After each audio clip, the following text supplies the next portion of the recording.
Welcome to the Goethe-Institut.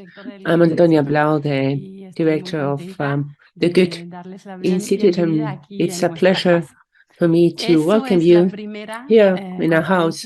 This is the first conference in a series of 4 debates with the title in English, Local Encounters for Intercontinental Exchange.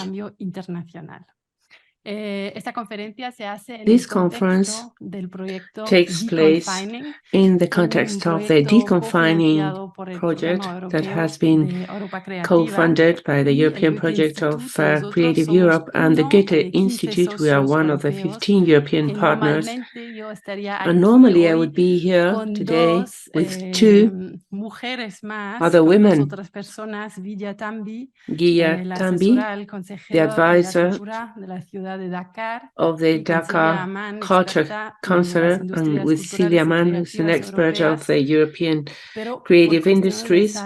But for health reasons, none of them could come here, even though we waited up to the very last minute, and that is why we had to change some things regarding the moderators of the 2 roundtables this afternoon. Since the official language of the project is English and French is very important in Africa, but also in Europe, I'm going to be switching languages. And we are also connected to the rest of the world through streaming, and that is why we also wanted to propose speaking different languages, and thanks to our interpreters, we have simultaneous translation into Spanish, English, and French. I hope you have already taken the headsets if you need them. And I want to also say hi to the audience by streaming, and I invite you to write any questions that you may have in the chat. I would like to thank also Julia Ziña, who is the key person for the preparation of this event, and I would like to tell you that we will be taking some pictures and the streaming is going to be recorded. So if you don't want to be in the pictures, please let us know. Well, to speak about the Deconfining project. To bring together cultural practitioners on the one hand, but also artists, policymakers, and audiences from the 2 continents, Europe and Africa. The idea is to contribute to a better understanding of different confinement patterns, and we'll be talking a little bit more about these confinement patterns, and to explore and develop new ways of intercontinental artistic and cultural, but maybe also cultural policy cooperation, to provide better access and information for intercontinental mobility and co-creation. The project is very much based on the experiences that cities have as European capitals of culture, but also of the initiative of African capitals of culture, which has been created a couple of years ago. So from Lusaka in Zambia to Bodo in northern Norway, the idea is to look at what we share, what connects us, what defines us, and also what divides us, but to enable an exchange beyond paternalistic, colonialist schemes of confinement, and rather in favor of a strong participatory approach. So coming back to these patterns of confinement and of the deconfining that we want to do with this project, we will be looking at social deconfinement, at environmental deconfinement, and on spatial or geographic deconfinement. So social deconfinement, looking at what kind of stereotypes, what kind of colonial views, neo-colonial views, exclusion, discrimination is still happening, and how can we overcome these and kind of move away from questions also of exotism. environmental deconfinement, looking at the climate crisis, at environmental and biodiversity questions, but also at the relationship to nature and to human-nature relationships that exist on the two continents. And so today we will be looking at the spatial, at the geographic deconfinement, and talk about notions of territory, of the physical, but also at the imaginative territory, at questions of remoteness, isolation, center, periphery, and also what kind of networks exist to actually overcome these confined territories that exist. With Macron's famous speech at the University of Ouagadougou in Burkina Faso in 2017, where he proposed to restitute cultural goods from French museums, it seemed that a new era of African-European cultural relations was about to start. He then assigned Bénédicte Savoy and Felwine Sarr to write their Rapport sur la restitution du patrimoine culturel africain, which they presented at the end of 2018. And while this report provoked a lot of reaction, agitation, confusion in the cultural scene in Europe, especially also in museums, also in Germany, this announcement did not have the same repercussion in Africa. While Macron, I think, wanted to target the African youth and in a way maybe also win their hearts and change the perspective that they had on France and the old colonial power, the current situation, the current coup d'etat in Niger and Gabon show, I think, that France is extremely unpopular. But not only France, I mean, also Germany, I think, has been struggling and still is struggling to find its way to deal with Namibia and with the descendants of the genocide. So I think in general, the whole relation that Africa has with the West, with Europe, with the United States, is being extremely challenged. You remember currently the BRICS states who invited other states to join. I think this also had big repercussions on the African continent. So things change very quickly, and all of this also with quickly changing demographics. Today, there's 1.4 billion people that live on the African continent, and the UN is predicting by 2050 to have a population of 2.5 billion, with almost half of them being younger than 18 years. And what is the European Union doing? Well, at the moment, it seems that they are very much concentrated on building walls against migration, talking about energy security and about the so-called war of narratives, while at the same time the countries are seeming to fall back even more into renationalization processes. But I would like to cite the Cameroon theorist Achille Mbembe, who says that, but there is only one world and we are all part of it and we all have a right to it. The world belongs to all of us equally and we are all its co-inheritors. And so therefore we think that it's important to talk about these challenges, these experiences, also the painful ones, and tackle open questions. And we are trying to do that through the cultural lens, because we believe that in cultural projects, in artistic projects, there can be and there should be a room to discuss our own role in history, but also in present. In a way, I think we need to decolonize our own positions, our own institutions, our own hierarchies, and put artists at the center. Sustainable mobility and exchange must be supported to also understand culture as a way of enabling participatory processes.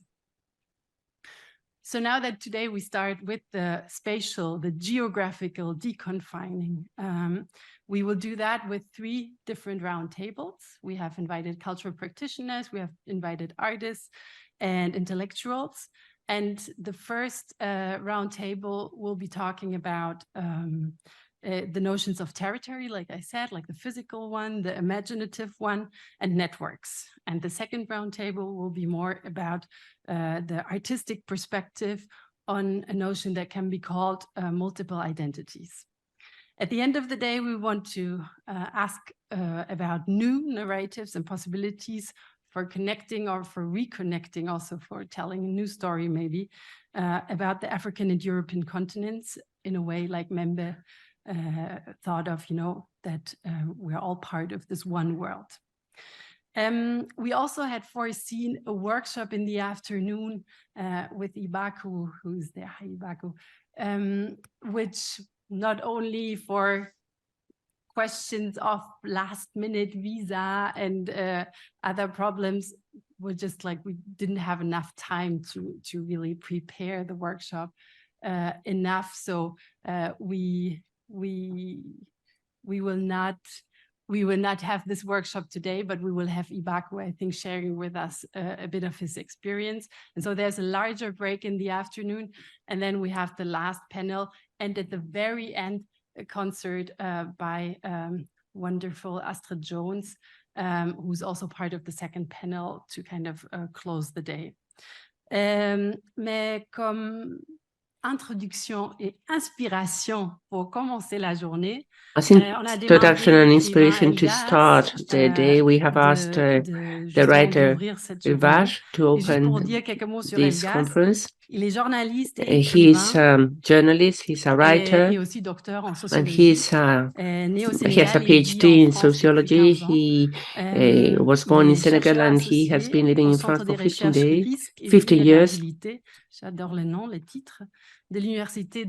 He has been working at the University of Caen in Normandy. He's very interested in the question of identity, demographics, and the relationship with France. He has published different books of different genders, fiction and essays, and nowadays he will be speaking about, if I can find it, I can find the program, to confining the resentment, eulogy of complementarity. Thank you very much.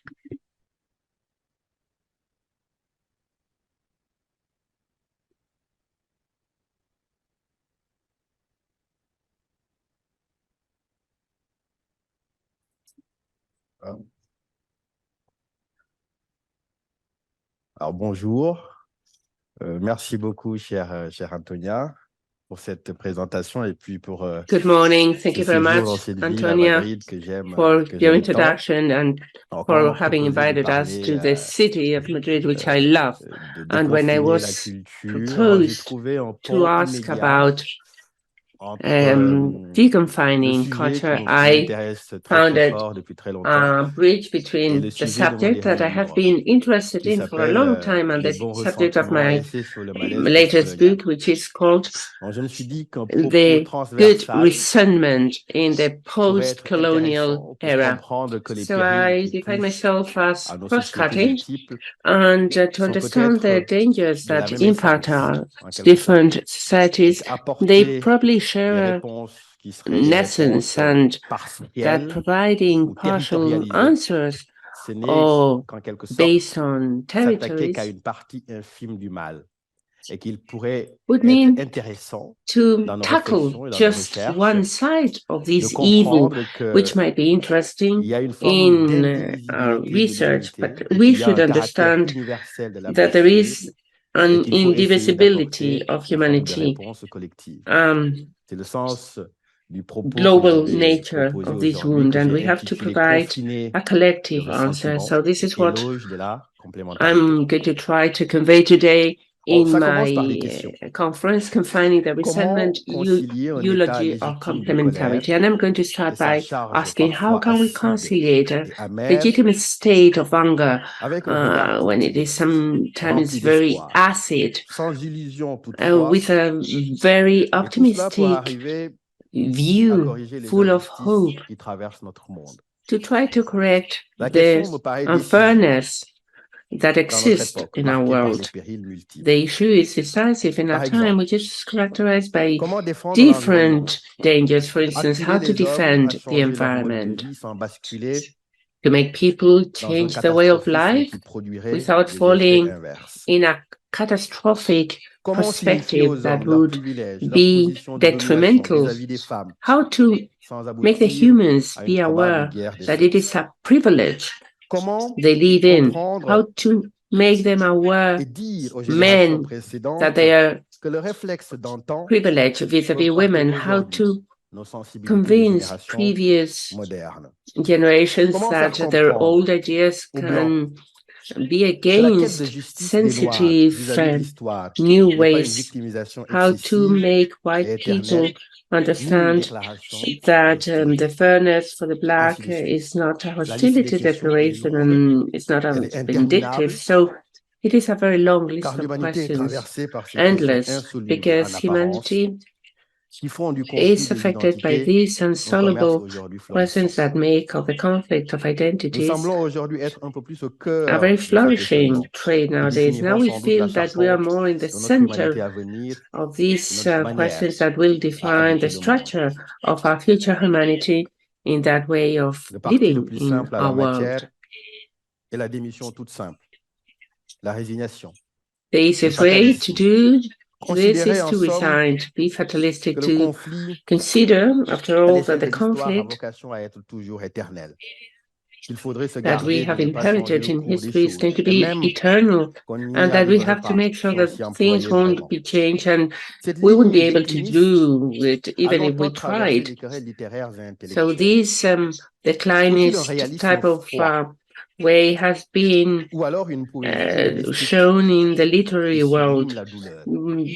We have to have a En cold littérature, on peut être tenté realism par tout. in literature. Voilà le charme de ce genre, Everything mais voilà aussi sa can tragédie. tempt us. That is Voilà la force precisely the éternelle, tragedy mais and aussi son the incapacité nice très thing difficile about à transformer literature. les This choses. is the Tout est question eternal strength, but d'imaginaire, also the physical capacity of mais tout est question aussi change things. It d'espoir. is La a littérature matter ne peut of pas tout, imagination and also mais c'est hope. rien qu'elle peut Literature déjà cannot achieve que everything, charrier beaucoup de but transformations it is et nous conduire vers already a quelque good thing chose that it can qui est beaucoup portray plus many désirable. transformations, and it can Car lead en us to a littérature, much more le beau n'est pas desirable toujours thing, dans le because limpide. literature, Il n'est pas dans le formidable, il n'est pas dans le what's lisse. beautiful in literature is not Car tout always geste de littérature clean, est un geste formidable, de or dissidence. simple.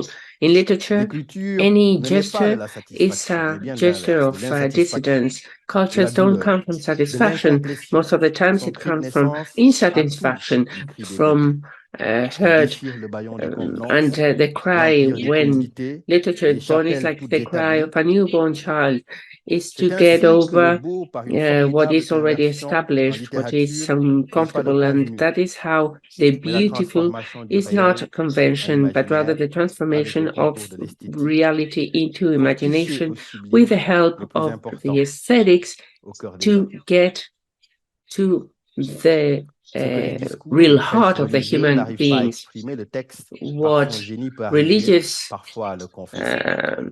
Dans la multiplicité des genres, la conferences littérature cannot achieve, se the donne artist can comme do in l'allié its writing. incontournable pour la traverser. Elle ne change peut-être pas le monde.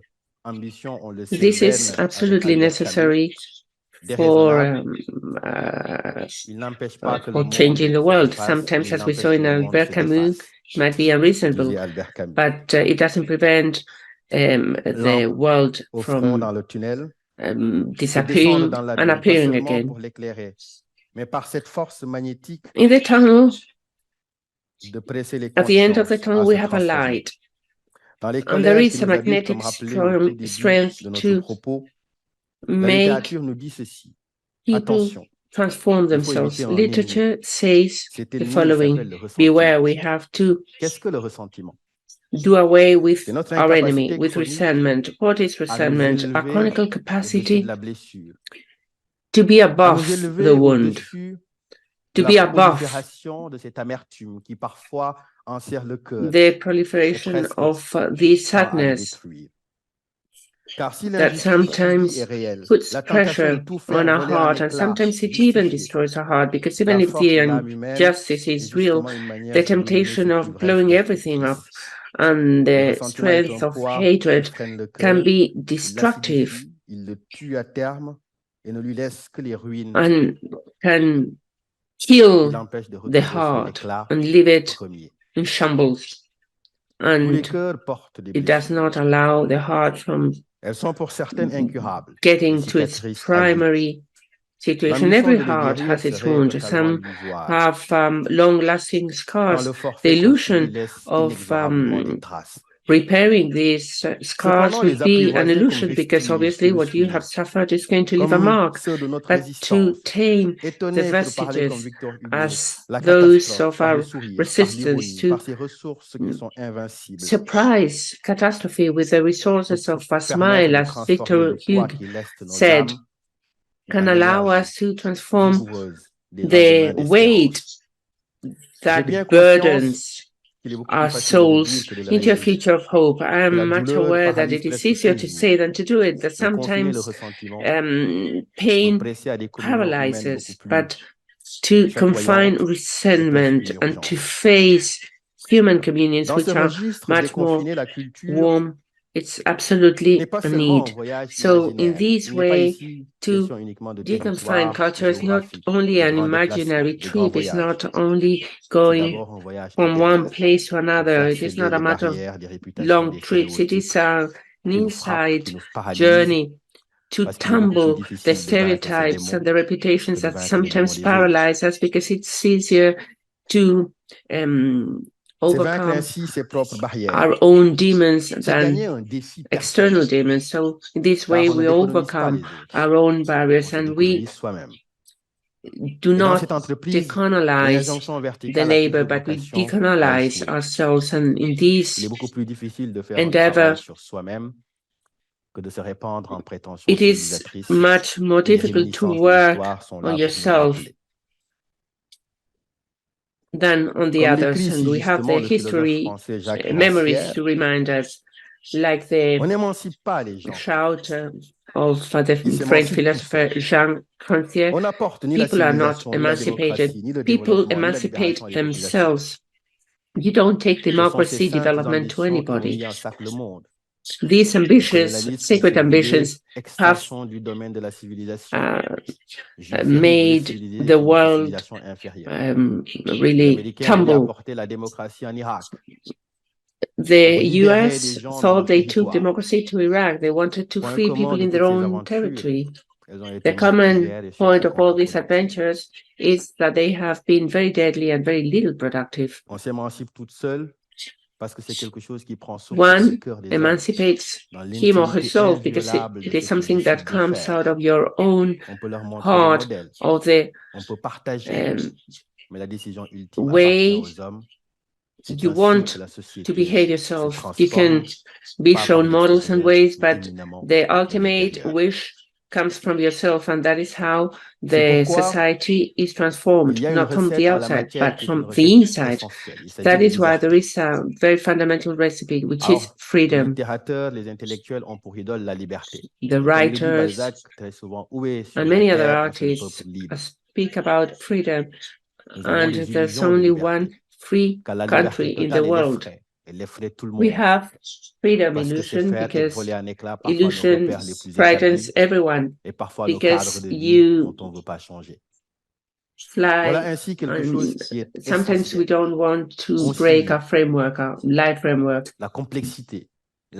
It is something basic to conciliate the complexity, the nuances, to understand that what is radical makes us harder, that the crusade demands some bridges, and sometimes you have to leave aside part of yourself if you want to get somewhere else. And you have to be able to know how to lose, not only vis-a-vis the others, but also with regards to yourself. Which is why culture does not give orders. It's not martial law. There's no military nature involved. It's just sharing information, understanding what is implicit in that feeling of equality and equal rights. Show, prove, say yes or no. That feeling of inferiority affects that feeling of dignity, which is why sometimes conflict cannot be solved. There is that commonality to all of the wounds in the world. Persons who are left out, left outside, left behind. So, what is it that is the most important, the most prized element of all. Territory, as based on that ill feeling, which may actually be center stage. Center stage for the one who suffers, for the one who imposes. And it's not just something that affects those who suffer, it also affects the inflicting party. The victim must be allowed to either get well, recover, or learn to live with the wounds and scars. So what can we do if we don't want to live under the weight of those conflicts? Well, first and foremost, let's remember that we cannot afford to think of turning our back on conflicts, because conflicts arrive intergenerational between positions. And as to the post-colonial reality, there's conflict always. Persons with long-lasting conflict, because that domination, that inequality is centuries old. We need to remember that we will need centuries forward-looking in order to be able to live in truly respectful and respecting societies, societies that respect the rights of all.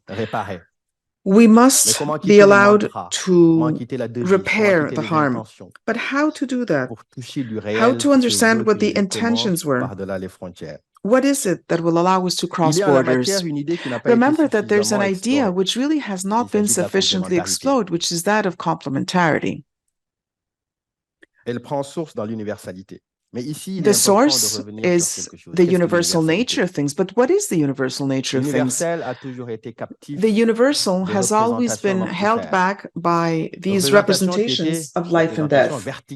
A vertical interpretation. Universal. You, me, everyone. There is that overarching canon which affects the world over. Fortunately, we know that these universal definitions have been hammered out by all of us together. And we know that there is proof of the fact that the horizontal nature of things may well be horizontal, because the vertical nature of things always looks from top to bottom. You look from the top to the bottom. Others look from the bottom upwards. So there's an important element here. Impose one's will on others and crush them. For a long time, these intellectual battles have, at the end of the day, called for a hero, Michel Dorga, who had that solution, which was to recover the universal nature of things. As he said, local, but tearing down the walls. No limits. No barriers. Forget about the conflicts and extend the differences which will not be the origin of conflicts. And this affects humanity in all regions in an attempt to ensure that the human value of things does not actually exist under a veil of color. In China, in Senegal, the values are the same. In Spain, in Germany, the values are the same. And this human capital actually is a way of ensuring that the commonality is there. Perhaps some persons wear different clothes, denying the commonality of human condition. Remember what Don Quixote said. I apologize for the pronunciation, says the speaker. And remember what Garcia Marquez said as well. Legends, fairy tales, emotion, sensitivity, reason, and the echo is the same in all hearts, in all places. Sometimes it suffices humanity to do something very straightforward. Think about the reputation which must accompany us as we recover that which is eternally ours. Aesthetics, translations, books have already built this world that we dream of, in a village lost for humanity, where the writers, the creators and authors have established a country without territory, without limits or borders, where emotions guide all of us, and common sense is at the end of the rainbow. So it is that complementary nature. Diversity is important, and it's not a matter of naivete. We need to remember that catastrophe is not necessarily what we are doomed to facing. It is always a good thing, however, to be a little bit wary of as André Gide would have said, those who are goody two-shoes. There's something common. Remember what Edouard Glissant from the Martinique said. Remember that this is an illusion. There are preachers who would say that there's no problem, who would say it's enough to just sing the song of love, the song of loving, the song of sharing, the song of being together to make well. But that's not the case, because as the saying goes, the road to hell is paved with good intentions. So let's imagine that some women have suffered the effects of tradition, who are forced to wear specific clothes if they are to live, if they are to be allowed to live, but without actually letting loose their emotions and their sexual desires. We know that civilization is there and awaits. It's for their good, perhaps, that gays and homosexuals have been requested to turn back on their feelings. Why? For the sake of goodness, for the sake of virtue. We see what has happened in parts of the world where tragedies have swept over the world. Think of the communist regimes, think of that tyranny, think of the empire of virtue, think about how what seems to be good actually hides the venom of that which is not good, the complementary nature of our desires. All of that together calls for being true and truthful.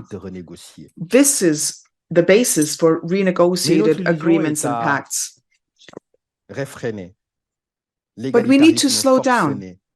We need to think about those doomed egalitarianism that actually limit our aspirations. And the dialogue of culture calls for that brilliant light. And this program, therefore, is wonderful.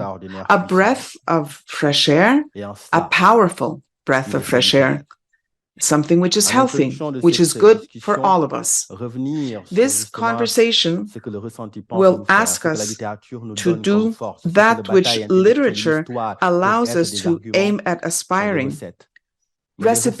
Recipes, instructions, but that's only the fundamental. We, each one of us, will have to give these aspirations shape in view of what each one of us truly aims at being desirable. Let me now read something straightforward. I was born in St. Louis in Senegal. I grew up in a part of the country which was torn apart by war. I arrived in France at the age of 17. In Senegal, I was never actually a subject to that colonial sweeping element. I was Black in a country of Blacks. I did not stand out. I arrived in France and I understood what being a minority was. Being part of a minority was obvious. I was a teenager and I began to read. I began to read and I began to take great interest in the field of colonial studies. Now I've read, I have practiced, I have participated in the assignments and injunctions, and I've understood that often enough we are faced by enemies who have explained that the Blacks were a lesser race, that racism was justified, but we need to be more ambitious. We need to think sometimes that we have enemies in the community who limit us, who corner us, who give us a title. And what to do then? We're not satisfied with what happens at home. We're not happy with what happens elsewhere. So that's a dilemma. That's a dilemma, as Corneille would have said. So I think that France, Senegal, I write for all. I think that this is outrageous. I defend one conscience. I believe that there's a sentence, a French philosopher, Régis Debray, who said, I've always preferred being conscious to being a part of. There is a very important author in France, in Spain, and I have to quote him, Georges Bernanos. Georges Bernanos has always tackled with the French right, the anti-Semitic right, the dark side of that. But he was strong, and in Spain, in the Francoist years, he tackled the church and he spoke out against that relationship. And it's important to be able to stand up to one's own, to stand up to the group that one has belonged to. So I would say, I have a quest for freedom. Let me read something out to you. Let me share this. I know what is at stake. I know what desiring liberty calls for. We build an idol. Remember Georges Bernanos. I thought that this was naive because it's doomed, because it's not going to come about, that heroism. Remember, it's all about seeming to do. Certainly fragile, a difficult balance to strike. I know what is at stake if one does not have access to that. This will destroy a conscience. This will be frustration. This will be a difficult obstacle to overcome. I have to say that I have been, and I am now, a fan, a follower of Real Madrid. And I wonder what happens when you fail. That is where the insurgents step forward, because reality will not be accepted. Nobody will want to survive that. And on occasion, there is that desire to accompany us as we advance in our lives, seeking vengeance, a feeling of resentment. Being a victim only allows you to aspire to justice. I arrived in France at 17 and I understood the language is the same, the traditions, my diplomas. I sought to live as best as possible in a way that I could not live in my country. A family that fled, a family that became a part of an institution, because if one is an immigrant, one leaves one's country, looks for something somewhere else, and that is perhaps a symbolic violence, and that has to be tackled. France and its Institut Français invites me back, invites me home. And I have to really try to clarify that one's identity has got to be built. It's not barriers that are going to protect one from an influence. Whatever the nature might be of that poison coming from a specific fish, one has to decide clearly how to cross that desert of pain. That was my decision. Resentment, yes, but there is that weakness that I did not want to give into. So that choice, or if not a choice, a desire to recover insouciance and freedom, whatever it may cost. Naive, candid, aspiring to being hopeful for Africa. This is what lives in my heart. This is a chronic feeling, if you will, of this desire. I hope that I have opened the door and windows to future exchanges. Thank you very much.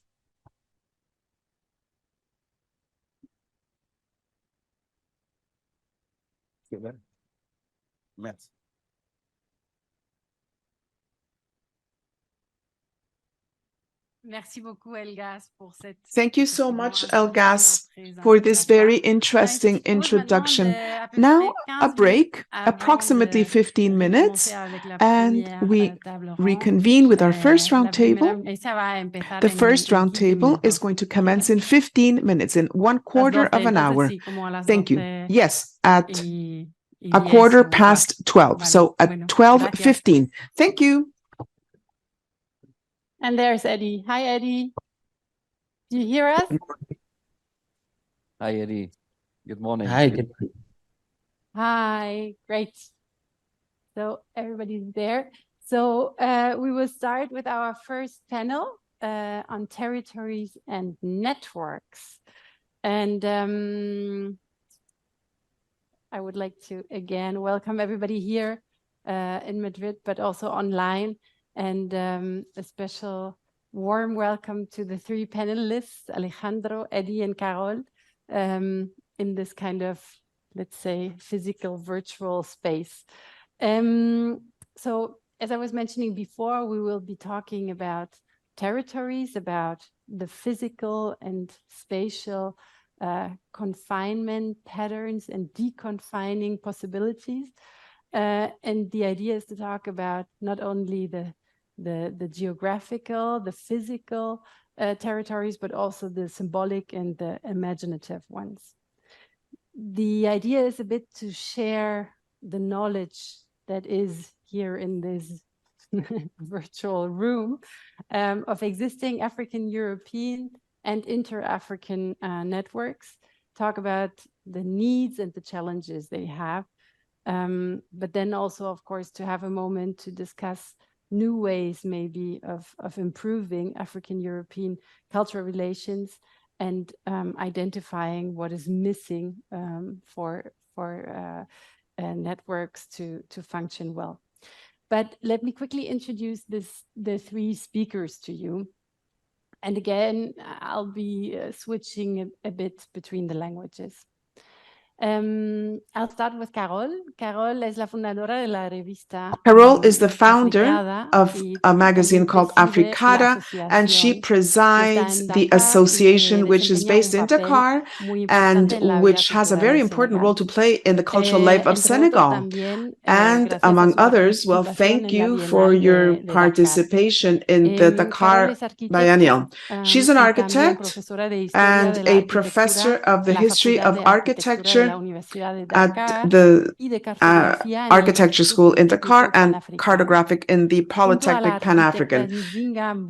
Together with Zingamboup, architect, she has launched a project which is called Dakar Morphose, a challenge and centering on the establishment, the origins of the city of Dakar and its evolution. And also, with regards to this project, she makes it possible for us to discover the city, and this by means of walks. Director of Music in Africa, Eddie Hadj, a Pan-African nonprofit initiative, which he has been leading since its start in 2011. With an MBA and a degree in music and musicology, he has played a very important role in the conception and implementation of numerous continental arts programs. These initiatives cover a wide range of areas, including media, artist mobility, continental funding programs, business development programs for social enterprises, talent discovery, concerts, conferences, festivals, research programs, among others. To complement this role in the music industry, Eddie is also a music producer and forms a part of the music production duo Epic Minds, and has produced tracks with renowned African artists such as Scales, Camido, and Sevilla. And with me here in Madrid is Alejandro de los Santos, who is cultural operator at MAPAS Spain. He studied communications and international relations in Seville, Paris, and Lisbon, and has worked as cultural operator in the Spanish embassy in Mozambique, and a number of projects, basically music in Tunisia, Mali, and Niger. He has a teacher in Brasilia. He has contributed to the Tarifa and Taher film festivals.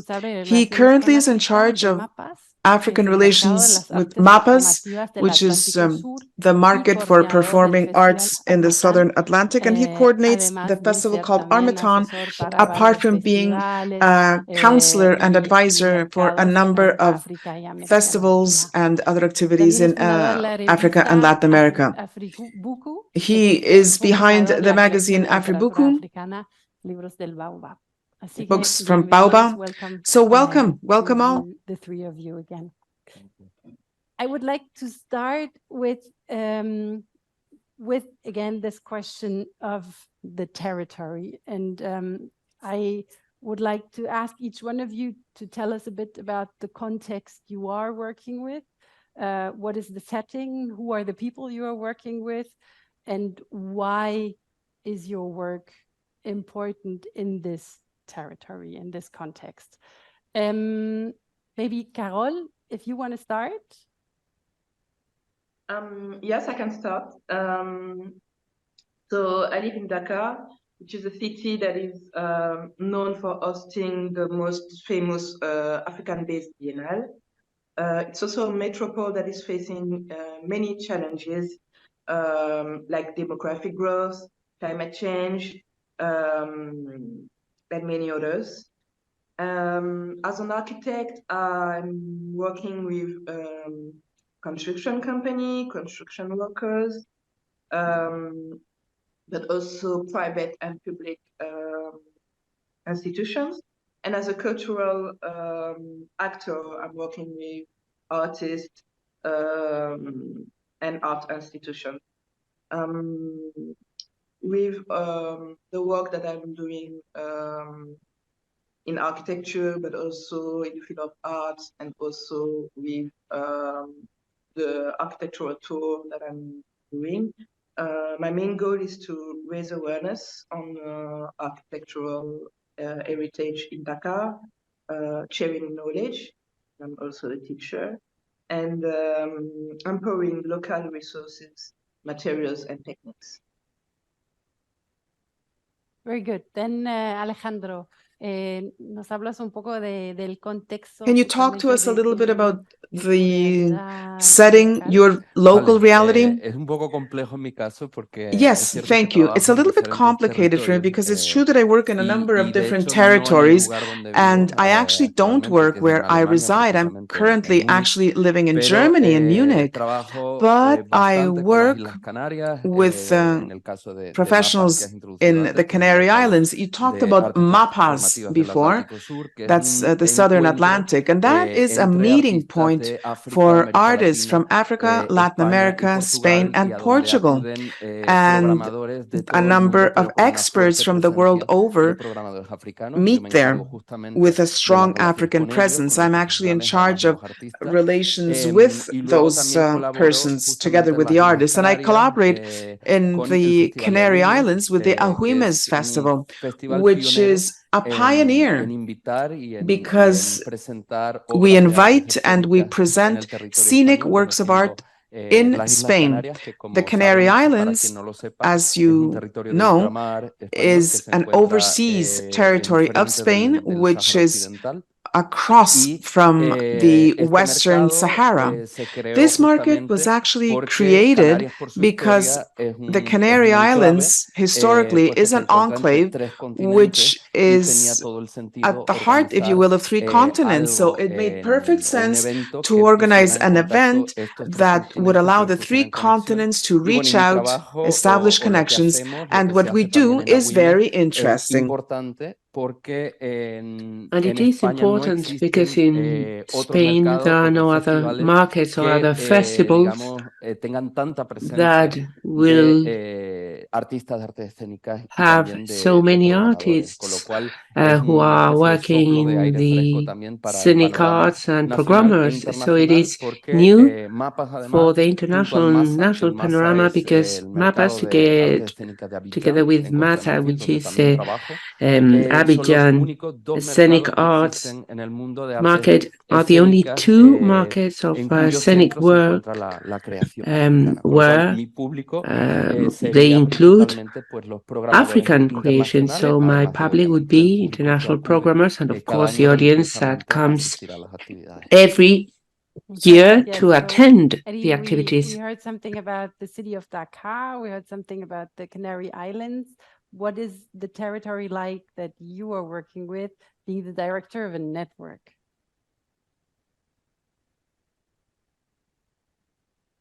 Sorry, I didn't catch the beginning, but I think the question is for me. Good morning. Yes, and greetings from Johannesburg, South Africa. Yes. So we are at the Music in Africa Foundation. That's an organization that's actually celebrating 10 years.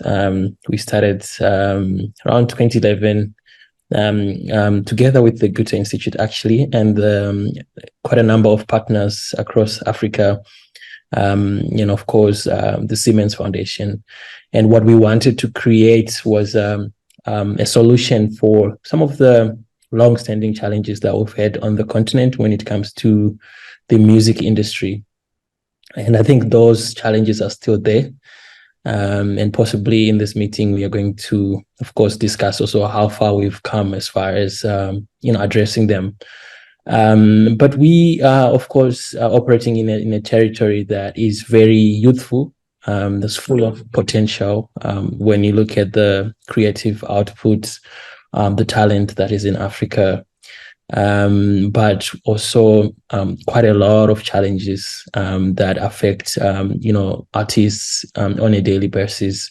And these range from a lack of knowledge, challenges to access markets, even the awareness, just audiences for African music, touring opportunities, mobility challenges, access to finances, of course, at individual and organizational levels. So what we wanted to do was to create, firstly, a platform that would act as the central point of, connection, exchange, more importantly, providing information and resources to musicians. That was the initial idea. And I think we did very well with musicinafrica.net, which is our platform, quite well known now in Africa as possibly the largest source of information about the African music space. It's a website that makes no money at all. We put a lot of money actually into it to help musicians get information, promote their music, etc., etc. And it's publishing content in English and French. So we actually have 4 satellite offices on the continent. Johannesburg is the head office. We also have an office in Nairobi, Kenya, in Dakar, in Senegal, in the DRC, and in Ghana. So that has been the number one focus area for us. But after some time, around 2015, we realized that the sector actually needs physical interventions. In other words, a lot of the creatives, the professionals, they actually say, yes, the information is great, but we need funding. We need workshops. We need to learn more. We need to, to receive these things. And that is obviously the biggest thing. The challenge is, we can talk about education, we can talk about all these interventions, but also there is quite a lot of, demand for the actual, the physical support that the sector needs. So we changed our strategy around that time. And but 6 years later now, we've got quite a large portfolio of projects that we are doing. We are at present in collaboration with the Goethe-Institut running one of the biggest EU-funded projects we've had in Southern Africa. It's called Sound Connects Fund.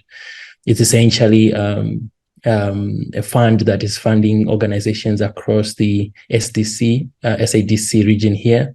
We have run projects around mobility funding. We organize a platform that is not too dissimilar from the MAPAS market or the WOMEX model or the Medium model for those who are in the music industry. But it's essentially a Pan-African trade event for musicians that moves to a different African city every year. We are also doing quite a lot of research and workshops, and more importantly now also programs for targeting ladies. So we are actually launching a program called Gender at Work, which essentially is looking at how we can change also the gender disparity. Worth mentioning that in Africa, this is also one of the biggest challenges when you look at the diversity, the inclusiveness of the sector, which of course still needs to improve. So yeah, I mean, this is Music in Africa, and I'm sure that we will talk more about the different perspectives. So especially the two of you, Eddie and Alejandro, you have talked about the next networks that you have created in a way of responding to things that were missing or that did not exist, either as a collaboration between the different continents or for the African context.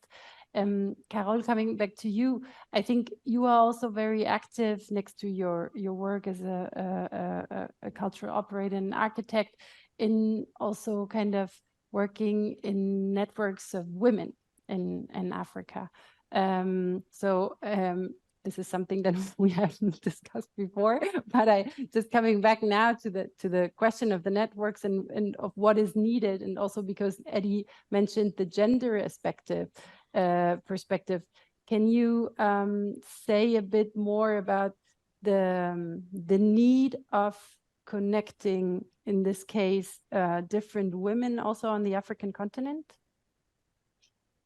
Thank you. So I'm not directly involved in the network about connecting women, but I work with institutions and like the Raw Material Company, which is a Center for Art and Knowledge that is Dakar based, and which is a company that is actually mainly with many women employees, actually, all women working at the Raw Company. And I'm also in my research project working mainly with women. So I feel that as African women, especially, we face many challenges. And as a woman architect, which is a field that is where there's not a lot of women, actually, it's important for me to kind of be able to communicate with fellow architects like Zingambu and other women architects in Africa, like Leslie Loco or others. And indeed, I think it's also through the work that all three of you do. We come to this question of there's the geographical territory with all the problems also that you mentioned of mobility and of connection, but then there are these sort of imaginative territories that open up through your work. So Carol, when you speak about this connection with women or with other architects also, and compared to the let's say spatial and very concrete challenges that you were mentioning before in your work in Dakar, how is this work in your network maybe transcending these challenges or tackling them, or but challenging them in a way of imaginative territory, let's say, that is opening up? Maybe that's a little bit abstract as a question, but it's so more concrete also. Is there something like a Pan-African, let's say, or maybe even European African connection that exists and that does transcend these problems of borders, of problems of mobility and all of that?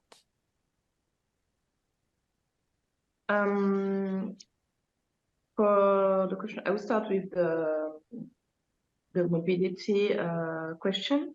There's a lot of institutions like Art Moves Africa, which is a mobility fund for artists and cultural operators within Africa. In the field of architecture, you have the African Institute for Architecture, and also the institutions that is made led by Leslie Loco. So there's a lot of tools that are made for people to connect, but I would say that there is still a barrier, and I would say that this barrier is more about language, because there's more connection between Francophone Africa and then with in Anglophone Africa, I would say. So I would say that the main barrier would be language. And about how we transcend the challenges that we faced by trying to create new tools and exchanging about our experiences. Yeah, I would say that's mainly that. And how much connection do you have with Europe, for example, or with places outside of Africa? In Europe, I'm actually binational, so I'm French and Senegalese. So I've not been impacted directly by questions like visas, for example, but I've heard a lot of experience from friends like Zinga and others. There were, for example, an incident lately with the Architecture Biennale where a lot of artists weren't able to travel, actually, and mainly male artists and researchers that weren't able to go to Venice for lack of visa.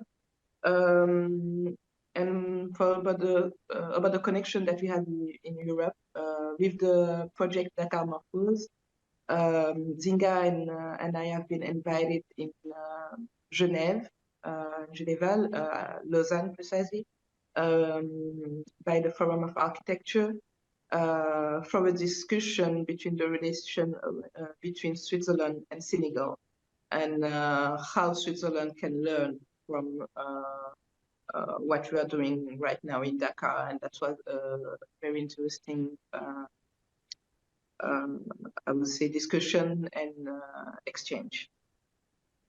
Super, thanks a lot. Alejandro, ¿tú qué tipo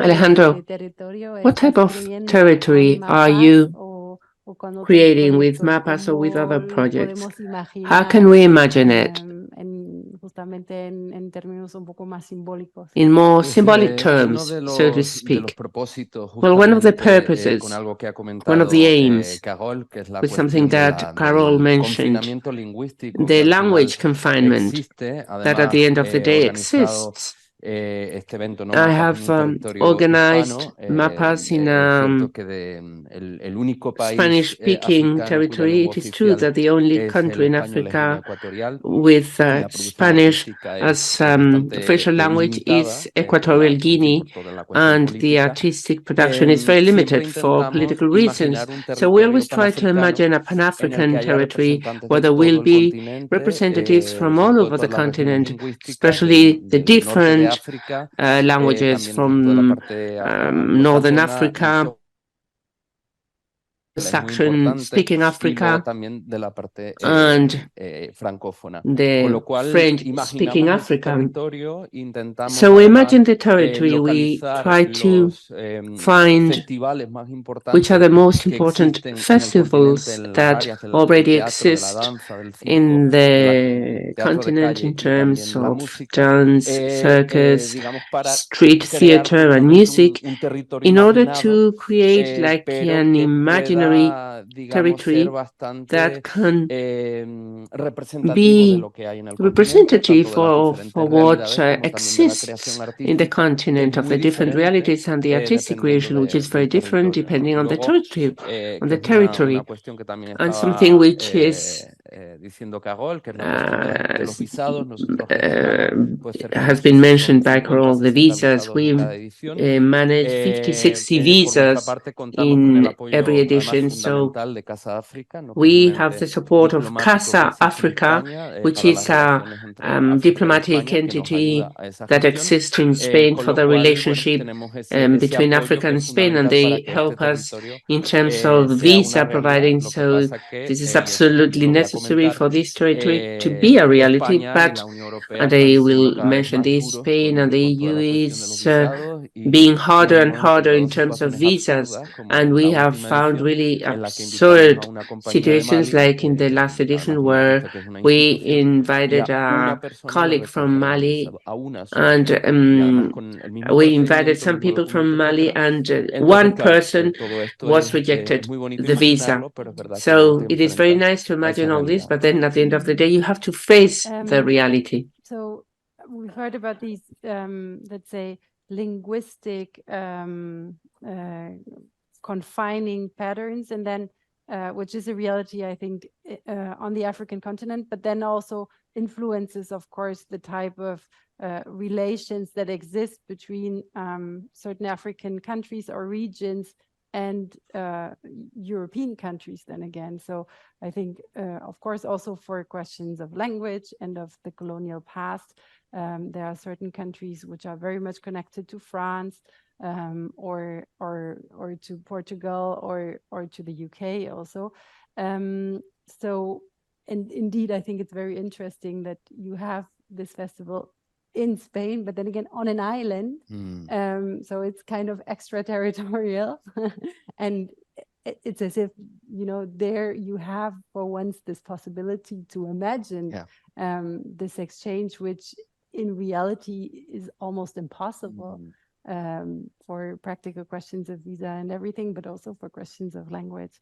And Eddie, what is the experience you have with music in Africa? So you were mentioning that, and this is actually how we know each other also, that you were working and continue collaborating with the Goethe-Institut. But since it's a Pan-African project, which really, you know, again tries to take Africa as this imaginative, really continental perspective, from the north to the south with the different languages. But who are your European or non-African counterparts who are, you mentioned Goethe, you mentioned Siemens, the EU, you know, who are the counterparts, and what kind of experience do you have working with them? Yes, I think for us, we very early on just acknowledge the fact that we are deliberately an African-driven entity, and we have to be one. And so issues around ownership were very crucial for us in the early stages, and you'd maybe understand why. Because we had this amazing opportunity to work on this Pan-African agenda, but also with a lot of European partners in the Goethe-Institut and the Siemens Foundation. So from an early stage, this was quite transparently addressed, that, you know, we have to be very aware that we are working in Africa, but also, of course, we are working hand in hand with you know, European partners. So if you look at our structure, what was very important was to quickly create this Music in Africa Foundation, which is a Pan-African and an African-driven institution with an African board and then people from across Africa and still run by Africans. However, we appreciate very much that we are existing in a global space, and we have to work with partners from across the world, really, in, of course, our interest to pursue this agenda, which benefits, of course, primarily Africans. So we work with quite a number of institutions, individuals, also quite a lot of clients, actually, in Europe and the Americas and other spaces. We are doing projects with quite a number of European-based entities. We also have been working with UNESCO, the Prince Claus Foundation. We are working with another organization called NUREC. I would say that we've taken this step just to be completely open. We do not want to exclude potential partners because they are based in Europe. So there actually has been a strategy to work with institutions across the world. And I think some of it is just to do with the realities that, I think there's always a desire to work more with African institutions. For example, the AU, the African Union. We have been trying since, say, 7 years ago, but only now we actually getting more concrete steps towards setting up an MOU. And we were at an event last month, and someone asked us to say, you say you work a lot with the EU and you work with these European partners, but how about the AU? Why do you not work with your own people? And these are some of the challenges, and we understand the challenges. But at the end of the day, we have to be a sustainable entity. And this really is the reason why we are very open and also sometimes very stubborn when it comes to things that we believe are right and work for us as an African institution that might not necessarily work always for a European institution. So I think these are some of the complexities that we have to deal, and a lot of diplomacy that we have to employ in the way that we work. But I would say that it is quite a healthy thing to do for us. We learn a lot. And we also believe that those who work close enough with us, they also learn a lot about Africa. And the thing with Africa is that there are so many realities in Africa. And I think we'll probably talk about this later on. But if you are in Europe right now and thinking about Africa, you might come with a perception that is actually not real. And these are some of the challenges that are there with regards to working and collaborating in this kind of global space, because there are things that are very simple, I would say, globally and in Europe. But when you come here, they're not so easy. I mean, we have 4 offices in Africa, and sometimes it used to, we didn't know about these issues of electricity issues 5 years ago until South Africa started having its own issues. So we would always have issues with our staff in, say, DRC or Congo. They would say, we don't have power, and would really not understand what you don't have power. So what's happening, And until 3 years ago, South Africa is having a power crisis. And so you don't sometimes understand the simple things until you get to work with those scenarios. And this is, I think, why we also appreciate very much the work that we're doing. Africa is very complex. I also want to say that a lot of times people talk about the issues that we have going to Europe, which are there around visas. I mean, we struggle with visas, a lot of things. But also those issues are here in Africa. When I organize an event, getting Nigerians to South Africa is a big issue. Getting Nigerians to Tanzania is a big issue. And I think there is just so much that we can do by working together and collaborating, and some of these challenges definitely are avoidable. Mm-hmm. I saw the two of you nodding. Alejandro, a lo mejor tú también nos puedes decir un poco más de cómo de la Could you please, región también de los Alejandro, europeos. tell us something about the Europeans, how the European continent is interested in mapas because it is this meeting point. But at the same time, what are the cliches that sometimes you face? This is a very good question. It is true that there is great interest on the part of many professionals in Europe because it is a unique occasion to see certain works of art. And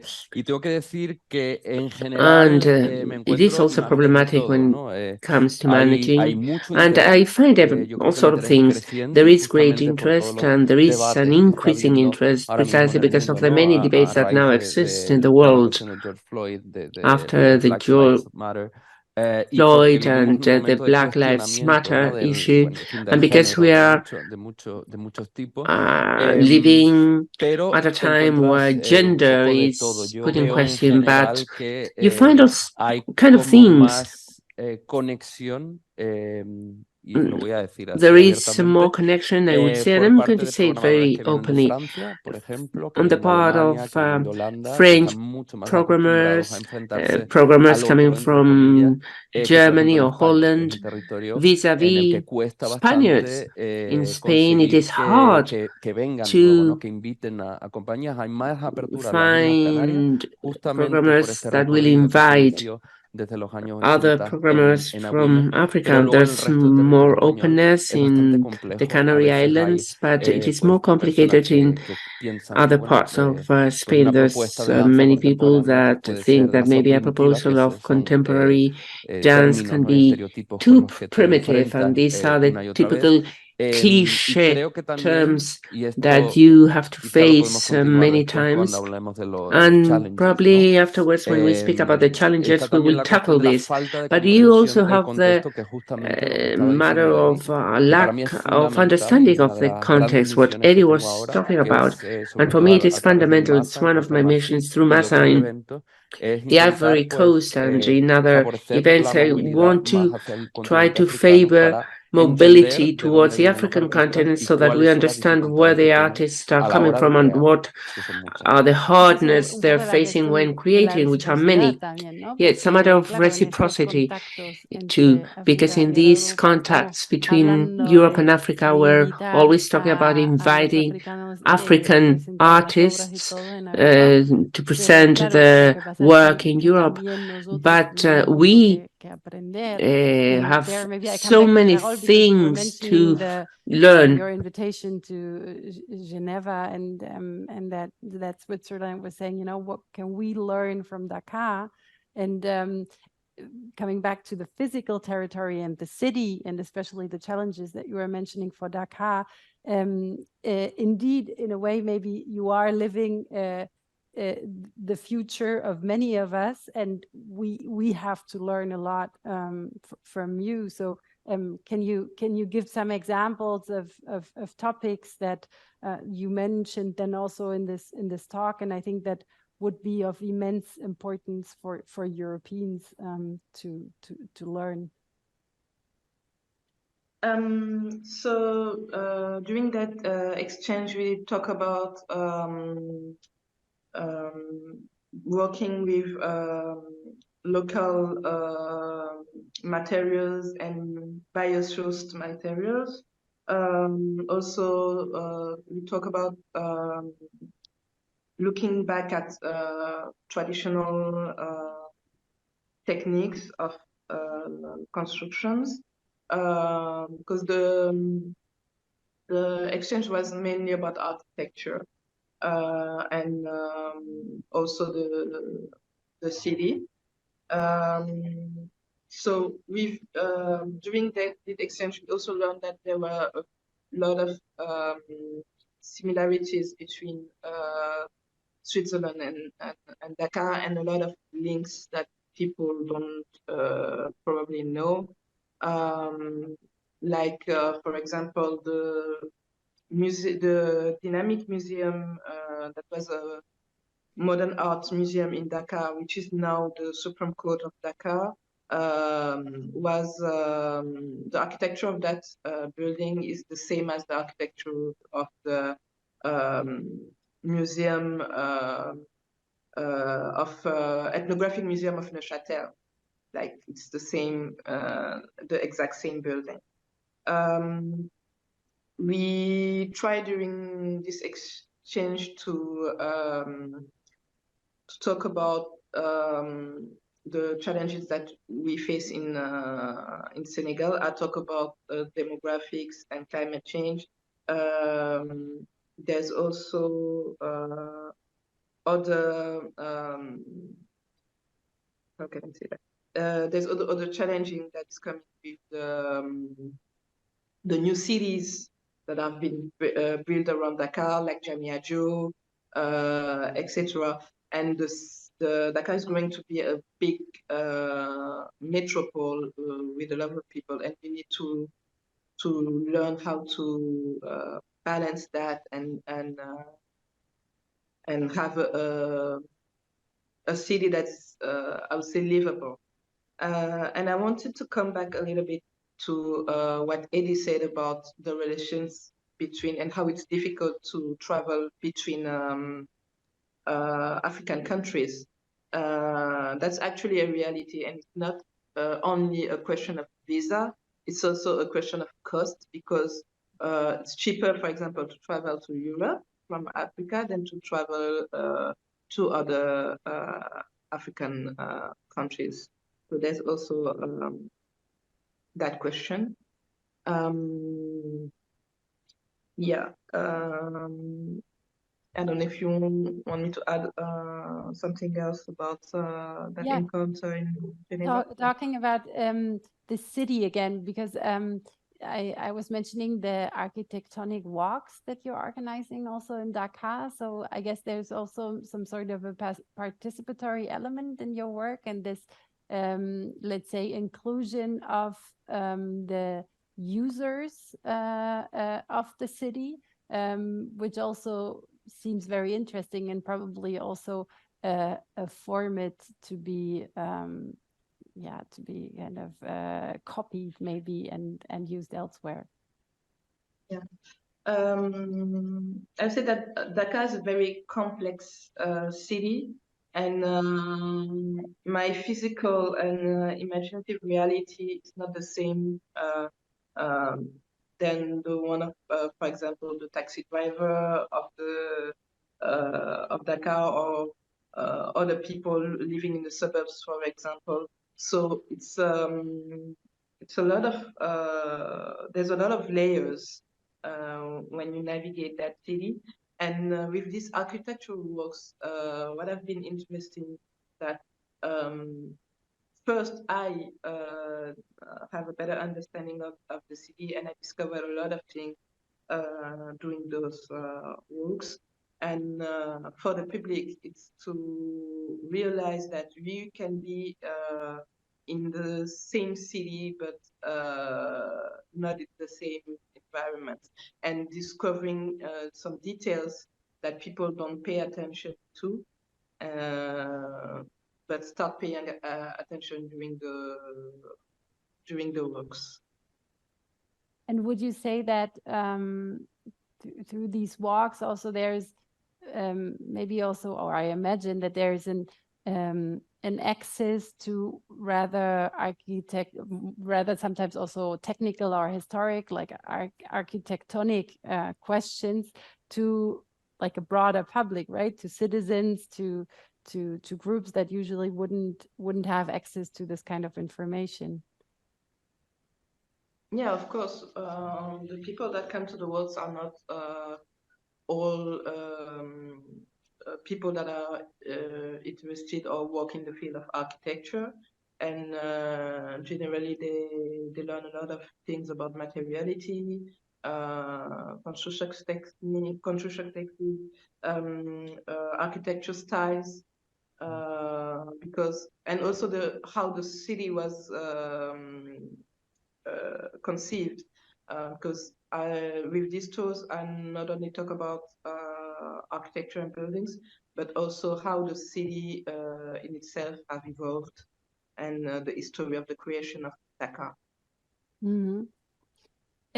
Eddie, for music in Africa, in terms of kind of, you know, people that access or that get help through music in Africa, you were mentioning kind of a special program or a special outreach to women to have kind of to create some sort of a gender balance, if I understand. What other groups you feel that can be or should be touched upon to allow for a broader access to the possibility of producing, but then also listening to music? Yes, so the priority groups for us usually typically emerging talent that is coming primarily from previously disadvantaged areas, and that also of course includes female music professionals and those who are aspiring to be professionals in the space. When it comes to our programs, we are always trying to really reach the grassroots level beneficiary groups.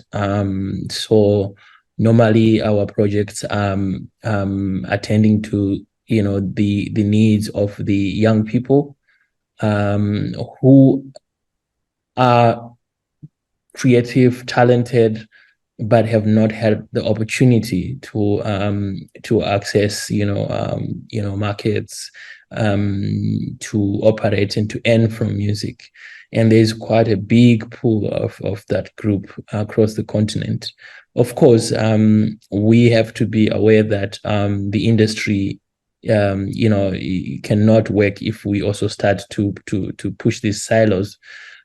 So we also, of course, are very inclusive, and we always make sure that we also include in different ways also established professionals, because there is much to be learned from them, and also that's also how we, make compelling programs that show that the industry at large is involved in the activities that we're doing. Y en mapas es que, yes, and in claro, mapas then, de un because lado ya estás abriendo on the one hand, la you are propuesta, making this proposal para available los europeos, to pero luego Europeans, imagino but también I imagine para los also programadores africanos, for African ¿no? programmers, right? Y entonces, So ¿qué ves ahí también what do you see there? una apertura más Do you see an opening up, hacia a gente reaching out menos representados towards hace unos persons años, who were not as represented in the past, who did not have this presence in the past? What would your thoughts be, please? No Well, sabría responderte I really realmente. can't answer that question right now.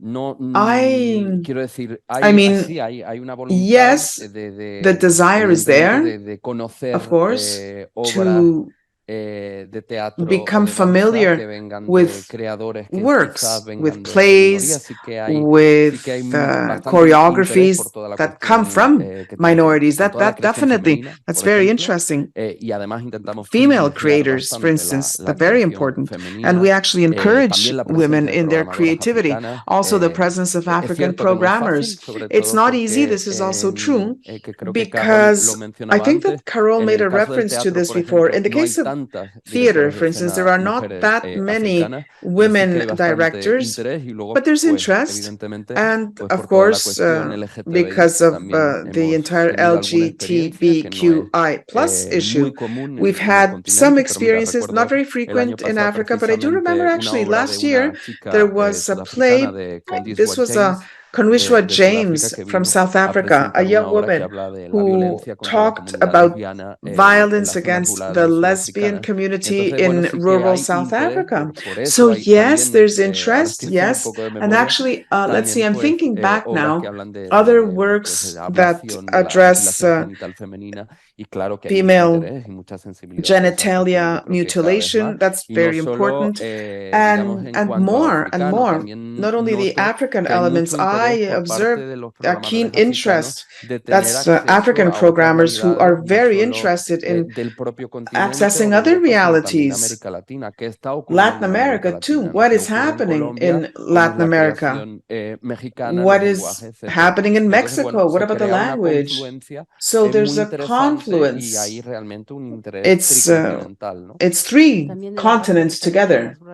Yes, and programmers also from Latin America. And also, let's remember those changes that are taking place in countries such as Colombia, Mexico, where the Afro community at this point in time is rooting for its history, for its presence, for its visibility. So there's keen interest there. I'm actually trying to establish a bridge between different representatives in Brazil, Colombia, and Mexico, because I'd like them to come to Africa. And Venezuela, too, of course, a country that is currently programming different plays. I'm very happy and very proud of this, different African countries. And on the other hand, it's complicated because of what they said. The price of travel, the lack of institutional support, reaching out, establishing that bridge between Latin America and Africa, very difficult, but building that network, involving different programs and festivals, we are slowly making our way. Coming back to your kind of personal work and experience, if you would have to describe your current biggest challenge that you see in your work, what would that be and why? Carol? I would say that one of the biggest challenge for me in the work that I'm doing right now is involving local authorities in that work. For example, we try with Project Dakar Morphose to raise awareness about cultural heritage, and I think it's very difficult to let local authorities know view the importance of that.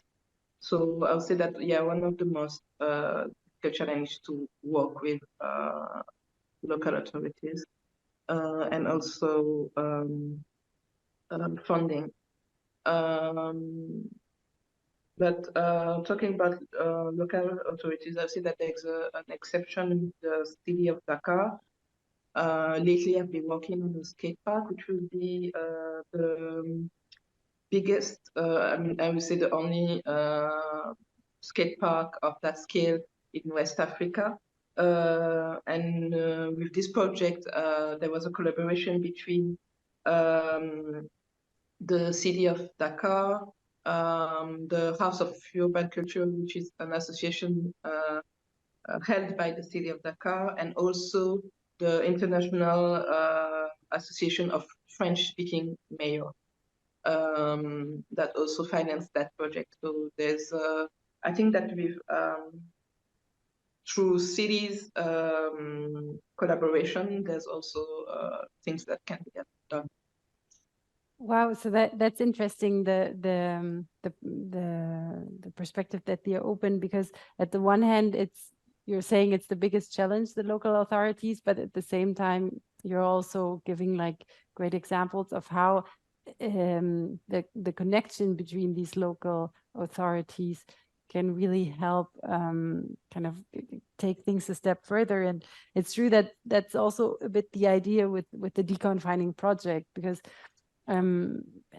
it is really very much based on the experience that European cities that wanted to become or that are or that have been European capitals of culture, and the connections they can have to African cities.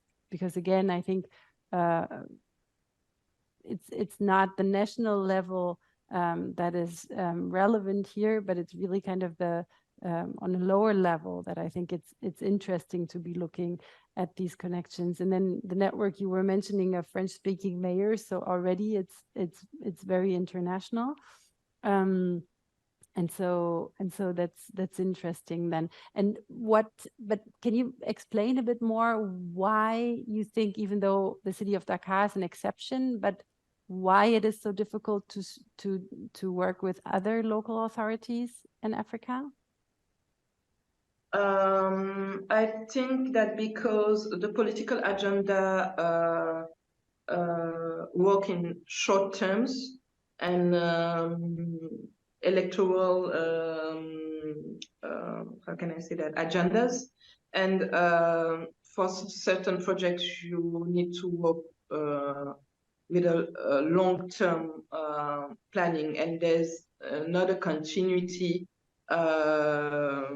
when there's, for example, political change, there's no continuity in the institutions. So that's very difficult.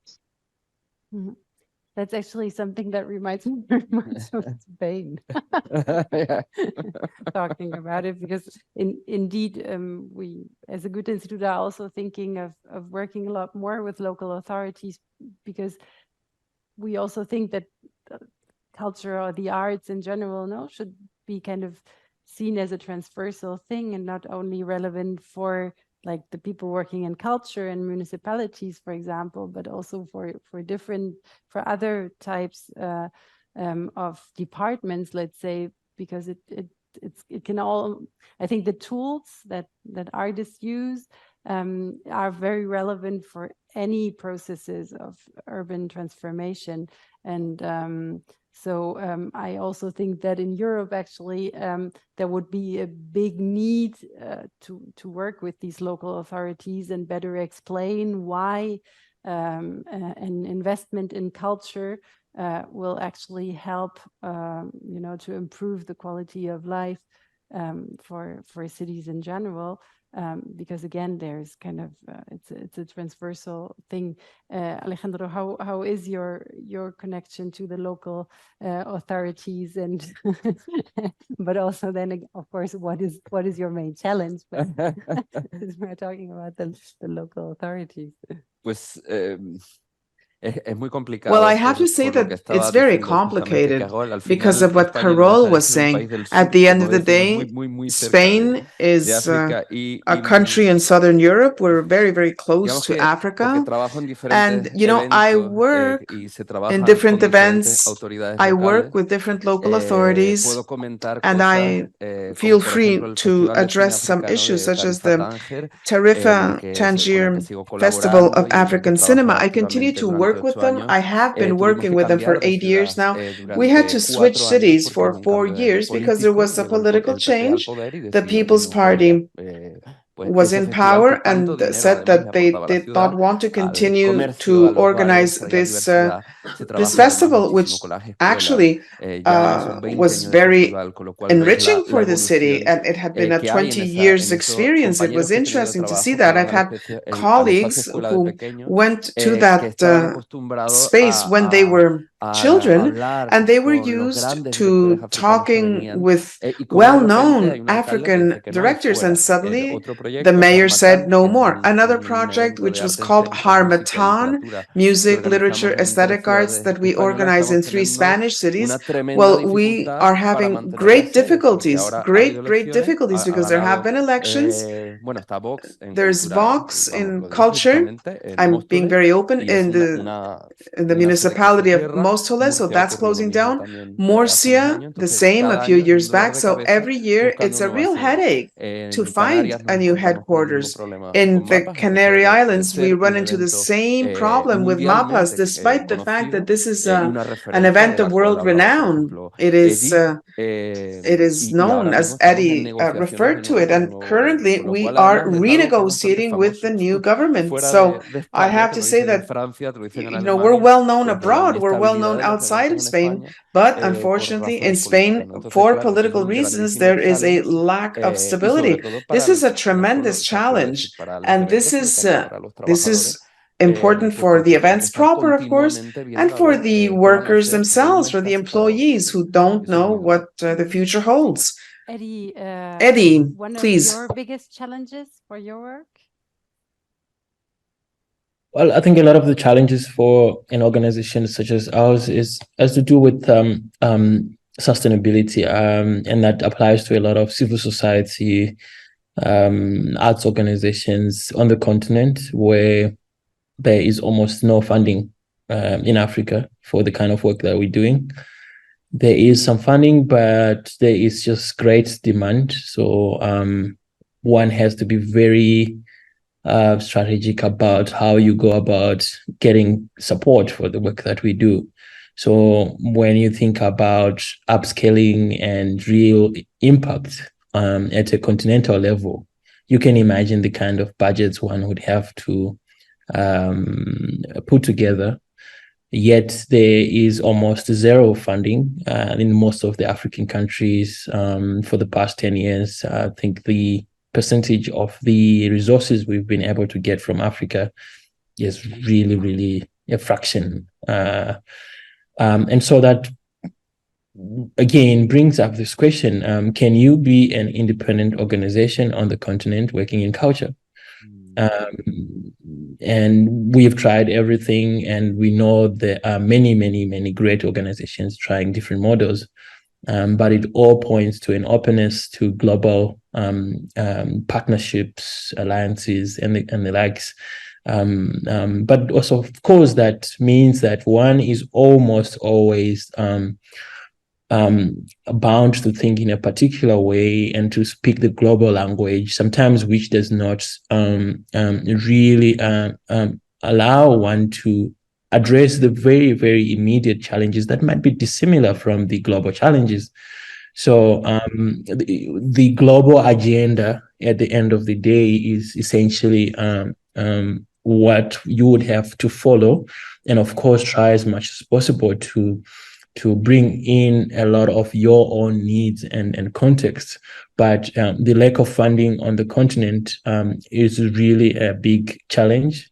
But we understand why. But that is what would make a huge difference if we would be able to activate the AU to play the same role that the EU plays when you talk about supporting arts in real terms.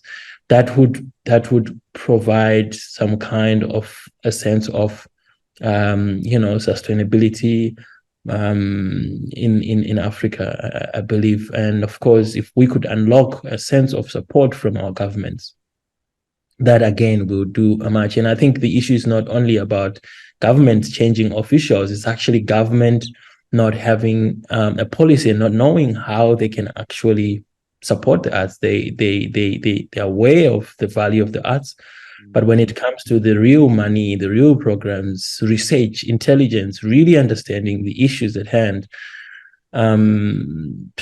you find that we still have a very long way to go. I mean, if you just look at the policies that we have, the laws that we have at the moment, I believe in Europe now, the discussions around the AI, for example, and how the laws needs to be updated. And there's a very strong agenda now, I think, everywhere. But now in Africa, we had this discussion 10 years ago just about streaming, and we haven't even solved those issues. And so we cannot expect things to move when these things are not moving. Infrastructure changes, when we talk about the global gains in the music industry, for example, and how streaming is changing, the game. We cannot really speak on the same terms with Europe because our infrastructure is not really there. So I think you can see that there is some kind of support that we need from the environment here to allow us to be more sustainable at individual and organizational level. So in a way, also the challenge, I guess, because all of you are connectors and kind of creators, let's say, of networks, But there's then also this challenge of once you go out and once you do connect and once you speak, like you say, the global language, or at least a language that is understandable for different contexts, to not lose also to connection to the local, like very actual and very concrete reality and the challenges that exist. Which then in the end are probably also what most interests the local authorities, even though there is probably some sort of education or professionalization, let's say, to do on both continents. And I think that is also the case for Europe. But I also want to leave space for either the public here or the people following online, or also like the panelists themselves, to ask questions or to intervene. Go ahead. I think we probably can give her a micro so that people can listen to her question also online. This one, yeah.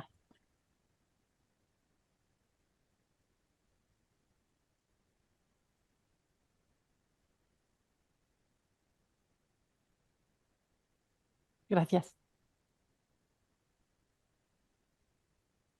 Very much.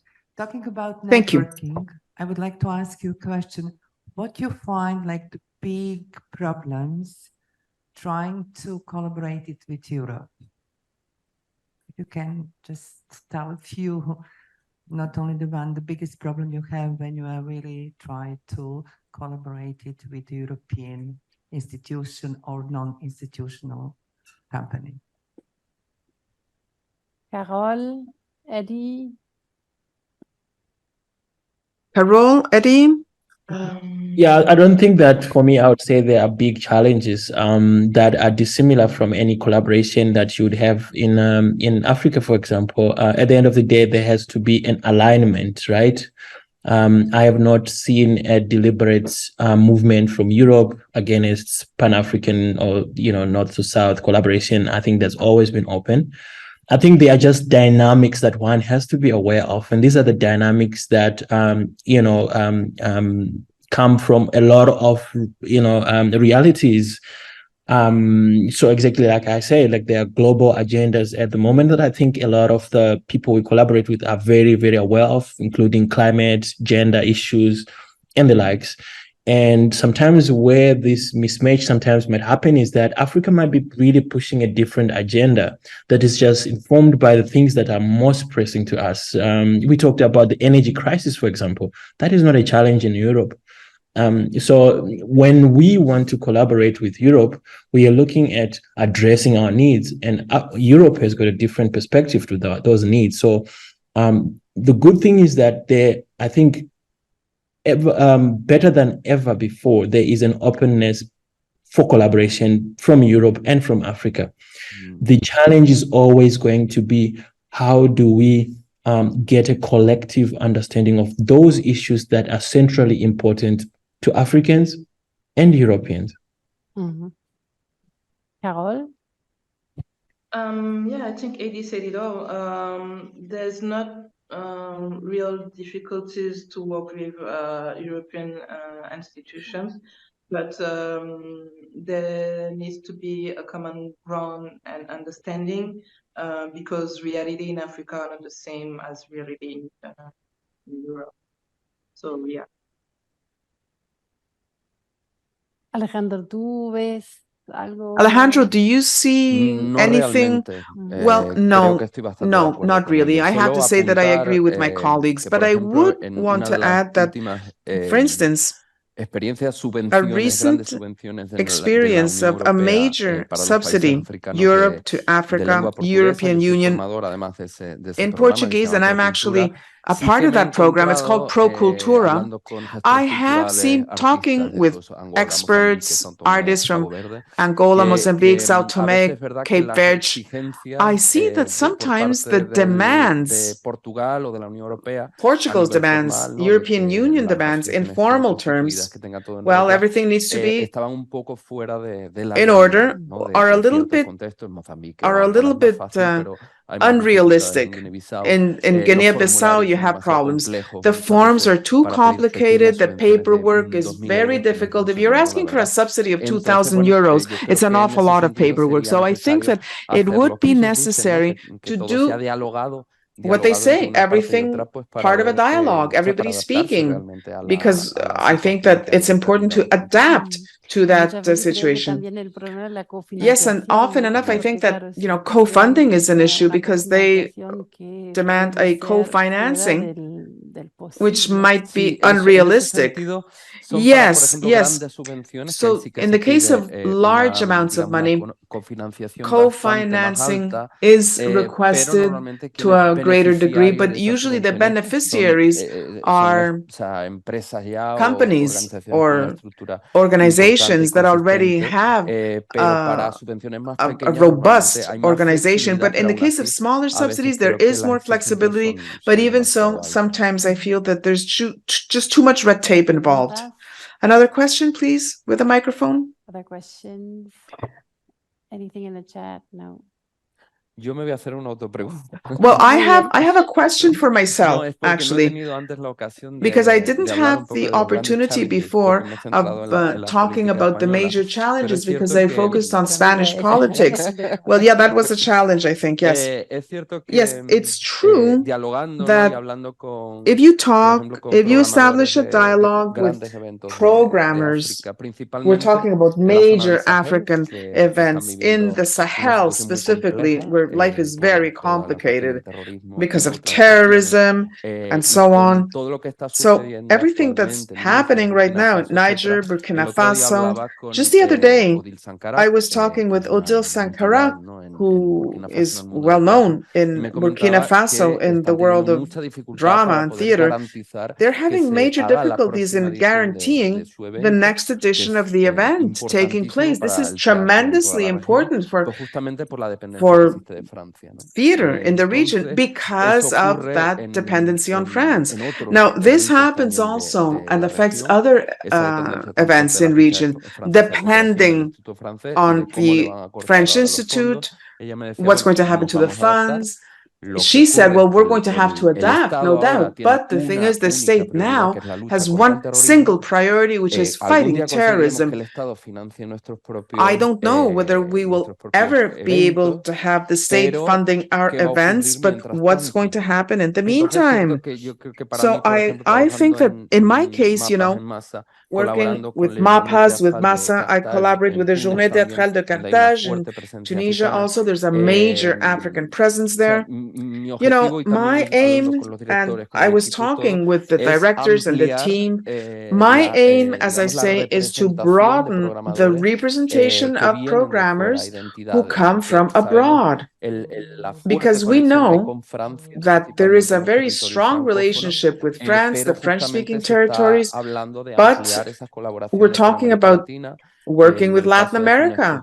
In the case of Tunisia, with the Arab world, UAE, investing more and more in film, in the plastic arts, and in the theater too, they're beginning. So the challenge, I think, is to broaden the scope of those potential alliances and in the specific context of confining, well, leave those relationships behind. The colonial relationship with Portugal, it's there. The dialogue must continue to take place. But I do want to say that it's important to diversify that collaboration with countries that we are less familiar with, but that are also very keen to know what is actually happening on the continent.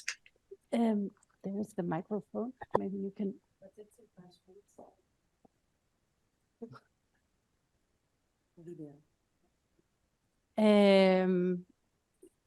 c'est une question justement de Vidya qui ne peut pas être avec nous aujourd'hui.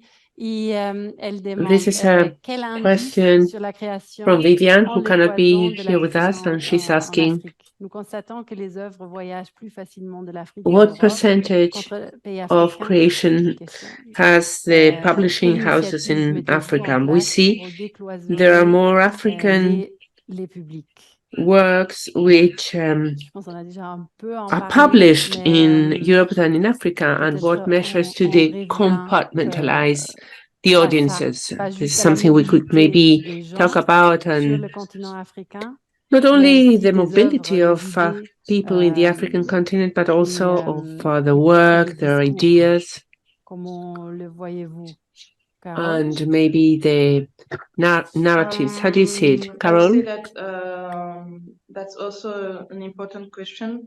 For example, there's a lot of difficulties to make artworks travel to Africa, and we can see that with the Biennale of Dakar, and that's why a lot of invited artists in the Biennale of Dakar don't ship their work, but try to work on site, because there's always question of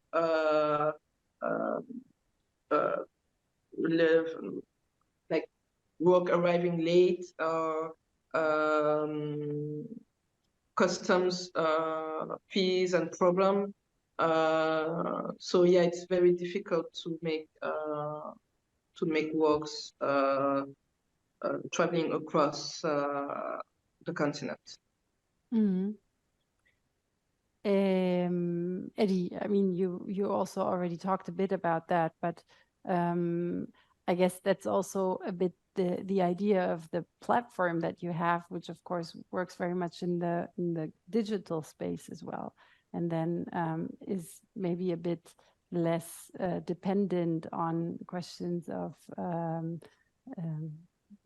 douane and kind of, you know, the actual mobility.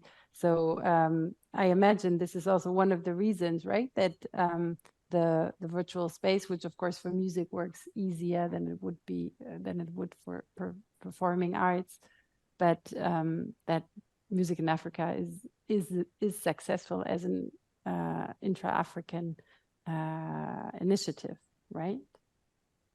Well, yes, I think when it comes to the goods themselves, I mean, we talk about cultural, goods that are being, of the creations of these artists. So in the music space, that's obviously the tracks, the music. Well, an interesting fact is that although Africa has got so much growth, in fact, sub-Saharan Africa was the fastest growing actually at the moment music market, according to the stats, more than any other space. And they say right now 100,000 songs are produced are essentially put on the market every day, 36 million songs a year. Here's the interesting thing about Africa. 90% of the songs that belong to Africans, the rights are not controlled by Africans. They are controlled by Europeans or multinational companies. So it's the same. I mean, when you think about it, we make the music, but we have got no role in the distribution of this music. We are not controlling the rights. And this is a big challenge. In fact, in other countries, West Africa, most of the musicians are essentially registered with international royalty collection management companies. So this also gives you a sense of just the challenges that we still have when you just talk about infrastructure and ownership at large. So those are some of the dynamics. Alejandro? Pues la verdad que en el caso del teatro, well, in the case of drama or theater o de la danza, por or ejemplo, dance, I actually see that a mobility exists in the continent. There's something very important here, which is the size of the art piece, how many people are working, are traveling. In Cape Verde, that has a theater festival this November. Actually, the whole troupe is traveling. They have been given the flights by the state, and a company last year went from Ivory Coast, previously from Rwanda. So at the end of the day, there are festivals that, despite not having a lot of money, they find a way to achieve a certain mobility. It is complicated. Obviously, the language problem is difficult to manage, but events that are organized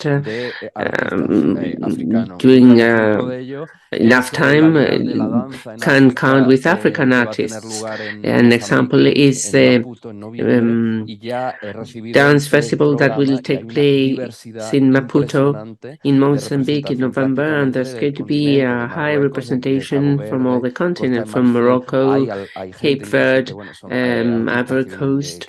There are artists who live in Europe, others in the continent, but the programmer, the event manager, has a lot of connections, and he also works for the Tanzmesse in Germany, and whenever he knocks on a door, he finds many opportunities. So at least in drama and dance, we see a certain movement. Obviously, sometimes the formats are smaller, and this obviously has an impact in the creation.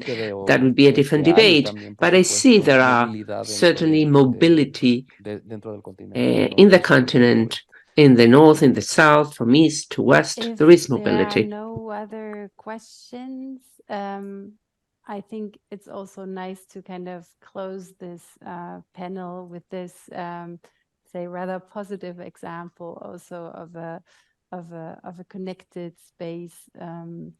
Yeah, I would like to thank everybody, especially Carol, Eddie, and Alejandro for sharing their experience. I think it was very good to start the day with these practical examples of what exists and of what is missing also. We will have a lunch break here now, and we'll be back in about an hour for the second panel. Sorry, Eddie and Carol, that you cannot join us for lunch, but thanks again for being with us, and take good care. Thank you very much. Thank you. Bye-bye. Bye. Thank you. Thank Bye. you. Yeah. Muy buenas tardes. Good afternoon. Ahora oficialmente podemos dar la I think that now we can formally welcome all of you. We're back with a slight delay. We do apologize for the delay, especially for those of you who are with us via Zoom. As mentioned by Antonia Grau, the director, unfortunately, something unexpected has happened, and I have to say thanks to all of you. You know me. I will be doing my best to coordinate this roundtable. I have to say that I'm very happy to be here. In the case of Astrid, who is with me now, I met Astrid when I began to take an interest in the project, when I began to become familiar with the Afro-Spanish community here in Spain. And I'm very happy also to have Elgas. I'm sure you found Elgas's address interesting. Also with us, Ibaku, his third day officially as a resident at the Goethe-Institut. So I think it's fair to say that this is a sample example of our desire for future collaboration. This project is an important one, the beginning of an intercontinental collaborative effort. I think that we should just dive in. I know that many of you know each other. I could perhaps introduce our three artists. I could introduce them. Artist. Well, what is an artist? We'd have to define art because that's quite a broad definition. So I think that we can just introduce them and then just dive into a conversation. So I think, should begin with Astrid, who is with me. Astrid Jones. The artistic name is Astrid Jones. She is a singer, very, very active here in Madrid and in Spain. She was actually born in Madrid, but her family comes from Equatorial Guinea. She's a singer, she's an actress, she sings soul, basically. Her group is Astrid Jones and the Blue Flaps, that's her group. She sings and she acts. She contributes to musicals, and more recently, she's performed at the Tina Turner musical. In the past, she's been an actress, very active, and more recently, she has performed in films and for television, and soon her film is going to premiere, a Netflix film.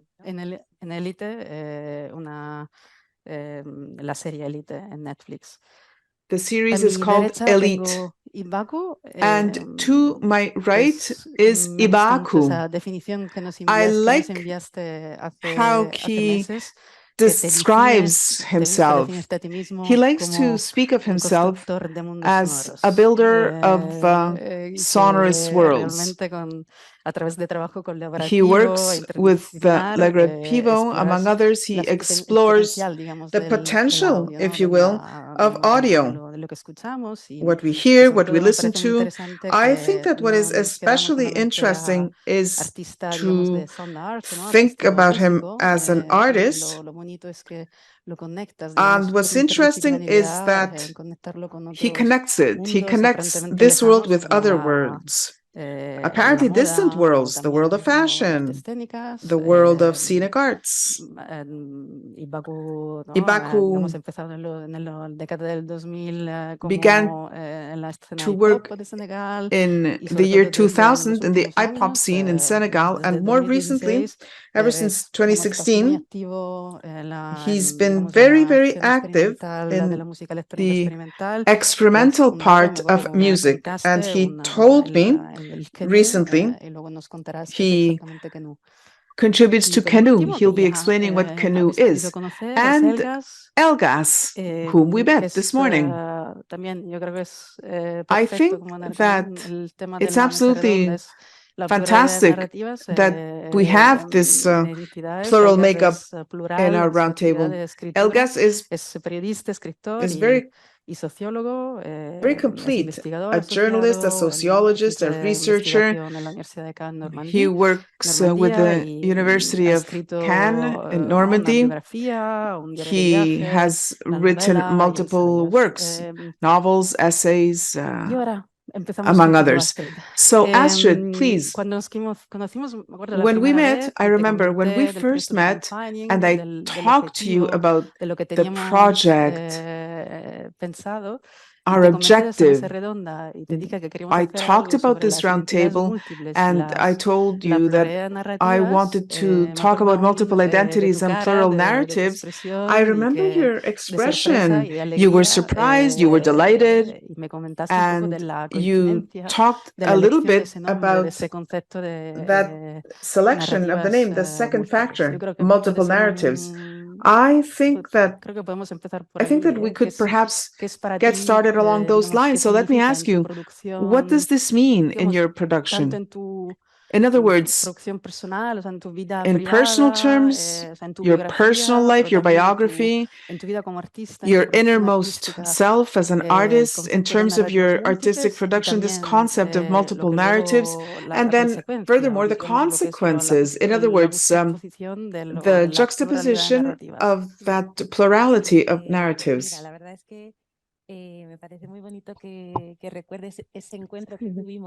I really like that you remember that meeting because it was very special for me. In the past year and a half, I have been in the Tina Turner's musical, and right before we had the 2 years of the pandemic. So for me, these 3.5 years have been extremely important to recalculate my trend as artist and what I wanted to do. And I had been thinking about myself as a person, how I see myself, what I would like to express as an artist. And I've always had that question in my mind: who am I? How can I talk about my identity, especially considering all the parts that make myself?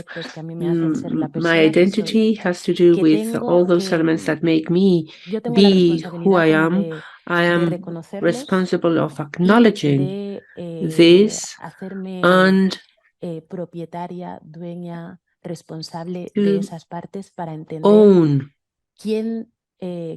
all those parts in myself, to understand who am I, what I want to be, and what do I want to express. The multiple identities for me, I define, are those spaces that have made me become the person I am, that have to do with my roots in Equatorial Guinea and my presence here in Spain, because I have been born and I have been raised here in Spain. And the moment you reach a certain age in life and you question yourself so many things, because you're in the country that is not your parents' country, then you question who you are, what you're doing here, how to identify yourself vis-a-vis the others. And there were certain questions that came up in my mind and made me look for an answer that would be the right answer for me. So the moment I found this idea of the multiple identities that Adib Malouf does was very enlightening for me, because I saw the space where I am, the space where many people are, where many cultures, languages get together, where people solve that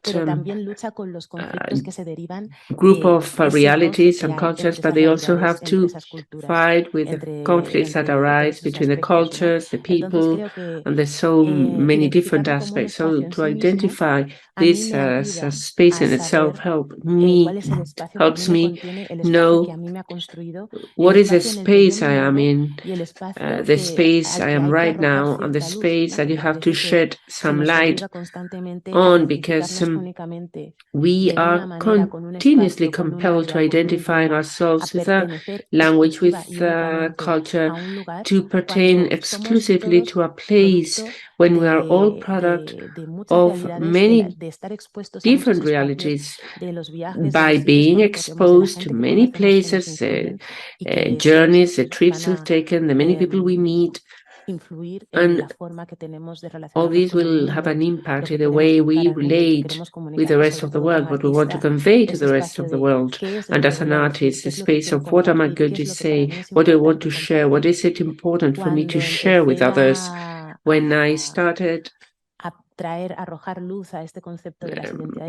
shedding some light on this concept of multiple identities and to give it a name, it was a very valuable space to me that has to be acknowledged, and of which we can get much information and many solutions to problems that we may encounter as a society.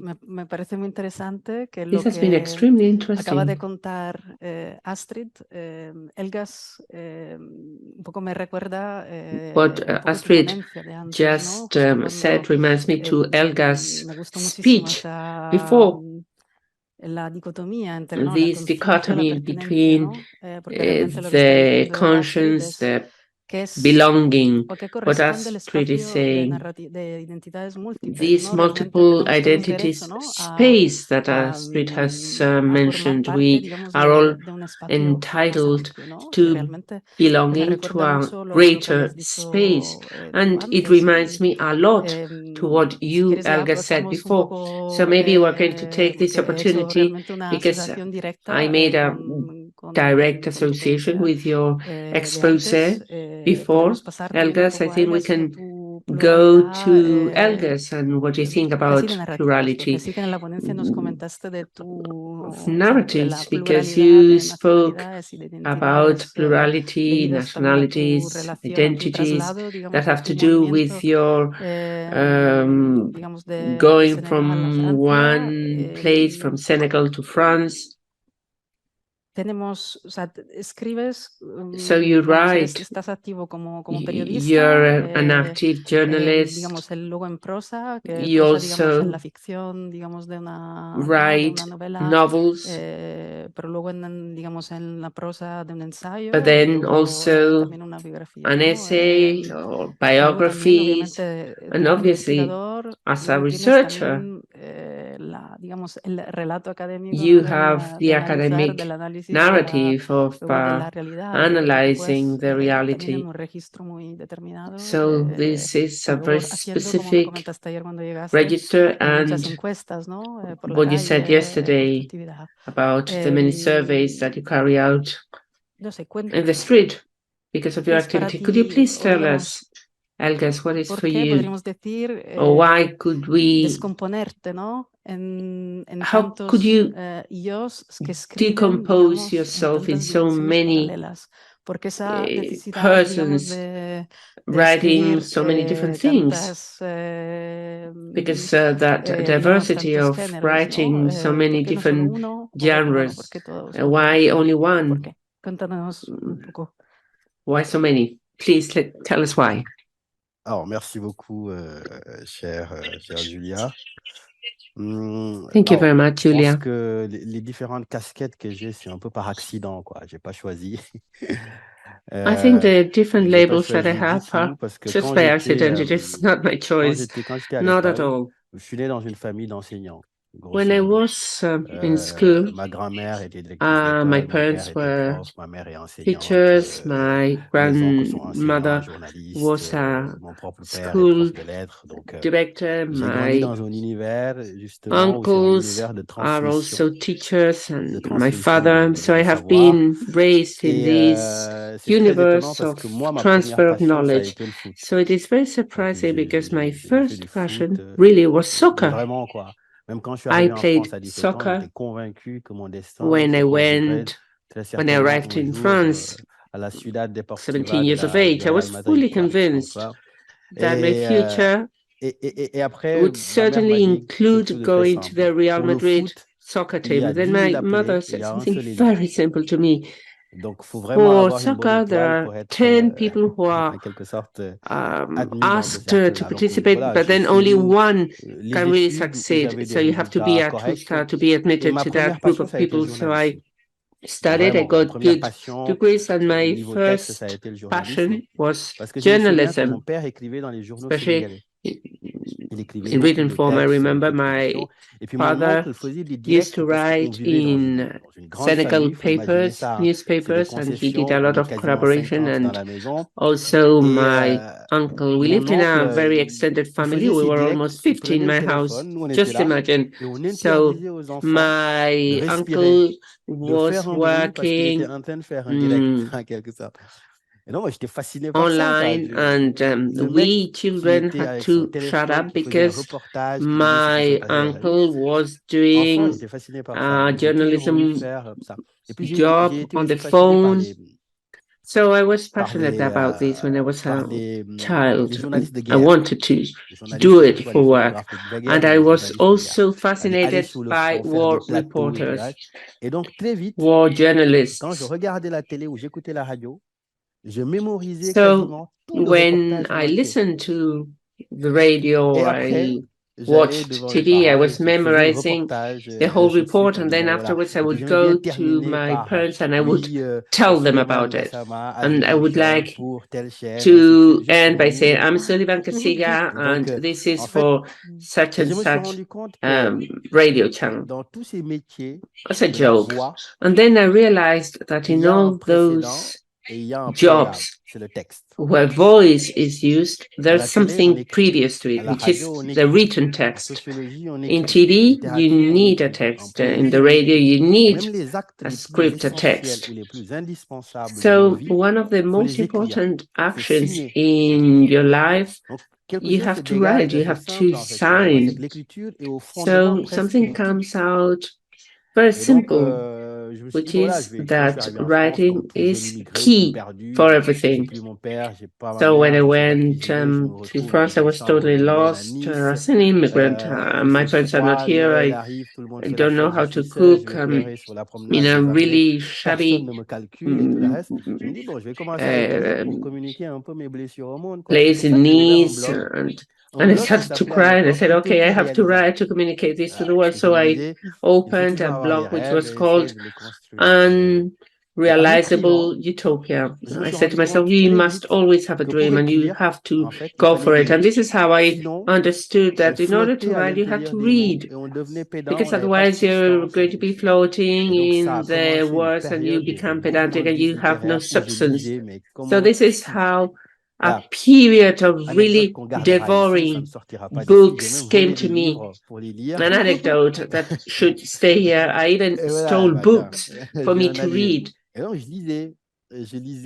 So I kept reading and reading and reading. The French 19th century, Senghor, Garcia Marquez, the Russian Tolstoy, Dostoevsky. I had this insatiable appetite, and I thought to myself, well, this is very interesting.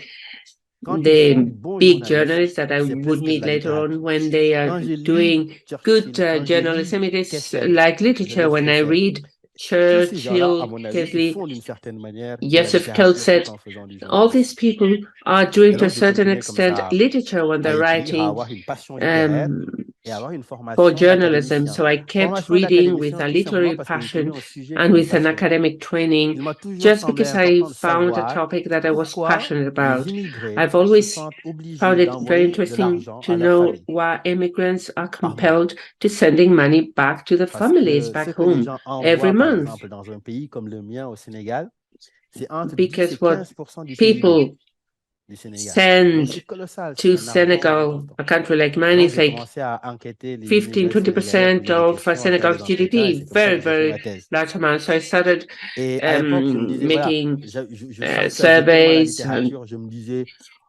to Senegalese people, and I focused on literature, and I thought to myself, I will write my first book when I'm 40, because I still don't have the necessary knowledge.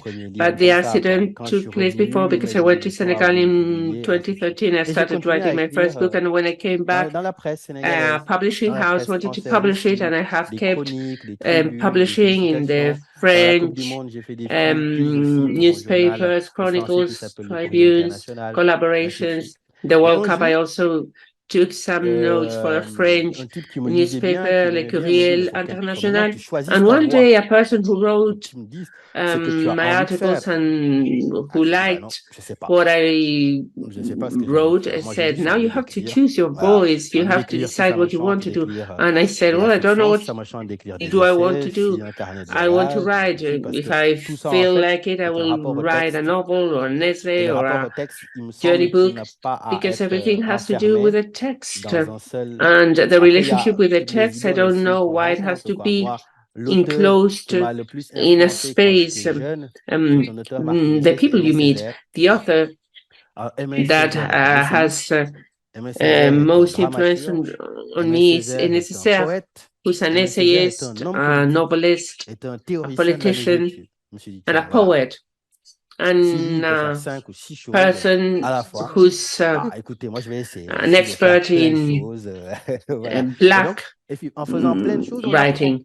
So I said, if you can do so many things, I'm going to try to do the same. And if you do many things, you learn. For instance, a biography. This is very funny because I was talking to Baku about this yesterday. We said in Senegal, there are no biographical traits. When you want to find someone who has been important in history and you try to look for information, you don't find anything. So I started to make history chronicles where I started to look for people who were dead. And this is how I started doing biographies. But what is sad is that now that I'm getting older and I'm becoming more well-known because I'm associate researcher, I go to offices, I take notes, I make expert reports, and I hope that someday I will go back to my roots. But what Astrid said before, I like very much about the multiple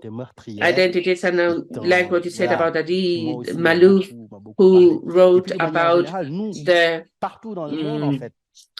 murder identities. That has been very important to me because the different regions have different things, even the food culture.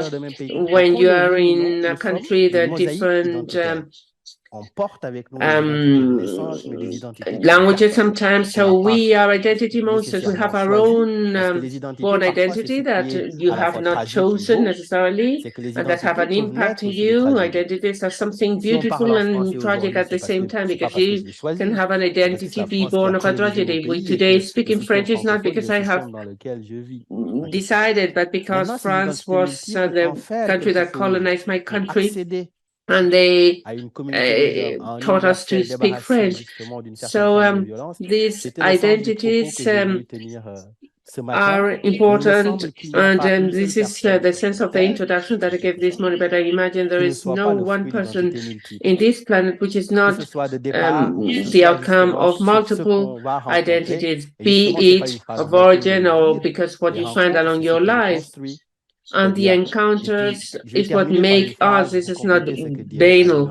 And I'm going to finish with a sentence to complete what Atif Malouf says from Salman Rushdie, who interested me a lot because he suffered fatwa when I was very young, and I have been very interested in his work, and his value has always inspired me. And he said that the human being does not have roots, they have feet.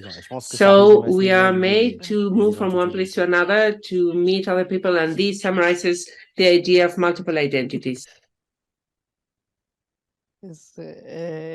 Gracias, Elgas. Thank you. Luego volveremos. Yo creo que luego volveremos justo. We will go back later. Volveremos, yo creo, luego a la, justo un poco a la, digamos, a unos aspectos, digamos, que he notado de... We will go back to some of the things that you have said, que ahora podremos, but I believe we can para no excluir a Ibaku, que está, move on, not to exclude Ibaku, who's here to my right. Creo que también en tu caso, I think in your case too, a lo mejor podríamos casi ampliar, digamos, la maybe pluralidad we could even extend de Elgas y or expand Elgas plurality actividad and tan, digamos, digamos, sí, interdisciplinar, realmente que mueve talk tantos about aspectos, ¿no? your del arte y digamos, que investigas, digamos, disciplines, art.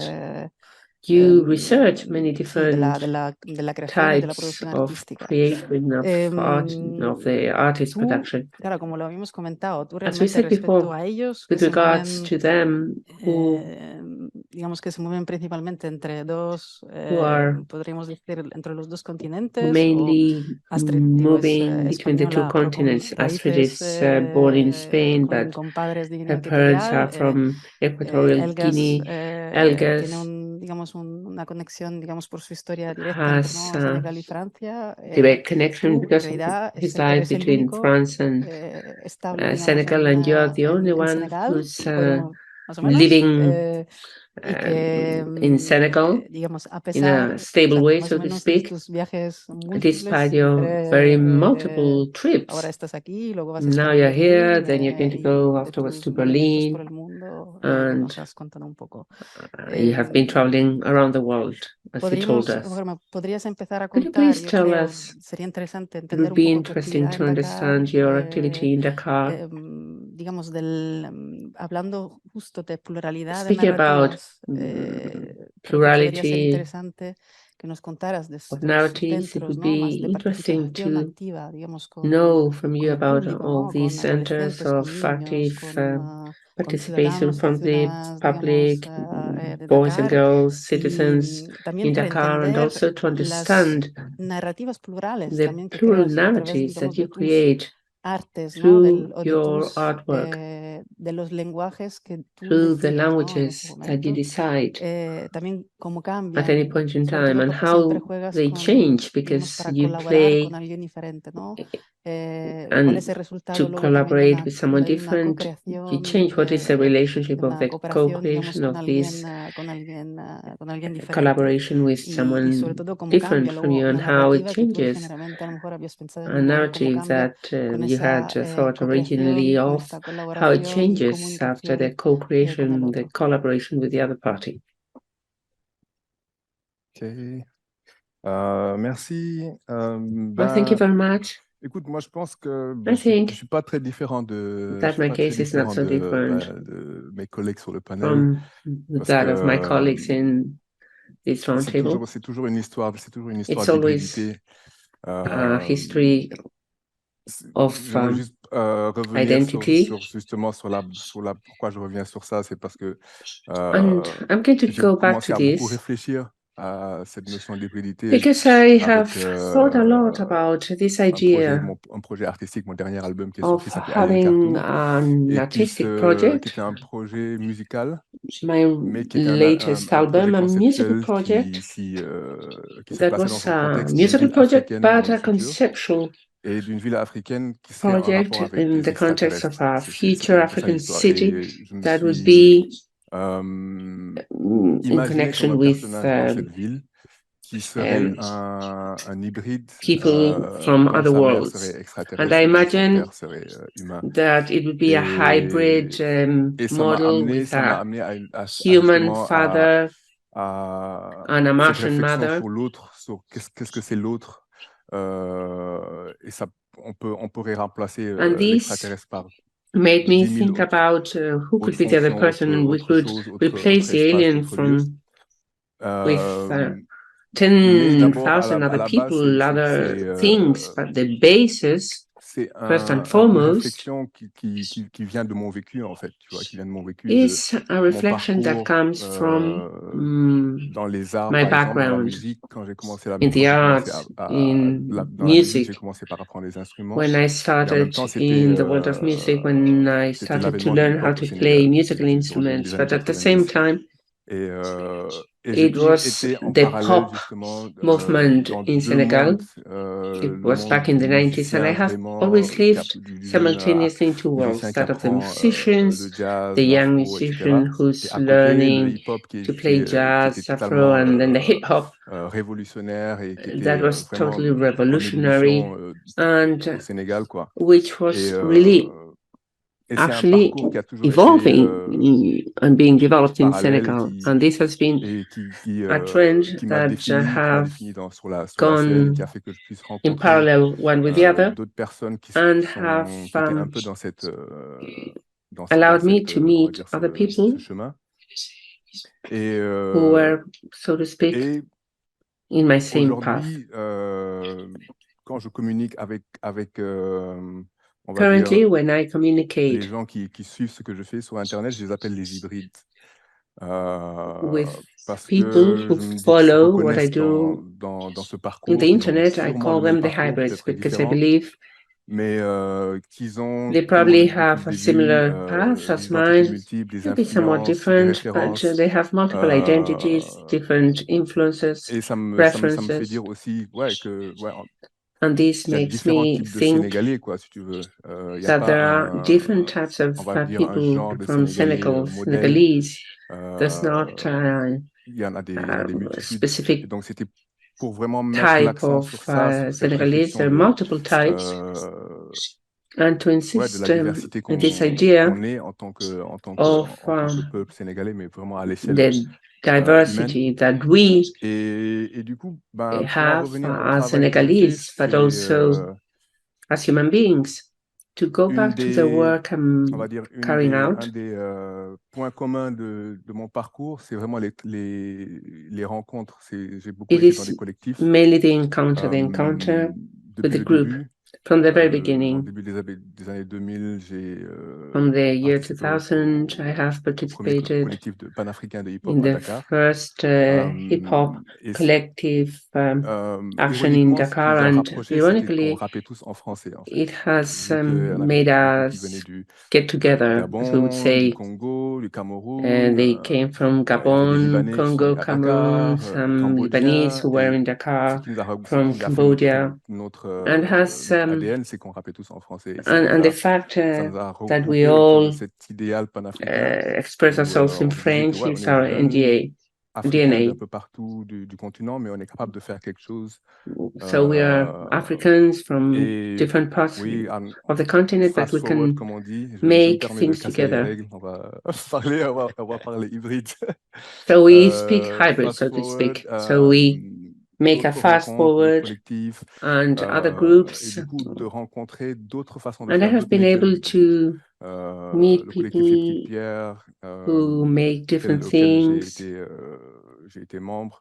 Aussi, il y a un collectif alternatif And I have become a member of dakarois, these groups. I have pluridisciplinaire. become C'est la to première fois que j'étais dans un different collectif où il y avait groups with différents many médiums, disciplines in donc de la mode, Dakar, au from cinéma, après fashion, ça parle de photographie, cinema, la performance. Et photography, ça performance, m'a ouvert and that sur has d'autres choses opened me qui to other m'intéressaient things peut-être that avant, have parce que j'étais interested intéressé par le me cinéma, avant probably la before, musique. because I'm interested in cinema music. Et le fait aussi d'être en And the parallèle fact of dans being le hip-hop, simultaneously in the qui est un monde hip-hop à world, soi, which is a avec world in toutes itself, with tous all ces codes, toutes ces its couches, donc codes, tous ces its médiums, levels, que ce soit la media, mode, que ce soit l'écriture, que ce be it soit les arts fashion, visuels.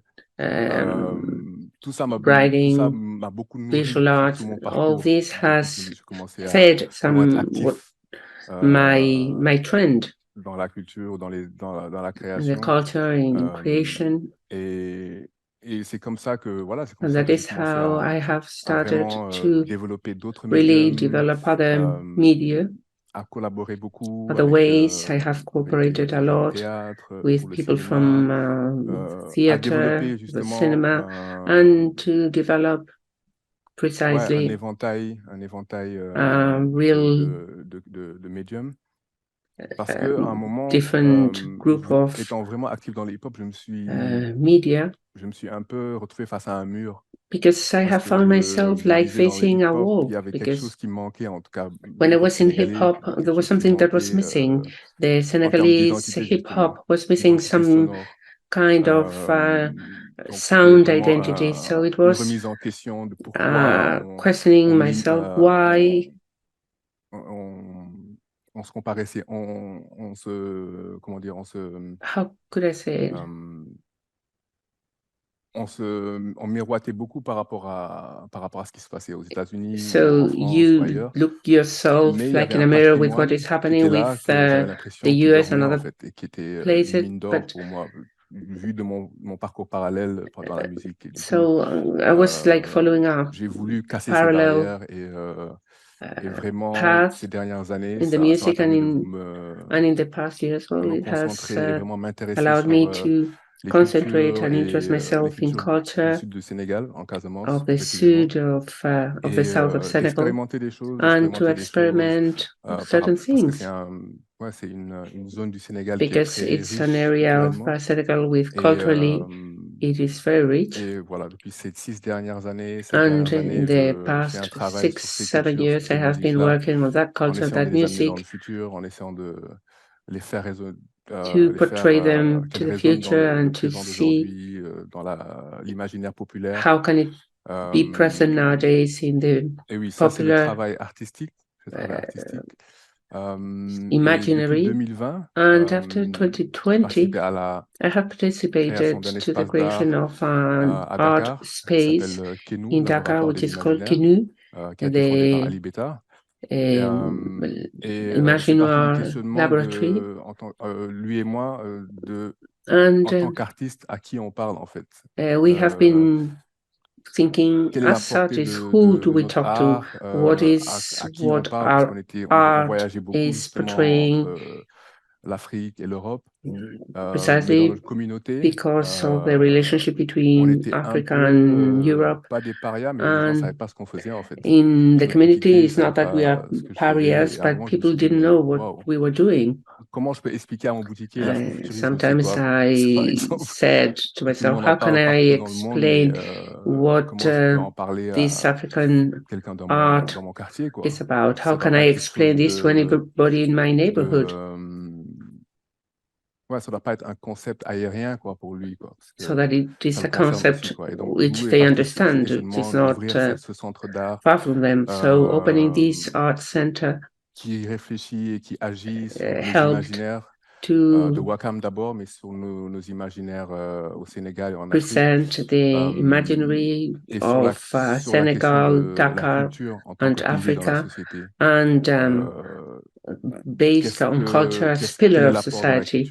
What is what the culture can contribute? What is the role of culture in the different levels of society? And after 2020, we have started to make a diagnosis of our environment, what happens in terms of culture, and has allowed us to be able to present works and understand better our environment and to be able to act upon and learn much precisely from the source that I spoke from the very beginning, which is very rich, but it is a little bit dormant, this cultural heritage, these activities that are cross-cutting, theater, music, cinema, that are made with the community, with the aim of, well, making sure that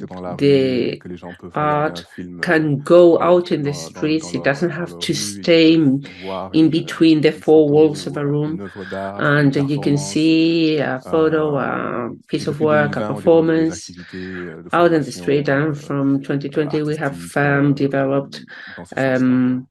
art training activities in that sense. So, with regards then, I mean, this question, what I would like to ask is, they're active, right? They're very active. I'm not sure. They're active in different fields, I think, right? Astrid, especially as a singer and as an actor, and you're active as a writer, right, with your publications. And of course, journalism is important also. What changes then? What changes in your work, what you said, right? More recently, especially, this collaboration, the diagnosis, your assessment of society, saying, thanks to those workshops, that collaboration, if you will, with others. So how does your narrative actually evolve?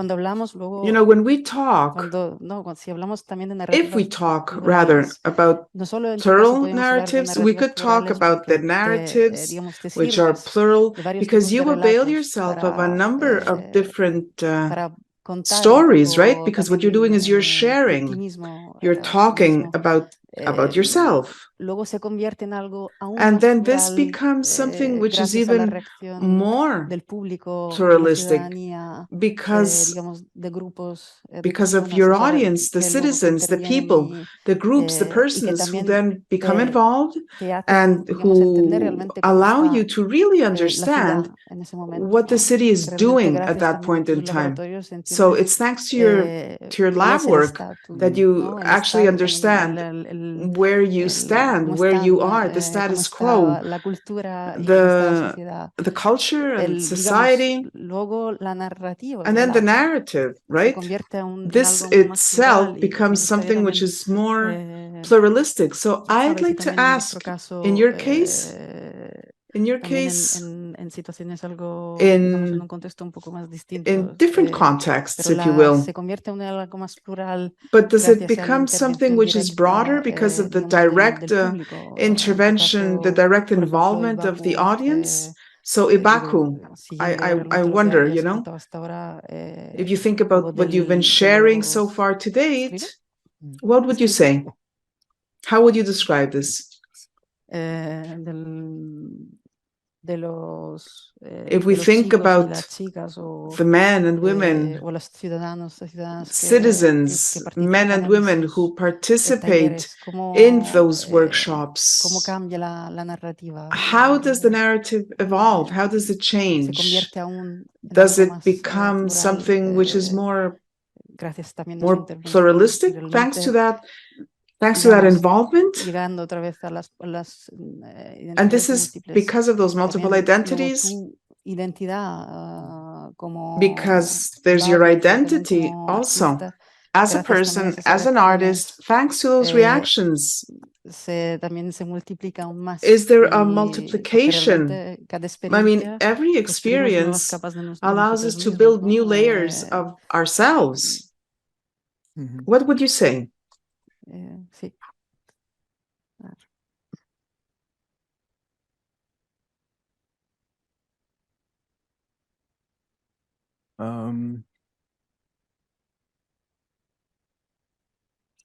Je pense que I think ce que ça a changé I think pour that moi, what's changed for me justement, c'est plus that je cherche it's plus à more, savoir ce que ça a changé. let's see, I'm searching more dans mon travail for artistique, the forcément, changes. ça a changé des choses, mais en In fait, my artistic work, of course, things la have question la changed. plus importante pour moi, But c'était what's more important ça nous a ramené is à that this has allowed us to comment on vit ensemble, en fait. understand how we can live Comment on vit together, ensemble dans how we comment on live vit together, ensemble dans notre quartier, dans how we live in our notre neighborhood, pays, comment in on our vit country, ensemble dans ce monde-là. En fait. how we go about our lives in that world. Et pour nous, c'est devenu And for us, la this pratique actually is aussi, what we do as artists, our practical work. À cette pratique artistique, c'est devenu, That's c'est en train de, ouais, c'est what we're seeing ce now. qu'on développe comme pratique, en fait. De nouvelles façons de It's a new way ensemble. of living, if you will. Plus on connaît l'autre, plus on connaît The more we notre know environnement. the other, the better we know our setting, et plus on our peut environment, trouver de meilleures façons d'être and ensemble, de vivre ensemble. we learn better how to live together better. This is absolutely essential for many of us. Et c'est quelque chose it's actually something dans tous les programmes qu'on fait, which runs through all of the programs that we've launched. We work with Canoe. Il y a un côté artistique. There's an artistic facet, of course, on revient toujours but we always return to this idea, this concept of knowing how to work together, how to understand what the reference is. Par exemple, so, for instance, there's a very interesting and very concrete example. Un projet de formation de 3 mois we ran a 3-month-long project. This was for 30 young people in our neighborhood, and it involved the stage. So it was musical activities and plays. All of the human values that have to be developed together actually were studied. So this was a highlight of the program. In the program, in our activities, and this was as of our commencement in the year 2001. If that's good, I think that in practical terms, for the artists, I think that this is going to be something that is going to mirror our desire, our intention to again create, to reinvent, if you will, the process. So I have to say that I can't really summarize what's been done. I can't really explain where we are, but it's a very interesting process. It's very, very interesting. And in more collective terms, I would say also that it's fascinating, it's very interesting, and it definitely does have an impact. Yes, I think that for us, in practical terms, definitely that's where we stand.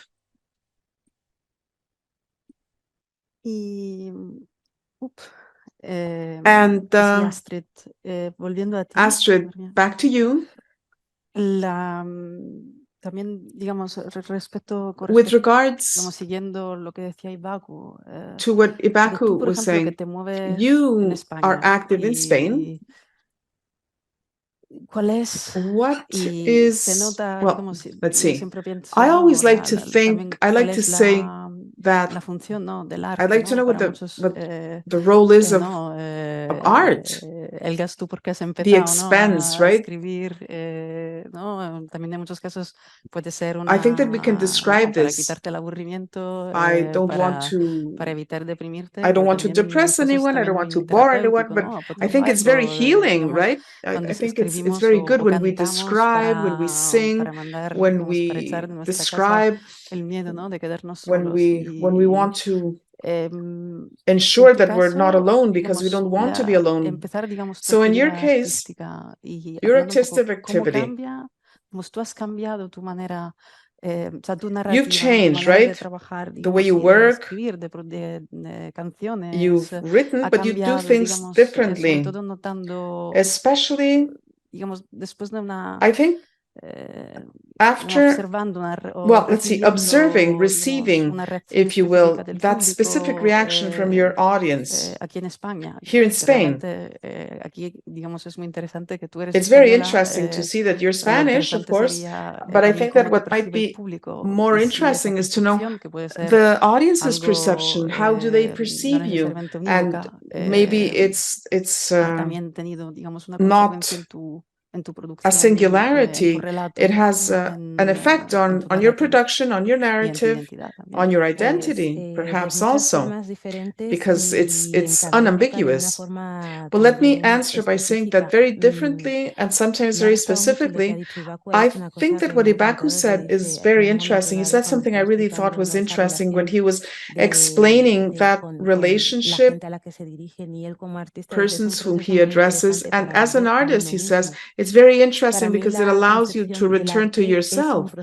That exactly is art for me. It's knowing myself as a person. Artistically speaking, I believe that the artist is constantly seeking to know who they are. And artists use their setting. And it's also a way of returning to others the kind of tools that will allow others to find themselves. So this is how I see it as an artist. It's a healing process, if you will. It's making sure that you know what pertains to you, what it is that allows you to be the person who you are. Now, in my case, in Spain, things are different. You ask me, how are things in Spain? Well, I have to say that my experience, and other artists who are of African descent may have had a different experience, but my experience has been a process whereby I have had to see how I understand who I am in order to make manifest the artist whom I am. So my feeling throughout my years as an artist, my interpretation is that people do not necessarily know who we are in this country as descendants of Africans, because we are identified either as Africans only, we're not accepted really as Spaniards, and in that process, we are asked to be similar to something which is either more Afro-American or exclusively African, you see? So in that process, there's no identification of who we are as persons who live in this space of a multiple identity and what it is that we need to say. I think that in Spain, this process is not taking place just yet.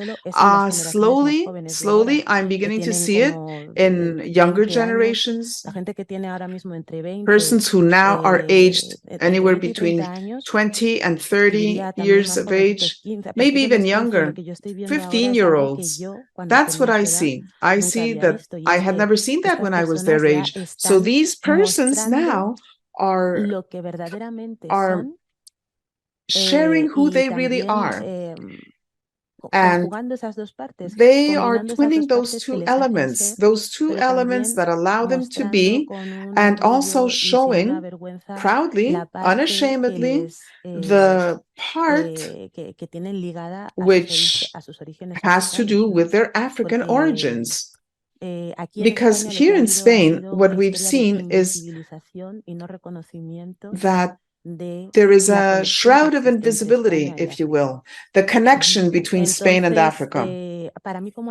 So as an artist, my artistic development has been linked to trying to represent that which other people believe is what Black people represent. And at this point in my life, now I want to do something. I am sufficiently mature as to be able to say that this is the space that has allowed me to be who I am, a multiple person, a space of multiplicity, a recognition, an acknowledgement of making visible, an understanding of the reality of something that in Spain hides behind the mirror of invisibility, a lack of acknowledgement, a non-acknowledgement in historical terms that twins the reality of this country with the reality of Africa. In my case, specifically Equatorial Guinea, which is why I think it's very important. What Ibaku said, I thought was really very beautiful. When he talks about the relationship, you asked him whether his identity as an artist is multiplied because of that interaction. Well, in that interaction, of course, it's good for all of us because we receive constantly. But the thing is that the interaction which exists or which has existed in cultural terms between African persons who reside or have resided in Spain, descendants of Africans, in other words, persons born in this country but of African origins, this has been based on a spirit, if you will, of seeking space, wanting to make space, which wasn't actually allowed for. Why? Because of the non-identification, the ignorance regarding the persons who make up and take up those spaces. So not knowing who the persons are who come from different parts of Africa and settle down here and their contribution in cultural terms, and the complete ignorance of those persons who are born here and continue to contribute to the society. So the cultural exchange which takes place, because there is no acknowledgement of the presence of these persons in this space, there is no acknowledgement, there is no exchange, no give and take, no true interaction of the community, the African community, the community of persons of African origin, and what they have to contribute to Spain, because they are either not being seen willingly or they are being asked to represent the image of that which is identified as that which they must be related to. Let me give you a specific example. I'd like to be a little bit more clear. My artistic background, I'm a singer. I think that this makes sense, and I can say this now, but as an artist, I've been a singer, Afro-American music, because we, as Black people, that was the referent, the cultural referent, Afro-American culture coming from the States. That is what we identified. That is what we understood is something that has to do with us, and that may be a vehicle, a tool that allows us to express ourselves in such a way as to really be able to make space available for ourselves in this country, and then African culture from the different countries. But whenever we speak of Africa, Africa is limited to the folkloric Africa, which is frozen in time. It's a snapshot, no evolution, no real exchange. This is what we're seeing. This is what we have been seeing very recently. Perhaps more deeply, perhaps taking that evolution more into account, artistic currents that are stemming from Africa and arriving here. This space is a consequence of all of the above, and where we already know that there is a dialogue, a bilateral dialogue, both sides, where there is a lot of sharing. So it's not imposed. Only this is what I will acknowledge as African. This is something that's happened for a long time and continues to happen. It's evolving, it's becoming something else, but in our understanding as artists and as persons who are descendants of Africans, well, this definitely has affected us in the way we carry out our activities. So I think now, yes, we have matured, and I would say, in my case, everything I'm saying, by the way, is my opinion. Please, this is my take, my interpretation. So at this point, as I say, I think that I am sufficiently mature as to be able to forego that which is being imposed on me, what I believed I could do because it was the path to expressing myself. Well, I understand that now the time has come when I can say, no, this is who I am. This is who I am, and it's not me alone. This is a space where many, many persons are to be found, persons who must be acknowledged to be what we are with multiple identities. We've overcome difficulties, we've combined the identities, and there's a lot of beauty involved in combining the identities. That information is very valuable, and this acknowledgement is of great importance if we are to really understand what Spanish society is, in order to find those cultural spaces where there is an exchange, a real exchange, which allows us to understand how culture is generated. What my colleague has said, what we've heard from Ibahu is very valuable, because it allows you to identify yourself, to understand who you are. So the time has come to build a space, acknowledge who we are on the basis of who we feel we are. I do have the feeling, and I will now give the floor to Elgas. But Astrid, as you know, I'm not Spanish and I haven't been here for 1,000 years. So I think that what you're saying is very interesting.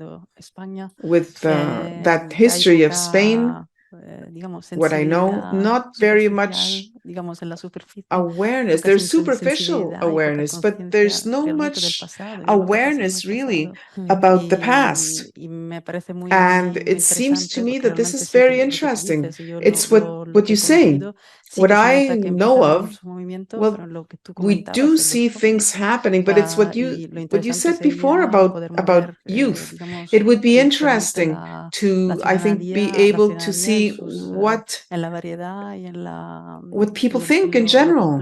It's very complex, the different layers that make up society. Because Elgas, for instance, if we think about what was said, when we talk about society,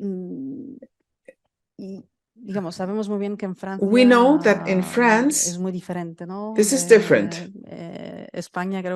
Spain, I think, tenido un camino un poco diferente, ¿no? Sobre todo en la conciencia del pasado, ¿no? A different interpretation of the past. Por ejemplo, So, tú tienes la sensación, do you have the feeling, que todo, digamos, lo que do tú you feel escribes, también lo que that investigas, everything you write, everything you research, digamos, do you se feel percibe, por ejemplo, that como this is algo understood exótico, as que exotic? tiene siempre que Something that volver always a tus needs raíces y a to be explained as a return to one's roots or one's origins, your double identity cuando tú escribes sobre, as French and Senegalese. When you write about these por ejemplo, yo issues, pienso en tu I novela, que think about your realmente pone en novel, for contacto instance, directo which la establishes ficción direct contact. un hombre, digamos, de Senegal, A viviendo man en from Francia, Senegal a lives in través, por ejemplo, de tus France. obras, hay So, una reacción, digamos, que lleva luego a un discurso what would you say? postcolonial, Is there a volviendo un poco a las post-colonial primeras palabras de discourse? apertura de Antonia, ¿no? And Sobre again, going back to Antonia's sobre, words, digamos, un primer discurso that muy mea initial culpa, ¿no? address, are we sobre lo acknowledging that we are aspectos del accountable? pasado, digamos, o lo que Are we realmente, looking digamos, at lo the que back? países como Francia quieren devolver Are we looking at the a los past? países, Are we looking at ¿no? del France? continente africano? France and other countries with regards their relationship with countries in Africa? Oh oui, vous êtes Well, chanceux quand même en I have to Espagne, j'ai envie say de dire, that de pas avoir I'm in Spain, les sujets s'opposer avec autant de and violence en France, parce qu'en France, le sujet it's colonial est un different sujet qui est explosif. from Je sais pas France, si vous because avez in suivi France, récemment ce qui s'est colonial passé en issues France. Il y a eu are des émeutes parce qu'un policier explosive. a There are tiré sur un jeune strikes. adolescent A policeman pour refus shot a d'obtempérer. teenager, Et donc pendant 2 and semaines, for on a 2 eu des weeks, banlieues we had qui se sont embrasées. Et donc la the question city du passé was colonial on français ne fire. passe pas. C'est d'ailleurs le The grand problème de la colonial France. past Tout ce qui in se France passe is dans le a very continent d'une important certaine manière issue. aujourd'hui avec If des you coups d'État, will, des right discours now qu'on appelle there's anti-français, there's viennent de cela. Sur la different lessive, en coups quelque sorte, d'etat, coloniale, there's beaucoup de pays ne font pas assez uprisings, and many pour countries are reconnaître not doing l'histoire. really Parce que pour enough to ouvrir acknowledge un what the placard past was rempli de like, cadavres, because parce it's que parfois les opening récits, a cupboard and les romans finding nationaux, all the en fait, qui peuvent skeletons. s'effondrer si on dit toute la vérité. If Donc we là, on est en train de dire la really vérité told au the truth, compte-gouttes, well, maybe alors que le désir de the whole country souveraineté, le would come désir d'avancée, tumbling il est down. de plus en So plus the fort desire chez now les to populations. advance and to Donc, progress c'est un is sujet, moi, qui est increasingly au cœur de robust among de mon dernier population at essai. large. This C'est ce que j'ai appelé les bons ressentiments, les relations what I très describe troubles in my most recent entre writings, la France et ses anciennes these colonies. good bad feelings, the Je vais vous relationship raconter between une France anecdote and its former colonies. Now, an anecdote, this is from Yambo Logem, an African writer. Yambo Logem is from Somalia. He arrives in France. He's young. He's brilliant. He studies at the École Normale Supérieure. So it's really absolutely top notch. It's the most prestigious center. And he studies literature. He loves literature. He begins to write. He writes novels which he sends to Présence Africaine, which is established in 1947 and publishes his works. It's the African diaspora. So he decides to write a novel. He sends it, the novel, the draft, and the editors say, yes, it's a very classical work. It's very traditional. It is French, but what we want is Africa. We want to hear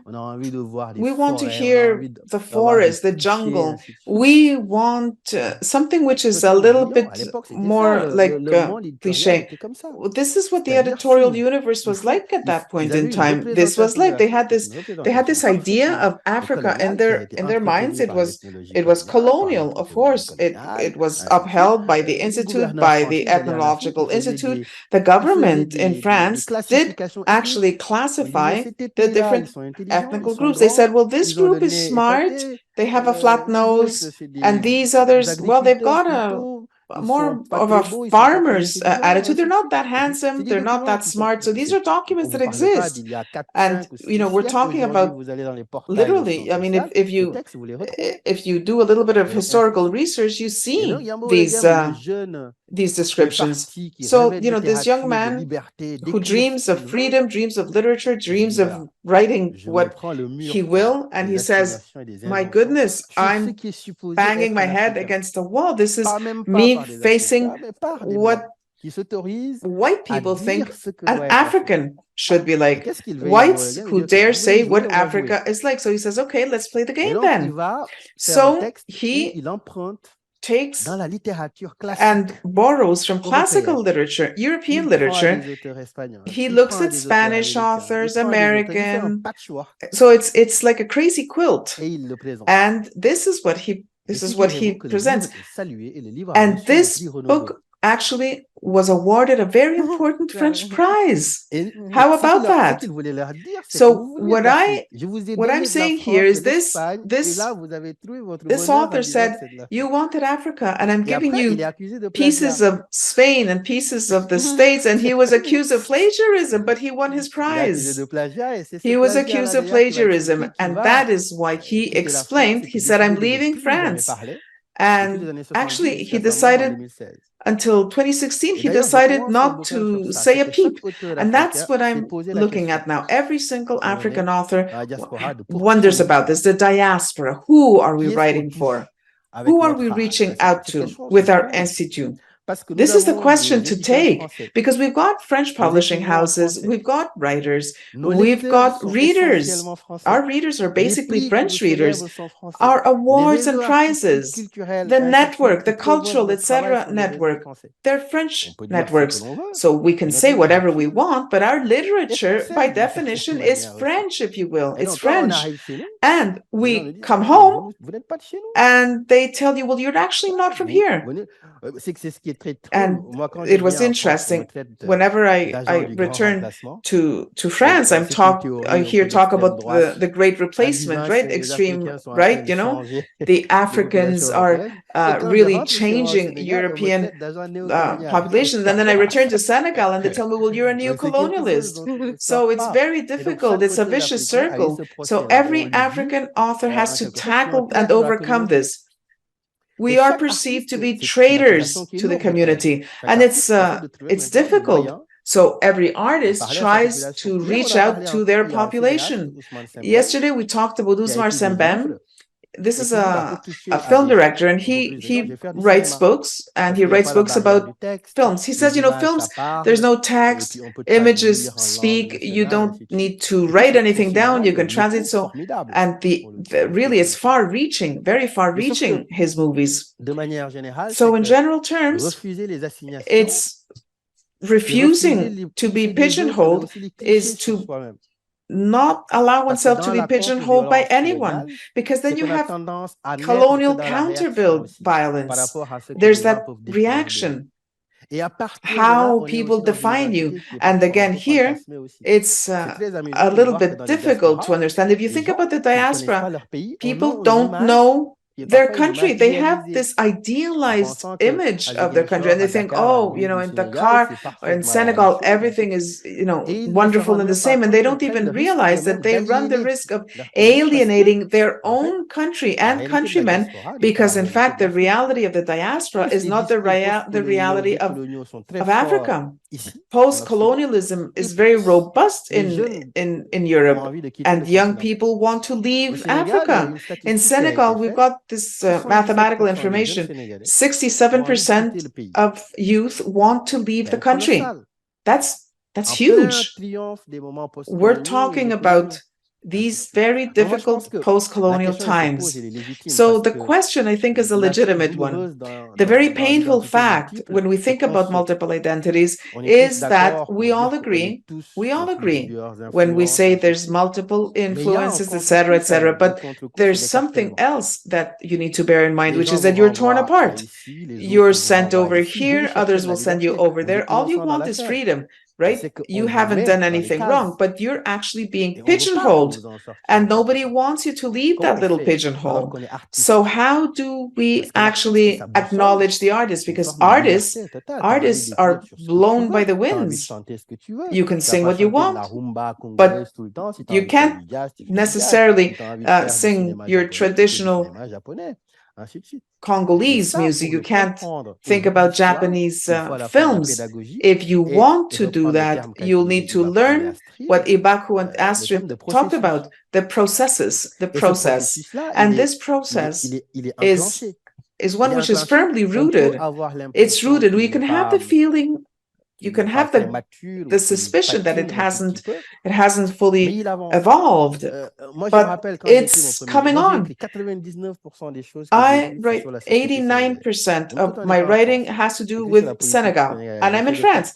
Politics, biopics, artists, the history of Senegal. My first book talked about religion and the rights of women in Senegal. When I wrote that book, there was a fatwa issued against me, and I was told you can't return home.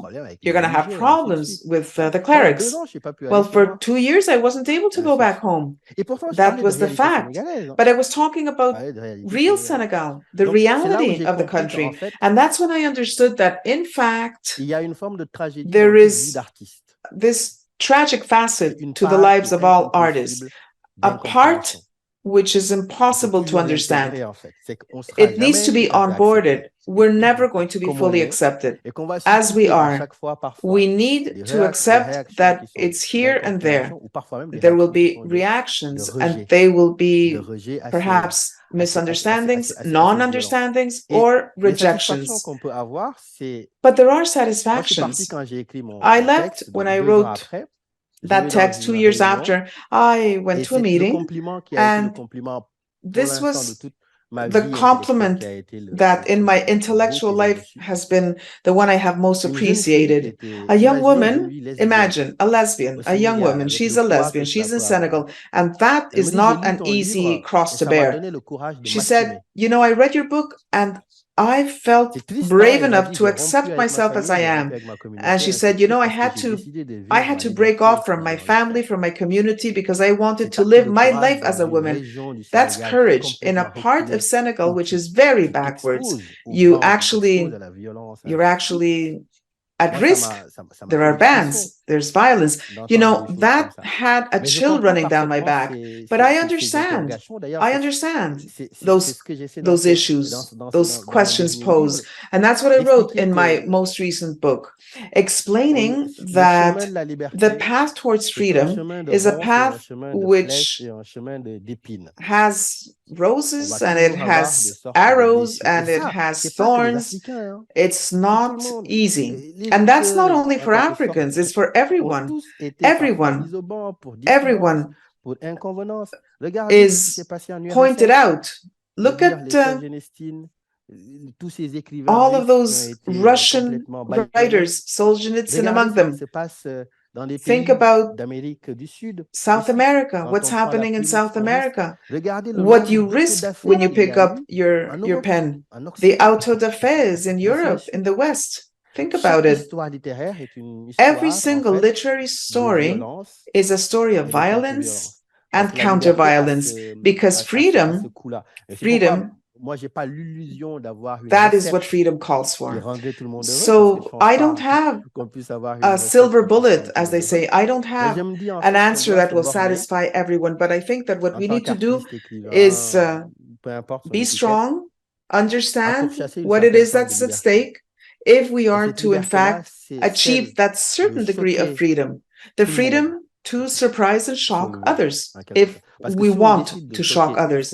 Because if we want to only shock a few, then we're only half cooked. And this would be the question for my colleagues. Do we feel that we actually are the spokespeople for communities? Are we a loudspeaker for communities? I have a difficult time speaking out for myself. I have a lot of energy. And am I to speak for myself legitimately? here we are. We're all different, although we are similar in many ways. Equatorial Guinea, born in Spain, living in Spain, in Baku, traveling the world over, based in Dakar. I live in France. I think that if we asked others, I don't know, I think that every single person is a unit. Sometimes some Westerners will say that, well, blacks are all the same. And maybe at home, many people believe that blacks are just blacks. So what makes us very similar in Africa is that we're similar in the conditions that we have to survive. We have different ethnic groups, we have different religions, we have people who eat different foodstuffs, who read different works. And that's why I like to say that we always need to study history and understand what history is worth for everything it's worth. Speak the truth. Talk to the people who are responsible for this history. Ask them to acknowledge their error and always work together in order to build something. And this is actually why when in Rabat, there's a young reader at a meeting who said, why do you only write about Africa and Senegal? And I said, well, it's an important question, but how would we write about something else? We're conditioned by this story. And we seek to release ourselves, we seek to be free, and it becomes increasingly difficult. So those are the trends.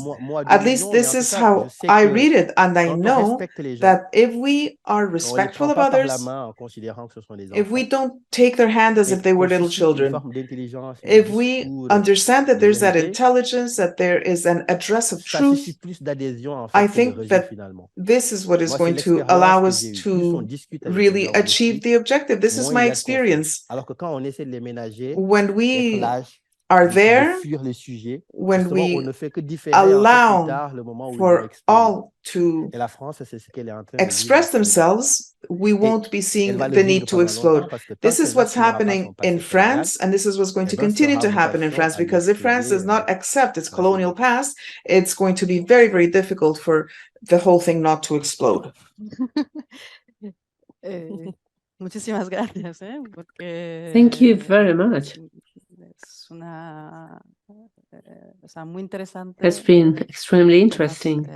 También se nota la retórica, la pasión, and el dolor y we can feel your passion, de sublimar el dolor y sobre todo pain, gracias. Yo me preguntaba, Antonia, the effort to overcome the pain, and I was wondering, Antonia, I don't know if there are any questions in the room or some questions in the chat. Are there any questions among the audience? In line with what we have been talking about in this panel. Alejandro? Vale.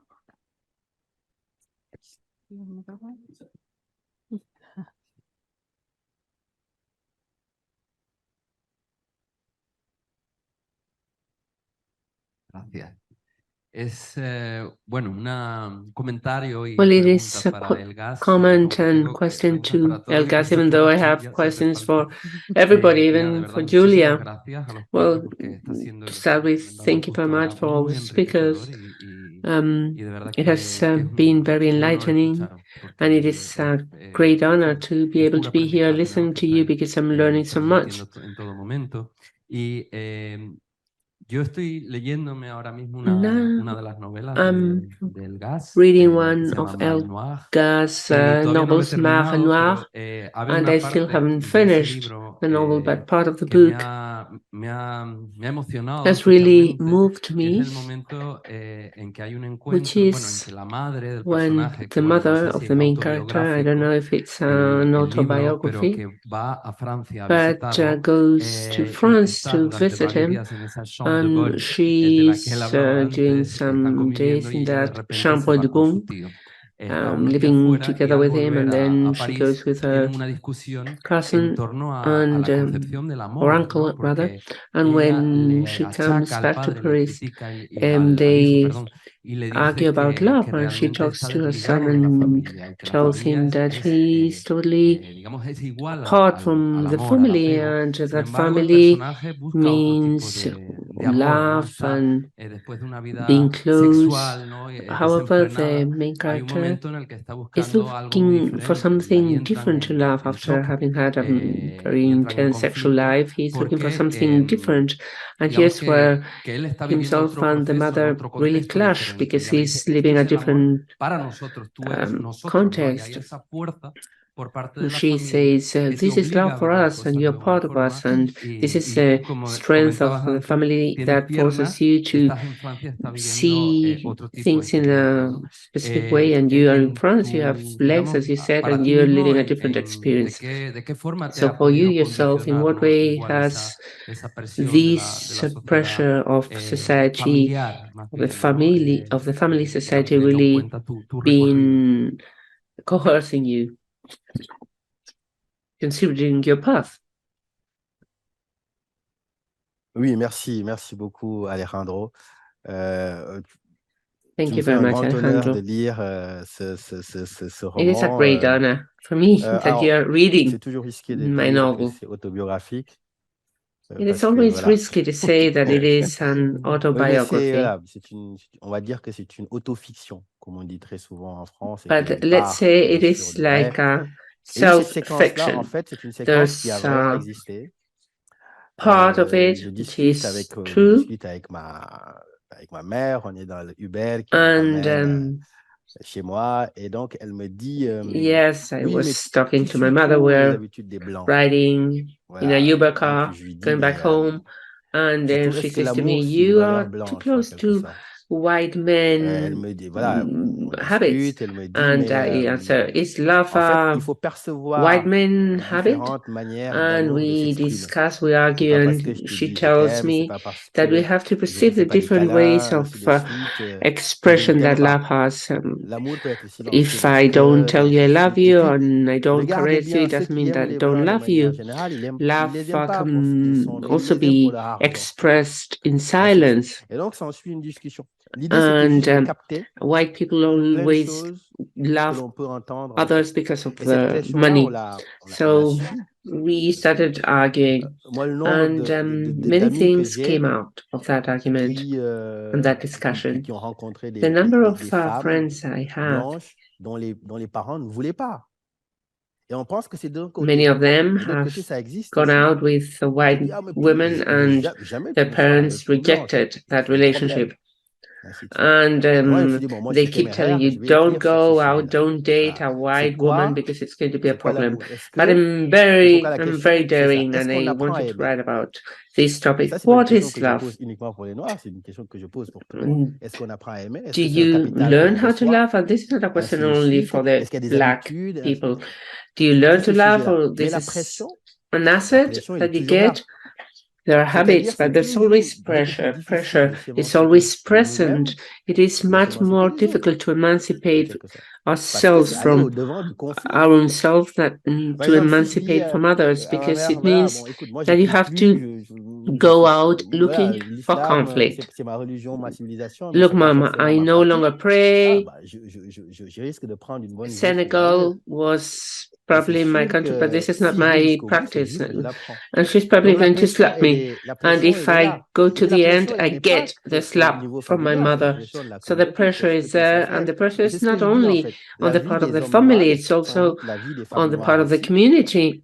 In the lives of Black men and women, there is like a white sheet of paper where many fantasies have been written down. This is what Black men have to be like, this is what Black women have to be like, and there's no space for freedom. And life means being concerned, because if you're not concerned, well, there's no life. And these were the type of topics that I wanted to portray in my novel. How can you emancipate yourself through love, and how can you emancipate through writing without being in the constant conflict, because you can live with people that you disagree with, and this is one of the biggest challenges nowadays, to disagree with someone but without being hostile to him, because nowadays when we have a discrepancy or a disagreement, this person becomes our enemy. And I believe that you can disagree and you can still live together. But to answer in a word to your question, this is an enormous pressure that exists. That is why I wrote 6,000-word thesis, because there's people who feel that they have to send remittance to the country, 1,500 euros a month. They're compelled to sending money to the family. It is a pressure. I do it because I'm grateful to my family, I'm indebted. Well, but in the end, if you could choose not to do it, you won't do it. So to understand the immigration conflicts and the poverty of some immigrant families, sometimes you have to understand the family links, the dependency, the pressure existing, etc. And to go back to the public identities, this you can tackle in a thesis, in an article, or in a novel. And you can even make it a play, a theater play, or a musical. Any source is good. The art is more the style than the content, because at the end of the day, we're saying similar things. I believe emotions are everywhere.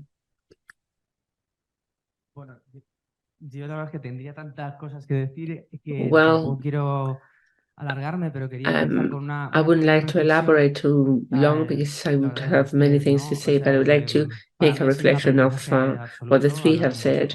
I have learned a lot from listening to you. It has been fantastic. You spoke and said before that you don't have an answer as to how we can recognize each other.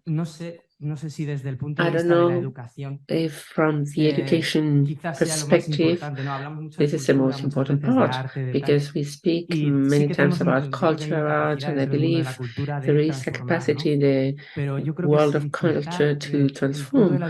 But I believe there's something very important which is missing in education. I'm going to tell you an anecdote of my elder daughter when she was 6 years old. She was trying to explain to me that a schoolmate, I can't remember who, and I said, but who? And he said, well, David, this tall boy that runs a lot, and he was the only black boy in the class. So from here, it is important to see that this perspective, which is so biased regarding the other, we have to make an effort. I believe it would be very important in education to, at least in Spain, I don't know in France or in Senegal how it is, but in Spain, we should introduce some benchmark or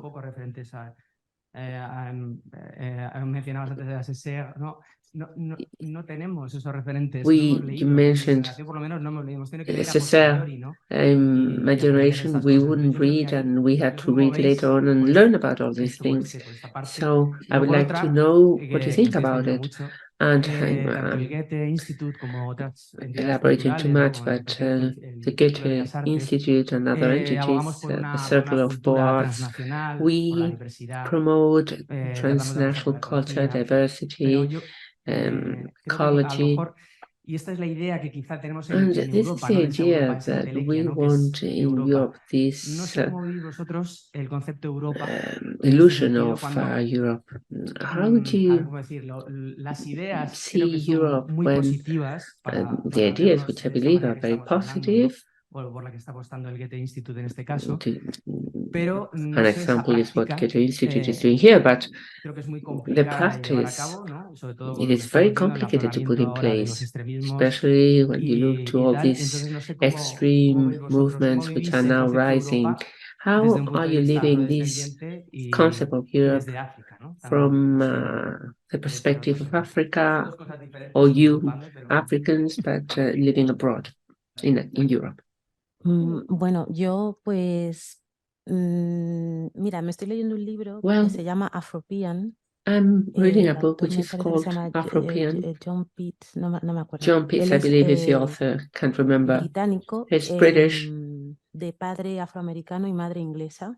from Y an decidió, no lo he terminado Afro-American de leer, father and pero él a decidió en un British momento mother, dado de and su I vida haven't finished the embarcarse book, en un but viaje at a por certain point in varios time, he diferentes países decided de to Europa go on para a conocer a trip las comunidades in the afrodescendientes different y European encontrar de countries alguna to manera find ese those lugar communities that utópico whose que ancestors were African, and to o que muchos que tenemos que find vivimos that esta realidad, que utopian somos afrodescendientes, moment of those of que us who estamos en un are espacio donde somos considerados, somos una from minoría, African ancestors, where esperamos we are a encontrar, ¿no? Un minority. espacio que What nos, we intend to find, what we want to en donde find, a digamos, este es space mi lugar, where we ¿no? O say, esto era lo que this estaba is buscando. where I Y él se embarca belong. en este viaje And por he diferentes embarks países in this europeos, trip encontrando in a different la Europa European negra, countries, por decirlo de alguna manera, ¿no? finding Esa the vinculación Black de diferentes Europe, países de Europa que han tenido con diferentes países de África, cómo the la links that población, the different las European countries comunidades have had negras en with esos Africa, países and how se the desarrollan y la aportación Black que communities han coming tenido, ¿no? from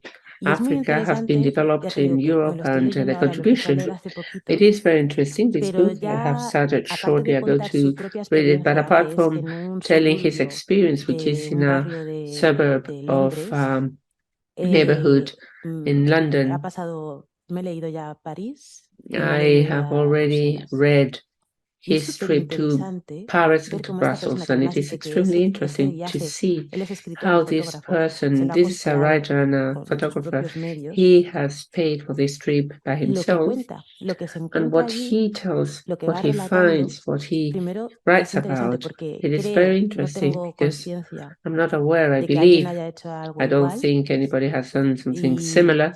y luego encontrar And que secondly, allá donde to vayas find siempre that hay wherever you aspectos en go, there común. are always Hay una cosa que common son las elements. particularidades There are del some lugar specificities of que the define place mucho cómo esa which comunidad defines afrodescendiente how se va that a manifestar, se va a a relacionar, community of African la origin is visibilidad, going la to forma que tiene communicate, to relate, the de visibility, relacionarse con el the way of entorno, relating with the environment. que tiene que ver mucho con That el has a carácter lot del to do país, with the con la nature política del of the país, country, with the con la historia pasada del politics país, in the con la historia de country, descolonización with the también.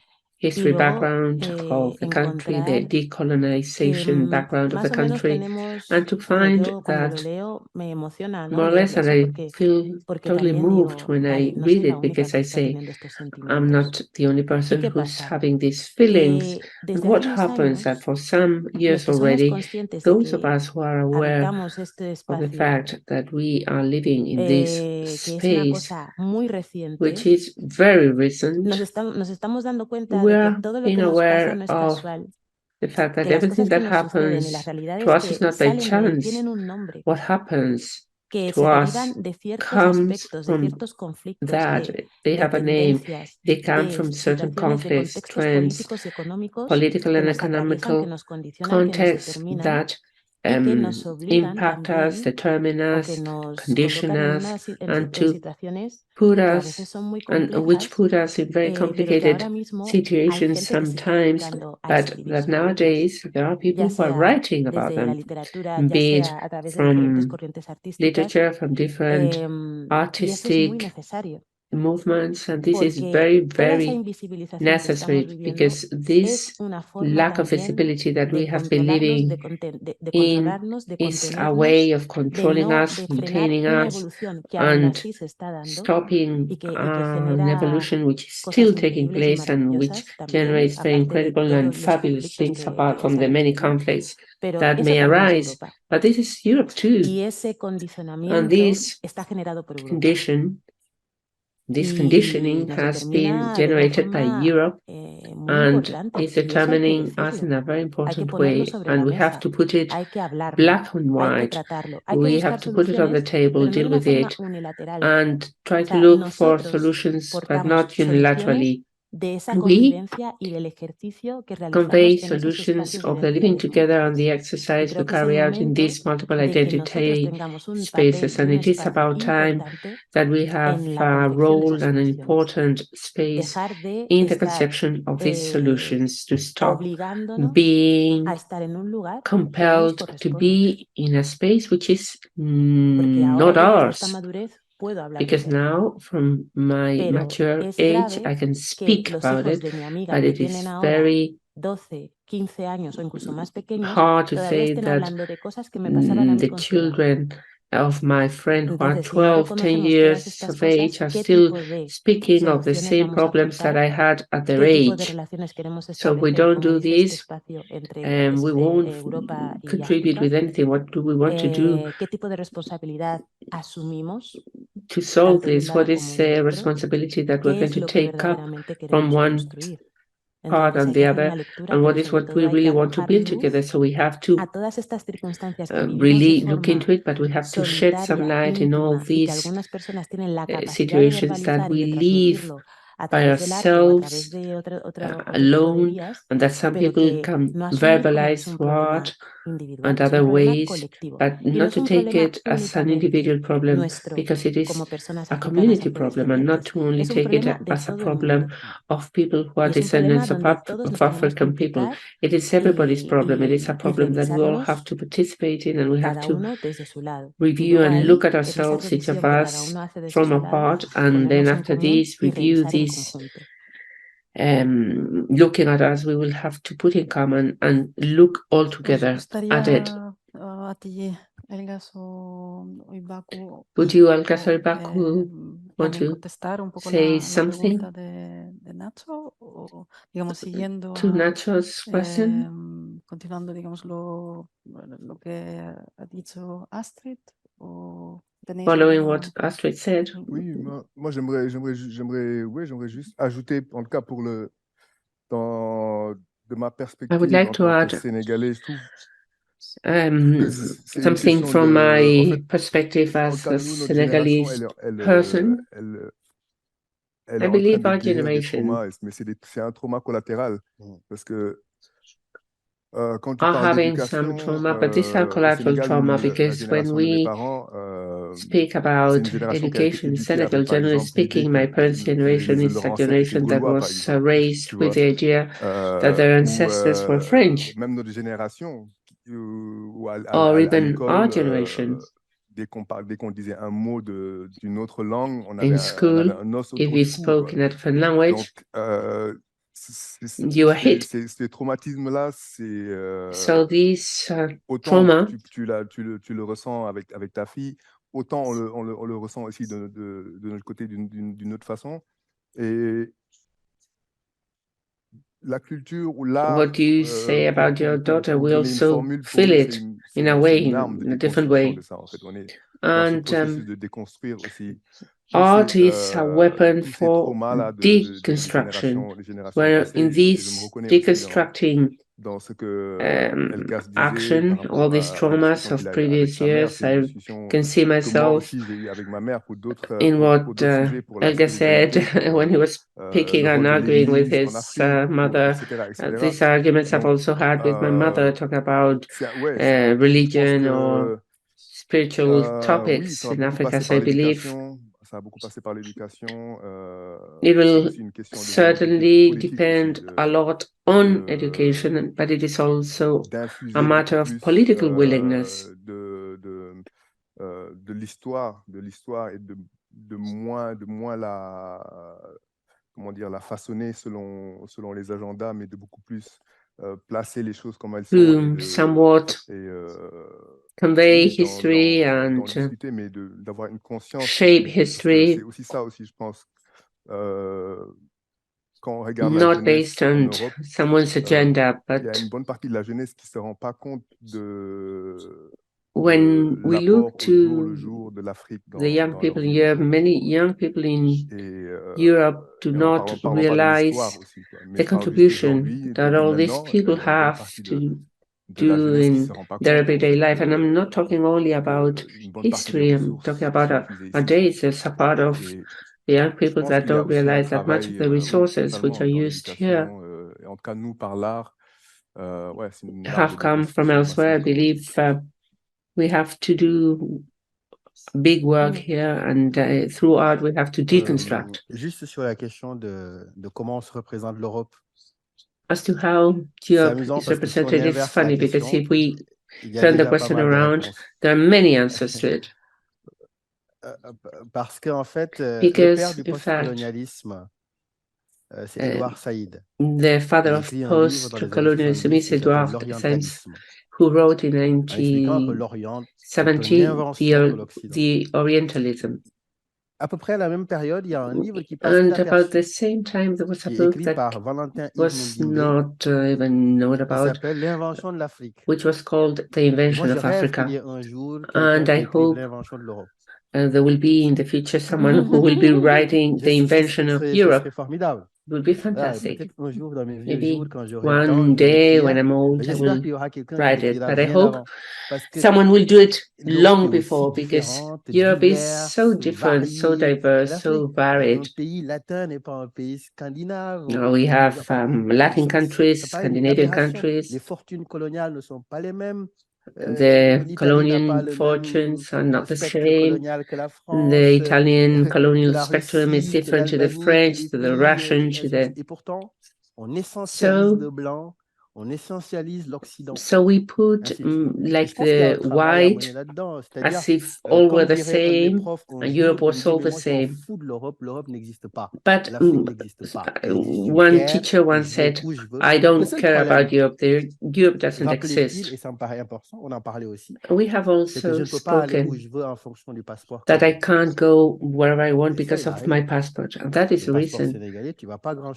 You don't go far with a Senegalese passport. You can't go to many countries. You need a visa. Whereas if you have a Western passport, it is easier to go all over the world.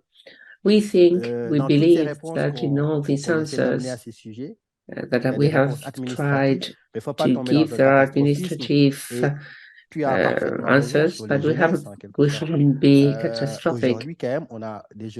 Nowadays, we have youth in the Western world which are much more aware regarding gender, equality, colonialism. In all the countries, in all the universities, there is a movement there which is very encouraging, and if we extrapolate this is probably going to be a process that will continue. It's my nature. I'm very optimistic. And I would like to thank you for having invited me here and for the opportunity that you have given us to discuss with Q, with Astrid, with Julia, and the previous discussion that I have found really fantastic. I had an interview, but it was more practical because we artists, we may say that we speak a lot, but those who are more practical, it's not us, those who build. So I would like just to congratulate you for having organized this meeting.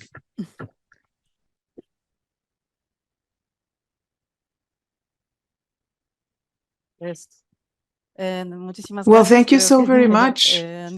I think that these were the perfect thoughts to put an end to this session. So we reconvene at 1900 sharp, please, at 1900. This is going to be our third round table, beginning at 1900. we're going to be talking about overcoming disconnections, more political, more critical than the previous ones. We will definitely be pondering on other issues and posing questions that will be a little bit different. So thank you very much, and we see each other again at 1900. Very nice seeing you. So I think people are still coming in, but I think we will start with our third panel. We are closing the day. This third panel, which we called Overcoming Disconnections, New Narratives and the Reconnection of EU-African and Inter-African Relations. And as we were commenting during the day, the idea was to link the intercontinental and the local. And so in this panel, we have three different perspectives. We have the Spanish Equatorial Guinean, the European and the inter-African perspective. And I will in a second say something about who's here with me or also in the virtual space with us. And so the idea is also to formulate political, but also cultural proposals, not only to improve, if we can call it like that, the relations between the continents, but of course also continue to critically discuss unresolved issues in the context. So let me quickly present to you who's here with us. Sana and Francois, I go changing a bit with the languages. We've been doing so during the day, but feel free also you to speak any of the three languages, Spanish, French, or English, that you feel most comfortable with. Aquí conmigo, with us this afternoon, we are delighted to have Donato Ndongo, who is a historian, a writer, a journalist, and a driving force behind Africanism in Spain. I would underscore his activities as a researcher and as a disseminator of Equatorial Guinean literature. Back in 1984, he published an anthology of sad literature. He published in Índice and Diario 16, a delegate of Agencia F in Central Africa. He was with the Africa University Residence, a director of the Center in Malabo, and a director of the Center of African Studies in the University of Murcia. He is a well-known speaker in Africa, Europe, North America, and South America as well. He also collaborates with the media in Spain, and his best-known works are novels, Las Tinieblas de tu Memoria Negra back in 1984, Poderes of Libertad, 1997, and Nietro in 2007, a new book, Quien mató al joven Abdullah. So he's also the author of different essays, of narratives and poems, and the history and tragedy of Equatorial Guinea, which was published in 1977, considered to be a pioneer in Spanish studies addressing the Spanish colonies in Africa. He is well known in Spain because he has fought the dictatorship in his country. Thank you very much for being with us, Donato. With us via remote are two additional guests. Let me introduce to you Sana Ushtati, founder and CEO of the association So-Cult. She has been an independent cultural relations expert and consultant for more than 15 years. She leads important initiatives in the field of international cultural relation and has worked with more than 30 countries, building lasting relationships and connections between diplomacy, government, cultural stakeholders, and non-state actors. She's involved in various programs and projects that create European and international partnerships for exchange. And since 2020, she has been heading the cultural relations platform. Sana, you'll surely be explaining a bit what this is. And from 2012, she has coordinated the initiative More Europe, External Cultural Relations. François Boudin is also with us. He's a co-founder of Sankoff Arts Productions, a cultural technology agency that is based in Burkina Faso. And he is also the arts program officer at Africa No Filter, ANF, a nonprofit organization that supports the development of nuanced and contemporary stories that transform stereotypical and harmful narratives in and about Africa. He made his debut in dance in Burkina Faso as a manager of the Burkinabe dance company Auguste Bienvenu, and then as a project manager for the Choreography Development Center in Ouagadougou, CDC La Termitière. He holds a bachelor degree in Anglophone Studies, a master degree in art management, and a European diploma in art project management from the Marcel Hector Foundation.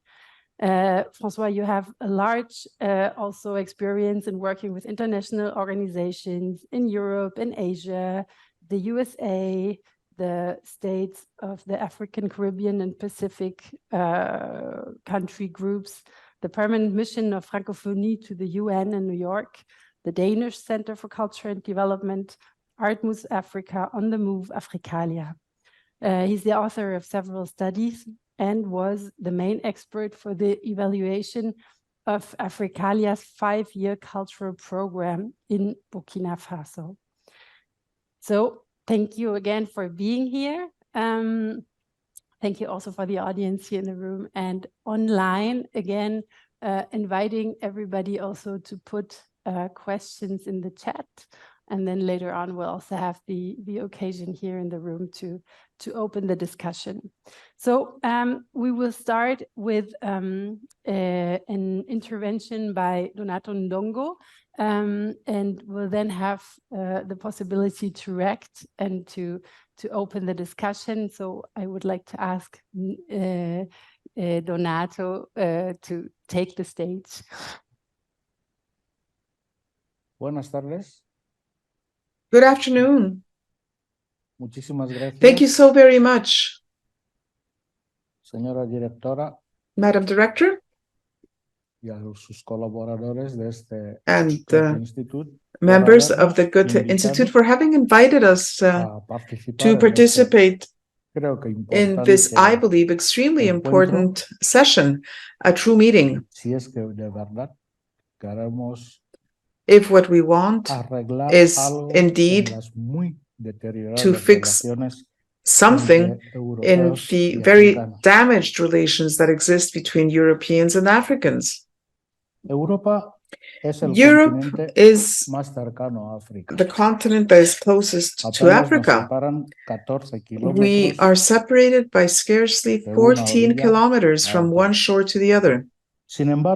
But in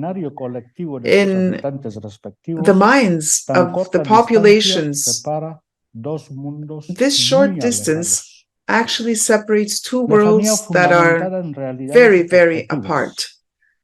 And this is established on objective realities. The climate is different, the landscape, the culture, the races, the cosmovision is different, and there is an uneven degree of development if you think about the parameters that we look to in the 21st century. So we are here today to talk about these relationships. We're here to talk about connections and disconnections. If, in fact, the point is to think at length about the reasons underlying the disengagement, this disconnection, and overcome it, I think that the first condition, the first sine qua non, is to speak truthfully, honestly, openly, clearly. Nobody take offense, because we do not want to make anyone angry or create hate. On the contrary, but we cannot afford either to beat around the bush without tackling the issues at the root cause. This is the way to go about things, because otherwise we will not be able to really establish a conversation. In the absence of an honest dialogue, the ultimate reason comes to the surface, and this is the failure of all previous initiatives, no matter how well-meaning they were, that they may appear to be, perhaps called civilizations, perhaps known as charity or help or aid or cooperation, by whatever name they go. The consequences are crystal clear. Ever since the beginning of the 19th century, we have been taken over by a tidal wave of words without solutions being available. This is because Africans and Europeans should actually be talking about facts, realities, not about imaginary descriptions of a real situation or pipe dreams, which at the end of the day never come to happen. We have the feeling of always having had the wool pulled over our eyes. This perception of ongoing, as I say, wool pulling does create frustration, and frustration, of course, results in very negative feelings. And the facts are there. In historical terms, the basic axes that are defining address Europe's interest in the wealth of Africa, and parallel to that, the ignorance, the hate even, towards the peoples of Africa. I think there's no denying that what I'm saying is true. It is essential if we are to understand the relationships established between Europeans and Africans ever since centuries back, far before the beginnings of these modern times. It is a pity that Europeans are not familiar with their own past, or, in other words, this history has been so twisted around that it does not really reflect reality. It reflects only a part of what happened, a part which is good only for some of the parties involved. Because if they knew the whole truth and if they thought about the whole truth, I am sure that the learnings would be useful, much more learning than the trite stereotypes that often come to mind. And I think that we can determine the inception of this loss of contact between the Republic of Rome and Numidia.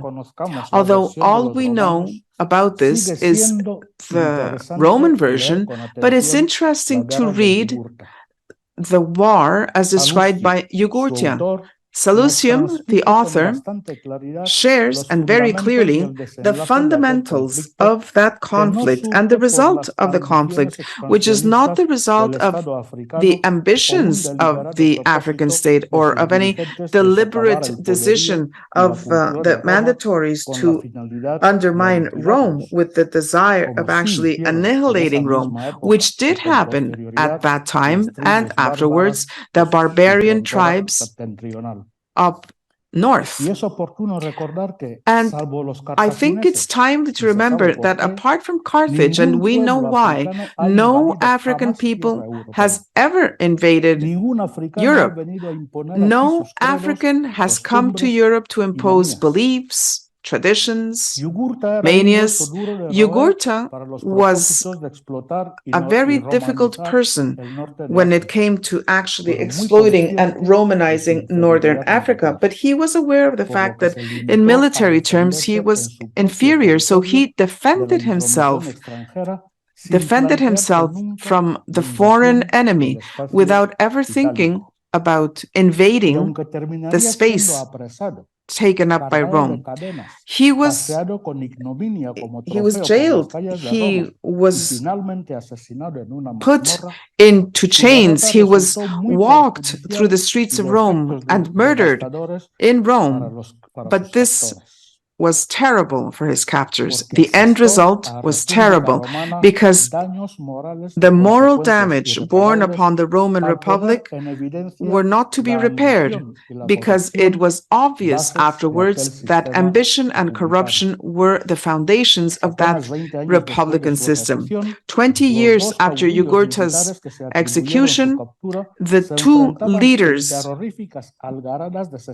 faced each other off, and the consequence of this face-off was the civil war, which resulted at the end of the day in the dictatorship of Julius Caesar. And as we know, this spelled the end of republican democracy in Rome and paved the way to tyranny.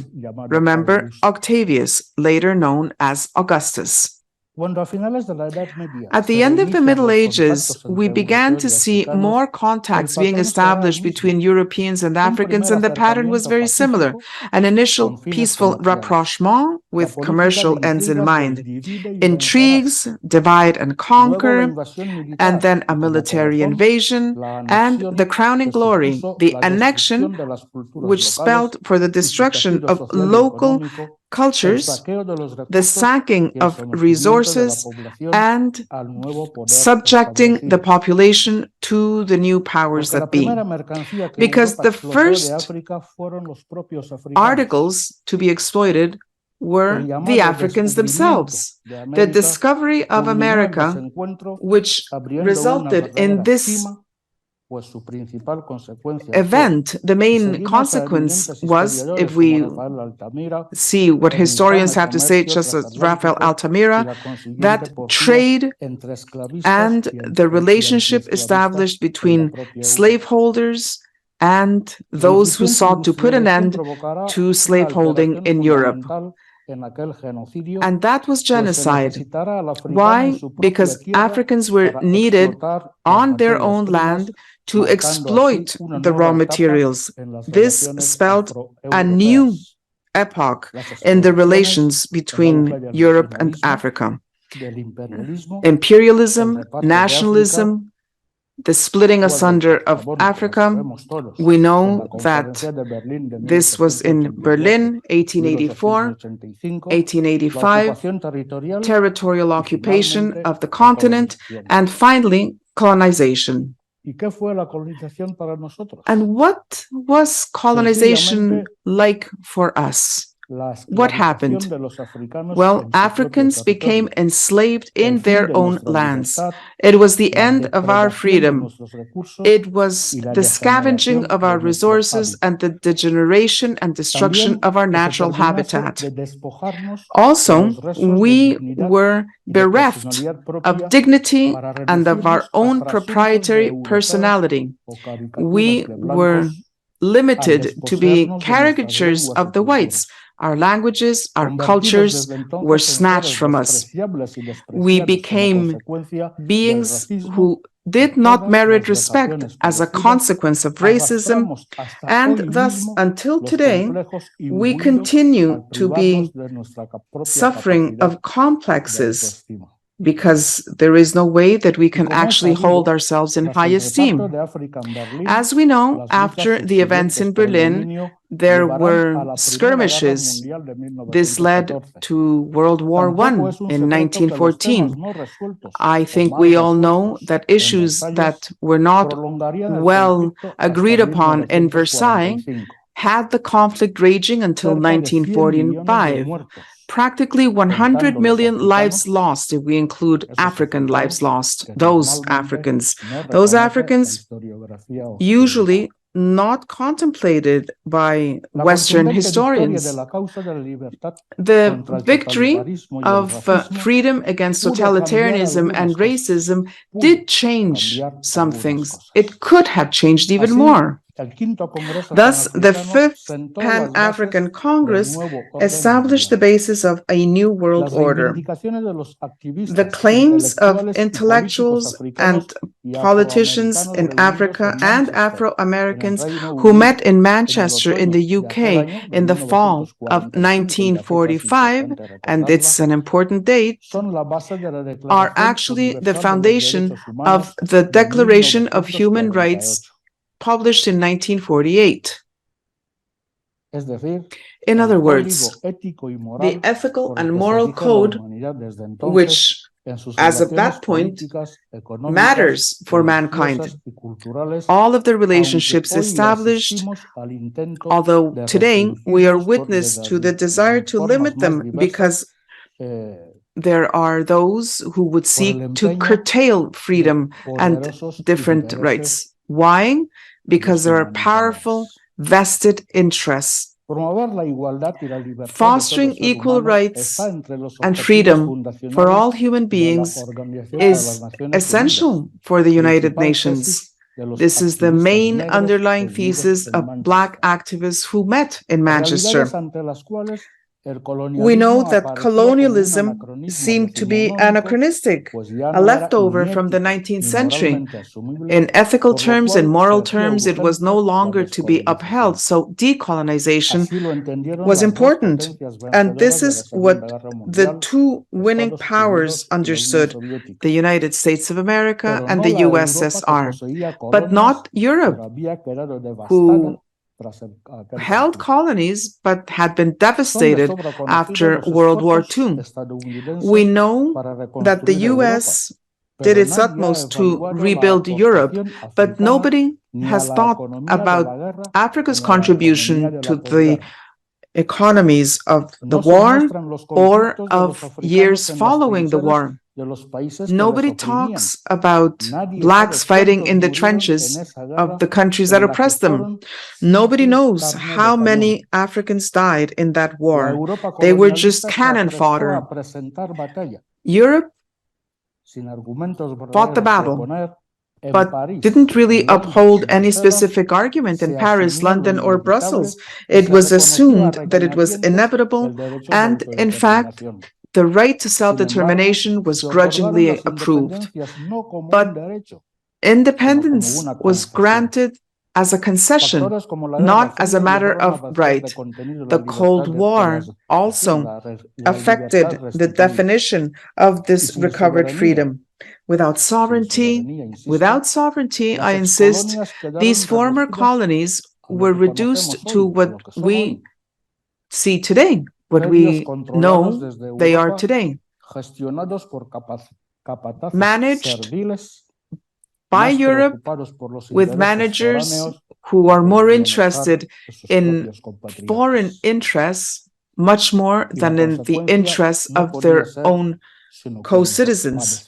The result is what we suffer now and what we regret now.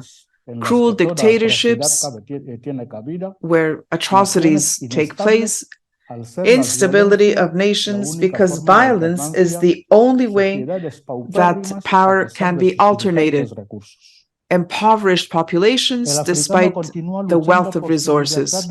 Africans continue to fight for freedom as of 1945, but nobody pays heed to those demands. There are so many Democrats who have been done away with, murdered, politicians, non-politicians, so many victims, so many refugees. This is the result of their protesting, demanding dignity, demanding development. But these persons have been ignored by a Western society that is complacent, that is ignorant, that is happy to swallow the trite stereotypes that were coined in the 18th and 19th century by Hegel or the Count of Gobineau, among other racists. And when people, exhausted by their misery, flee to find a haven to seek welfare, they find dogs, they find machine guns, they find electrified fences, an obstacle. Why? Because so-called humane democratic governments so order. It doesn't matter whether they are liberal or not, whether they're conservative or not, they share that opinion. Why? In order to guarantee purported stability, when what we should be seeing is freedom being upheld, because only freedom can guarantee welfare and security for all, Africans and Europeans alike. But this has not been understood yet by European Democrats. No matter how liberal they may be, no matter how socialist they claim to be, no matter how humane they consider themselves to be. We believe that all of this is words in the wind, another way of pulling the wool over our eyes. And this is the root cause, I believe, of all of the evils that we suffer. We talk about corruption in Africa, but nobody acknowledges that corruption calls for corruptors. We know who is corrupt, but who are the corruptors? The governments know in Europe.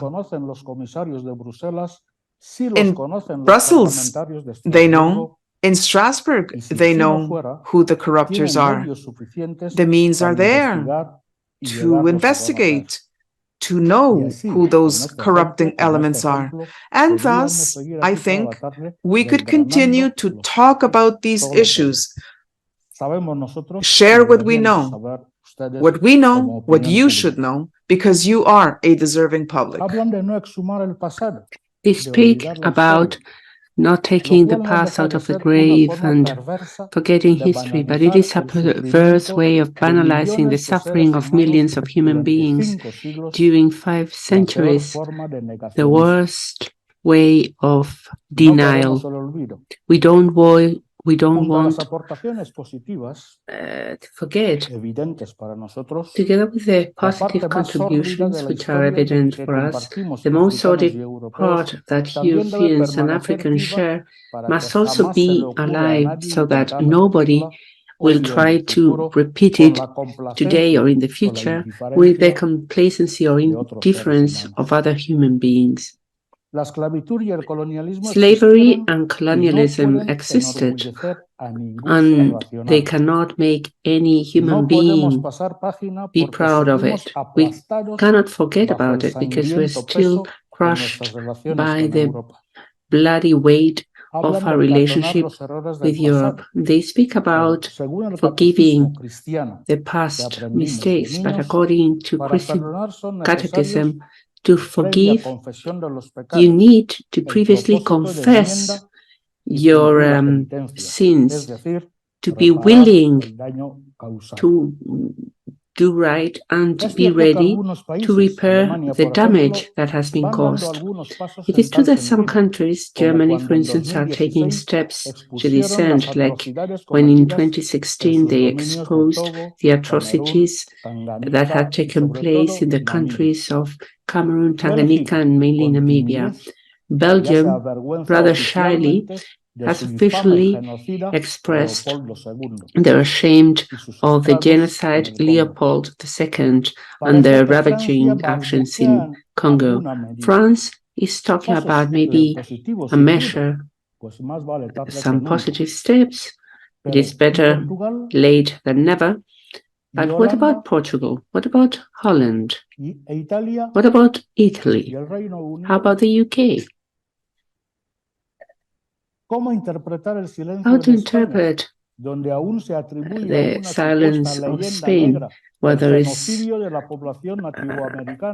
they consider a black legend, the genocide in Latin America and the slavist action of emblematic places like Catalonia and the Basque Country. When will they assume that they were the last to abolish slavery, and when will they take credit of what they did in Equatorial Guinea, which was a main place where slavery was taking place.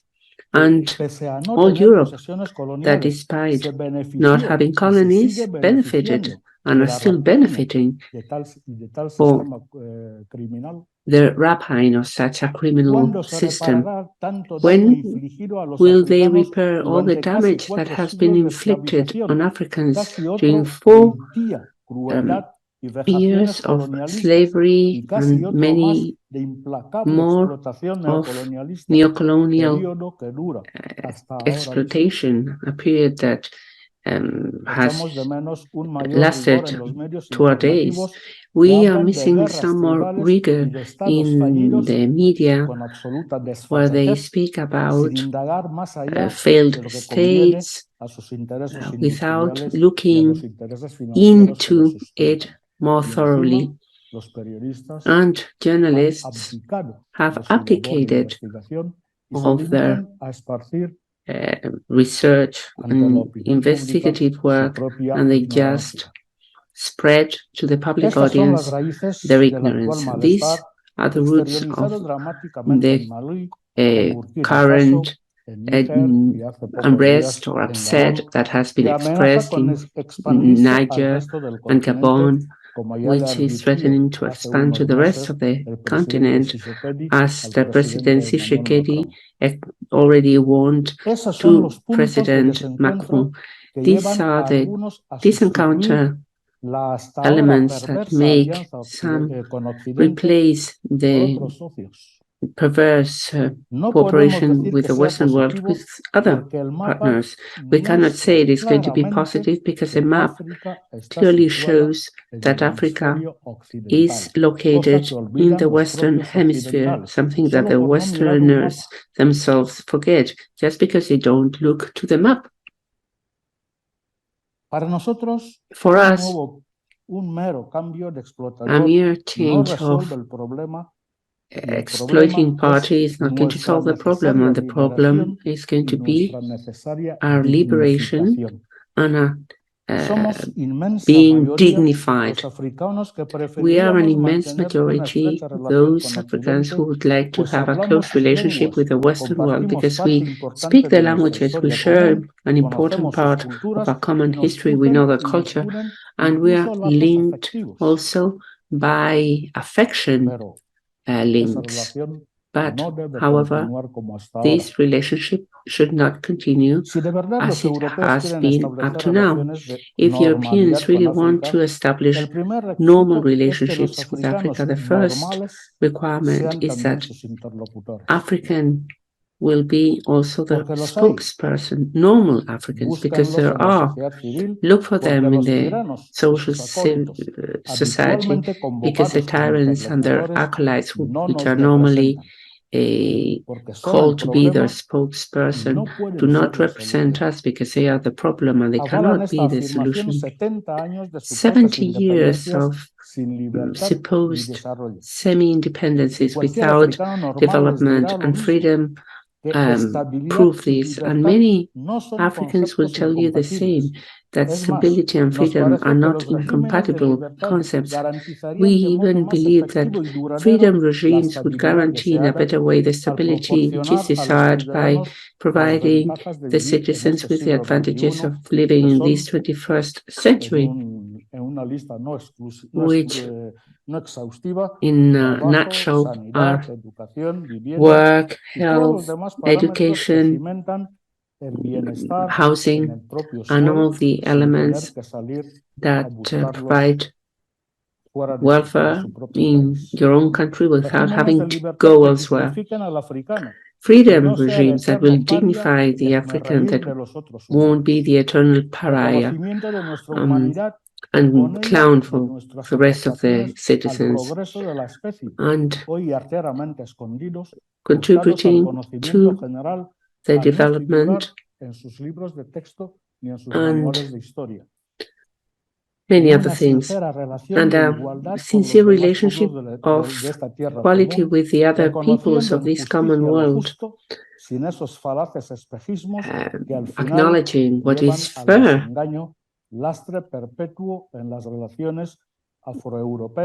that, because it has not been taken seriously, has been a burden in the relationship between Africa and Europe. Among other demands, it is reasonable that we ask respect for our cosmovision and way of being, as long as they agree with the freedom and dignity of any human being without any coercion or impositions. One, it has been proven, because we have already proved, that not everything that comes from Europe is positive for us. We are of age, we can think, we can choose what is beneficial for our societies, and we are sure that in many questions we can contribute to the world many positive things.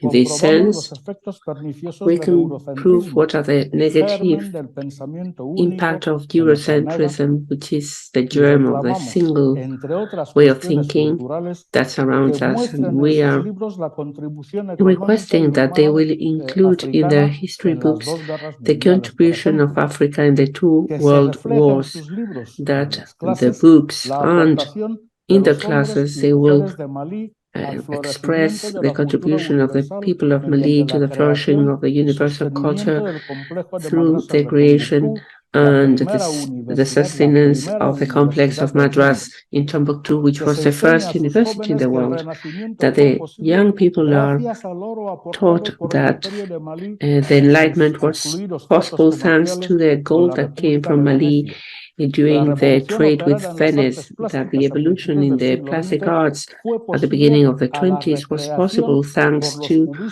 the Cubist recreation of African masks after the Paris exhibition of the 1900s, that universal literature owes a lot to the African narrative incorporated by the Surrealist movement. André Breton acknowledges, whilst the other don't, that our thought and our contributions, our intellectual contributions in literature, in music, in plastic arts are acknowledged, so they are no longer relinquished to those corners of the exotic, as we heard this morning, that it is known that Africa is becoming a desert because of the deprivation during the colony period, after also a robbery after plunder after 1960, and it is impacted by the climate change. And we only get the echoes of the resolutions that have been adopted in so many summits and much more, but I'm going to leave it here.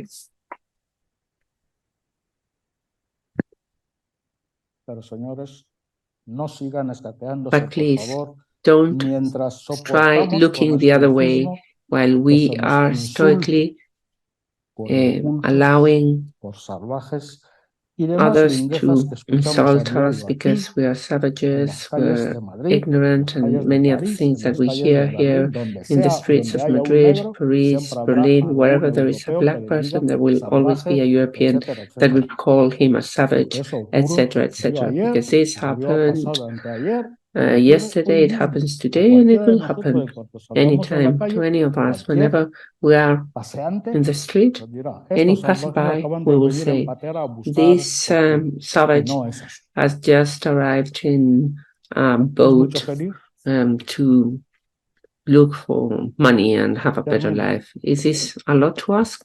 And I finish where I started. Many years ago, I wrote in books and other Spanish emblematic newspapers, actually my writings are in the libraries, that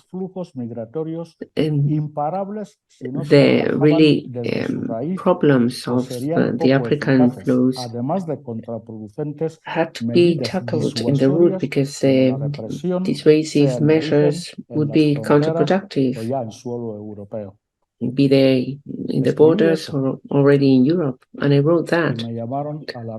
And they called me an alarmist. And I said, and I wrote, that this enormous indifference vis-à-vis the suffering of others, namely the Africans, would cause living together problems in the European societies, and they laughed at what I wrote. This is happening.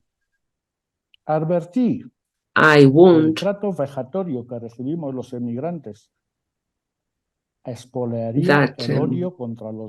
the really bad treatment that we immigrants were suffering would be detrimental for Europe, and this is happening. I was called a racist, but this is happening. I also said that there would be authoritarian movements happening because of this, and they said this is impossible, but they are already here. All this is in the hemerotext in Madrid, in Spain, the libraries. 10, 15 years later, what I warned at the time has come true, and we are where we are. I'm not proudly saying this because I would have rather failed in my forecast. What can we do if we want to put together a jug that has been broken in small pieces, and the pieces are smaller and smaller every day? Instead of boasting about my warnings, I want to call not to solidarity, that always seems not enough, but to complicity between the African Democrats and the Western Democrats, so that we can put an end to the dictatorships that are ravaging our countries and that are constraining the energies of our societies. It is possible to have a different Africa as long as we forget this Eurocentrist single thinking, because we also have something to say. Let's line salustio between the lines, and let's think of what happened to poor Goethe and the consequence to the Romans, and not only to the Romans, because the so celebrated empire was only a period of internal autocracies at this time when there was a time of rapine and domination of the different peoples by the Roman legions. Thank you very much. Muchas gracias, Donato, de compartir con nosotros este. Thank you, Donato, for having shared with us this very dense panorama and complicated at the same time. But I think it has been also very important to see your perspective and have it as a basis for the panel discussion that we're going to have. I would like, with having heard this and de los raíces del mal, como dijiste, ¿no? The roots of the evil, the truths. In your ears, Hannah, how would you describe the current European? Donato was also mentioning the European, politicians sitting in the European institutions. I mean, this knowledge is available, like Donato said. It's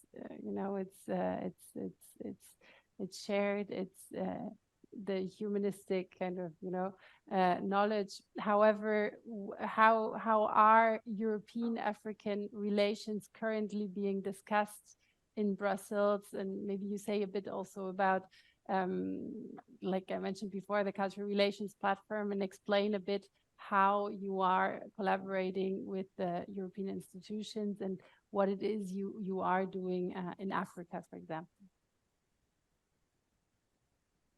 Yes. Do you hear me? Yes. Yeah, you hear me. Yeah. Well, first of all, thank you for the invitation, and thank you for allowing us to to be sitting here and listening to Senor Gongo. That was very, very interesting and very true and very open.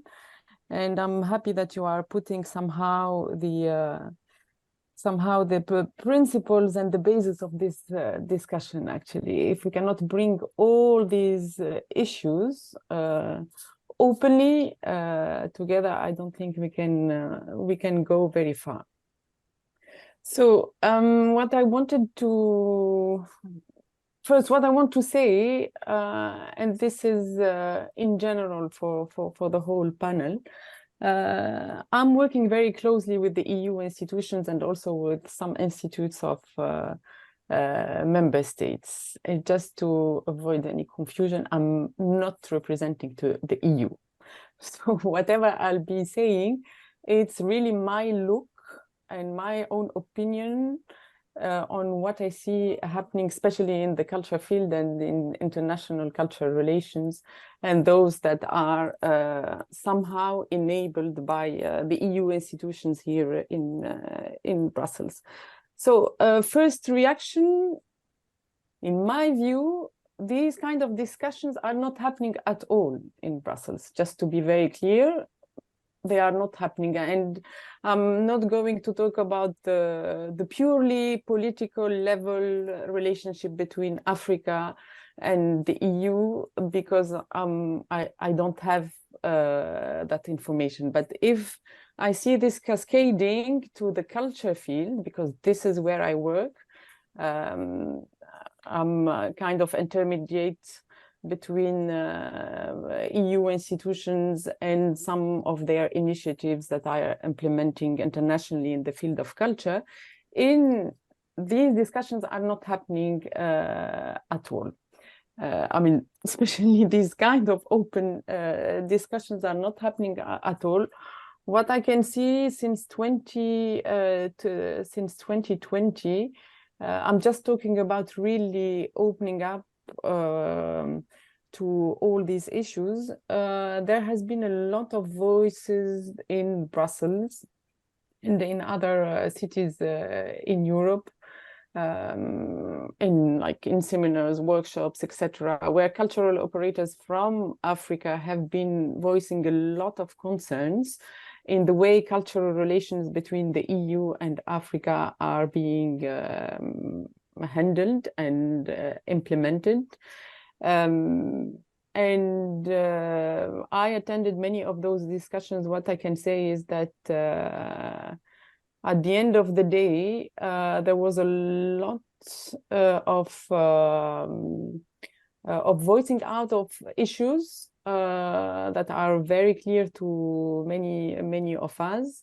A lot of negative and legitimate resentment that have faced also a kind of ignorance,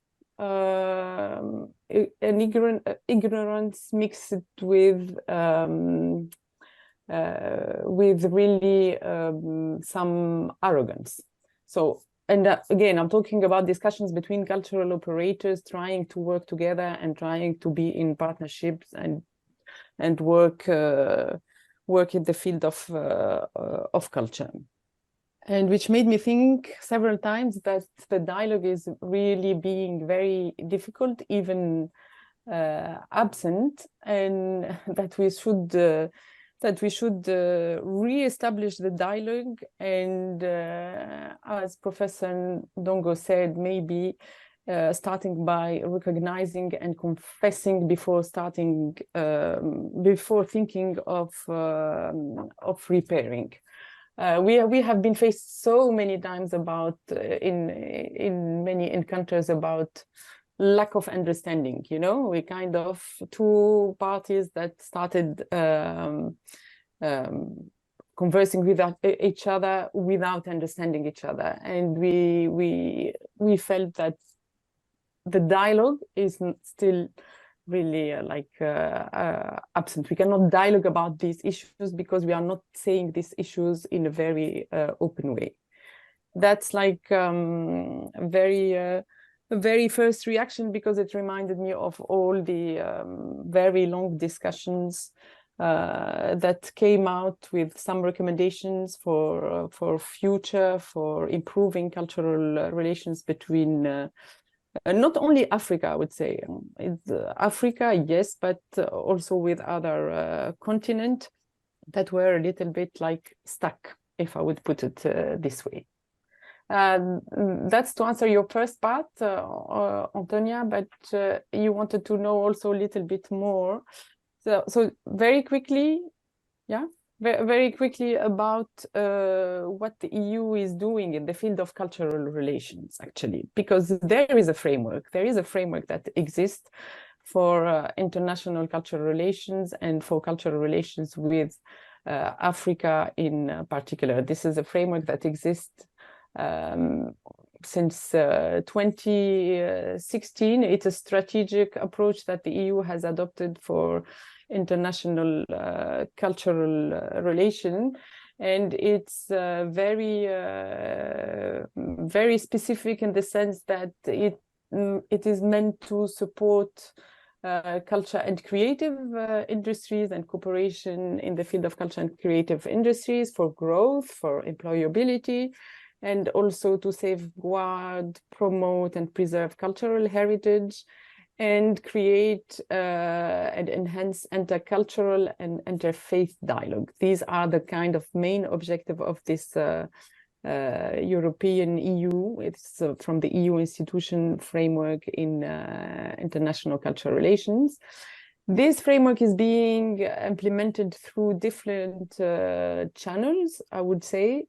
And the platform that Antonia has mentioned is an initiative that has been set up in 2020, and it's a kind of advisory service that is helping the EU institutions in Brussels and also all their delegations outside of Europe to engage in the field of culture locally. And then later I will come back to the local to local cooperation. So currently many initiatives are taking place in the framework of the cultural relations platform. We are working with different countries in Africa. We are working with Kenya. We have worked with South Africa. But when I name the countries, I mean we are working with cultural operators. We are not working with the government. We are working directly with cultural operators in Rwanda, Kenya, Cameroon, South Africa, Togo, Ghana, Benin. And actually, this is basically made to enhance cooperation between professionals in the field of culture from Europe and from these countries I mentioned, in the field of music, in the field of fashion, in the field of arts and crafts. So they're really in different fields. We also promote and enhance matchmaking between these professionals and help support African artists and cultural operators to to exhibit in Europe, to perform in festivals in Europe, etc. So this is like very quickly the kind of activities to answer your question about what the platform is doing. So I'm a bit getting into something more practical just to give you an idea about what we are doing with the cultural relations platform. Very good, super.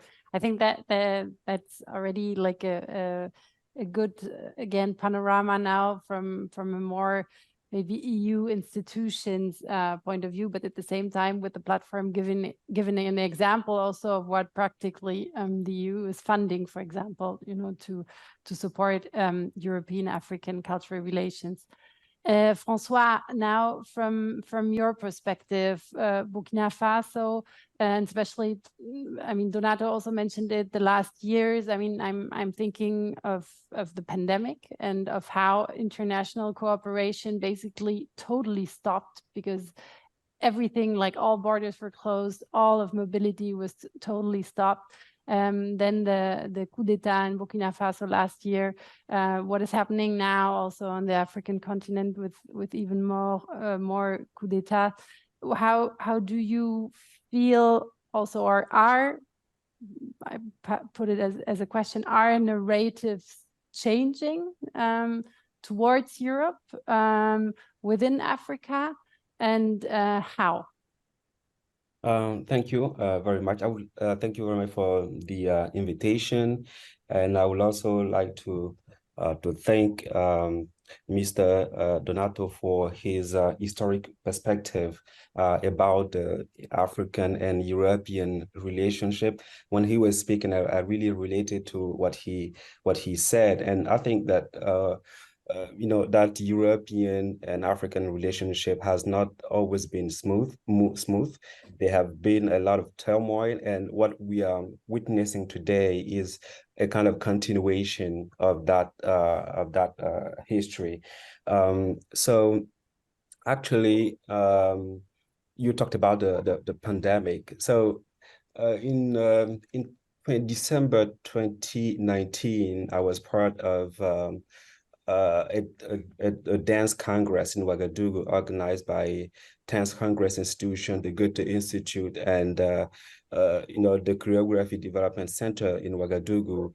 And then right after, I was working with the team on translating some of the content from the discussions we had. So that was really funny because there was a confinement, there was lockdown, and at the same time we were working on materials from an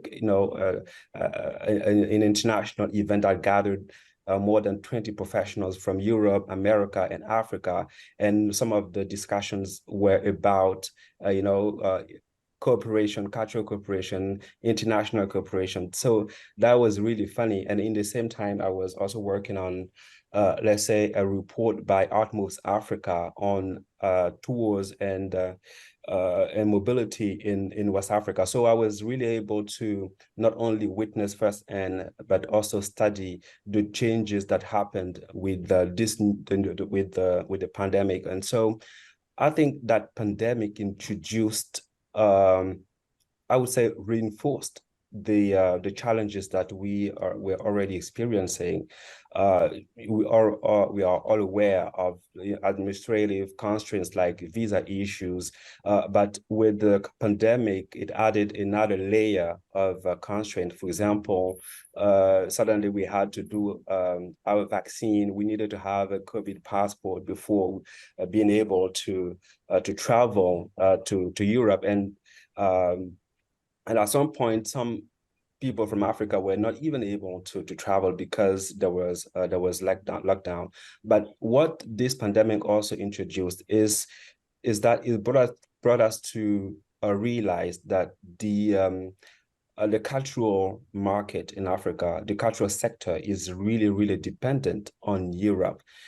So all of the artists, cultural professionals, all of a sudden, they were stuck at home in Africa and they couldn't, tour anymore. But it also revealed, I would say, the poor infrastructure of the cultural sector. We realized that most African artists don't have a legal status. And so governments were struggling to define who was an artist and who was not an artist. And I'm not even talking about cultural professionals who were not even part of this. They were left aside of this, this discussion. And so today, what we're experiencing, we have new narratives going on, unfolding. And the first one, you mentioned it, is all these political instability. There are military coups that happened in West Africa, Mali, Niger, Burkina Faso, Guinea, and recently Gabon. And this creates a new situation that we need to take into account. And I think that the relations between European countries and mainly France and these African countries is getting more and more intense. And for example, the French embassy closed their doors and they stopped, delivering visas. Air France stopped, flying to Burkina Faso, Mali, Niger, as a result of all this, I would say, all this discourse being delivered by French politicians, people like protesting in front of outside the French embassy, the French Institute in Ouagadougou got burned down, etc. So this is a new narrative unfolding, and another narrative that we're not taking into account is the security issue. Terrorism is present in the Sahelian region, and it kind of affects the relations between Europe and Africa because of that situation. For example, there are programs that are no longer taking place. I work on a report for the Netherlands on the creative sector in Burkina Faso, Benin, and Burundi, and unfortunately, they decided not to, continue with, unfolding that program because of the security issue. And even within the countries, people from Europe the embassies tend to ask them not to go beyond the boundaries of the capital city. So we can see all these new narratives unfolding. Yeah. So we have the basis of, if we want to talk about new narratives and also of possibilities of connecting, then I mean, these are the truths, of course, that we have to talk about, we have to face, and we have to see also of how to do that. Now, so if you want, we were talking a bit about the why, why is there a need? And I think it's pretty obvious that there is quite some things to be done. So if we talk also about new ways of connecting, then the question would also be how. And Donato, you were saying that one way to look at it, it's very important that not everything that comes from Europe is necessarily good for Africa. And I'm also thinking about Fazin Sa's Afrotopia, who's saying, it's many times being either positive or either negative connotations that have been put up on the African continent, and then Africans have interiorized in a way these point of views, but this is not the way. Like it must come from Africa. It must come like solutions, proposals, anything, and that they don't necessarily have to connect to any ways of how Europeans do it.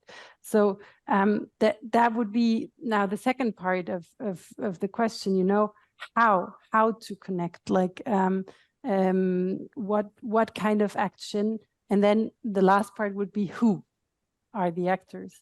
But so I think we are here because we all believe that culture could be one way of the how, and cultural cooperation, but maybe again you can talk about your own experiences and describe of where you position yourself in that let's say very complex context. Let's say how do you contribute? And François, maybe I give the word right away to you again, because I thought also when presenting you that this initiative that you're working with, I mean, seems to fit perfectly also our topic of the panel, the Africa No Filter, this idea of developing nuanced and contemporary stories that transform stereotypical harmful narratives in and about Africa. So maybe you can talk a bit about your work. Yeah, sure. Thank you. Yes, I want to mention that I'm speaking in my personal capacity, although I work for Africa No Filter as the Arts and Culture Program Officer. So, but basically what Africa No Filter does is to support the development of nuanced and contemporary stories that shift stereotypical and harmful narratives about Africa. We believe that harmful stories feed all these negative narratives about Africa. And actually, we did a research recently that kind of confirmed what Mr. Donato said earlier. And we realized that there are a lot of narratives about Africa. And the three persistent narratives that we found out is that first, Africa is dependent. Second, Africa is poor. And third, Africans lack the agency to make the change. And so that's why African No Filter invests in storytellers, narrative change makers within the media space, but also within the arts and culture space, so that they can push out the kind of contemporary nuanced stories that will bring us to shift the way that we perceive ourselves as Africa, but also the way that the world sees Africa. And so we work across 4 pillars. First is research. We want to make sure that we back all our projects, our strategies with research. We work with scholars, with academics. The second pillar is grant making. We fund journalists, media outlets, content creators, artists, creatives, etc., to push out these new positive narratives about Africa. Third is community building. So beyond giving money, we make sure to also provide access to networks and to markets to all our grantees, but also all these other stakeholders within the arts and culture sector, and also the media sector. And the last one is advocacy. So we position ourselves as a narrative change watchdog, and we develop different campaigns to bring other stakeholders to understand the necessity to change the way we view Africa, but also to go on a mission to change that picture of Africa. Yeah, so this is basically what we do. And overall, I think that going back to what Mr. Donato said, we need to change the way that Europe, that the world sees Africa. I think this is really the core of our mission. We need to change that, because all that we are seeing, all the cultural programs being developed by European Union, by European countries, etc., are based on that perception, on this imaginary, all these imagined realities about Africa. So we need to go back to deconstruct, to revisit that history, but also reconsider our relations and maybe work on a new agenda together. Great. Thanks a lot, Francois. Sana, I mean, you also started talking a bit about what exactly you are doing with supporting. You were mentioning arts and crafts, cultural industries, festivals in Africa. Maybe you can go a bit further there and explain how, for example, with the Cultural Relations Platform, you are connecting also artists, and then again coming back to the local to local, also to go back also to this level and this dimension, because it's true that we were mentioning earlier today that the city level is a very important level of cooperation, and to go away from questions of national let's say connections. Yeah. So the how is very, very important, and I want to build also on what Francois has just said about revisiting the history and maybe starting from scratch with a new agenda.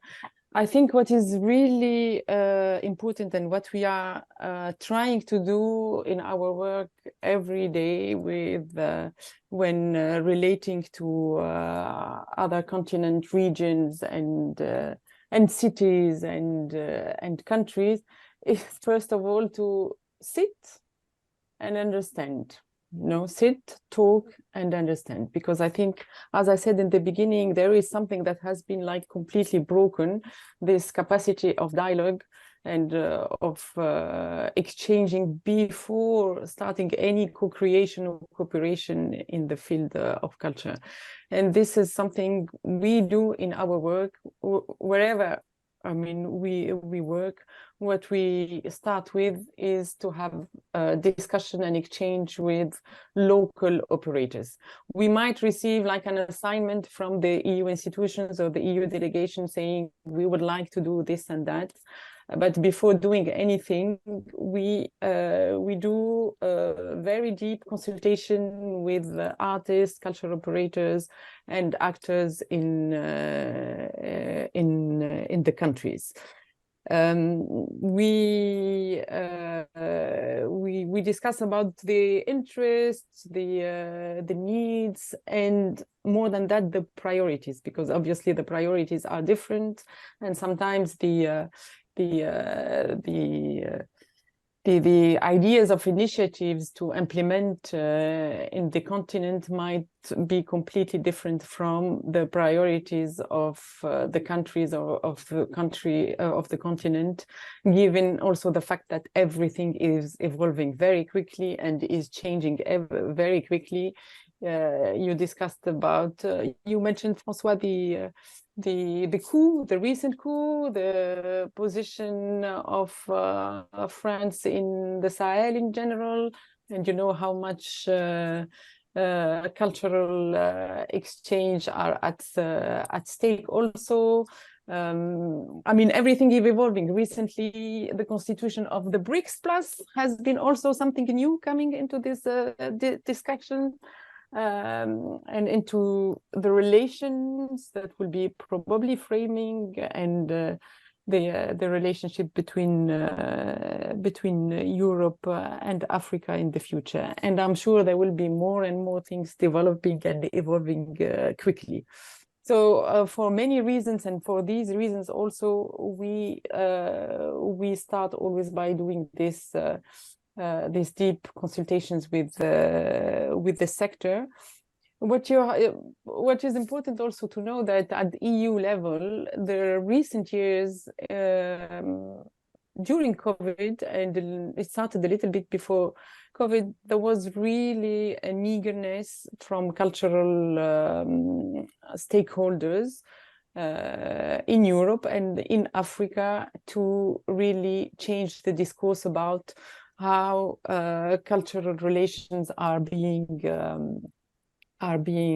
implemented. So there was a lot of discussions about the fairness in cultural relations and how the EU should change the way of relating with different countries and cooperating in the field of culture. That mutual understanding, reciprocity is important.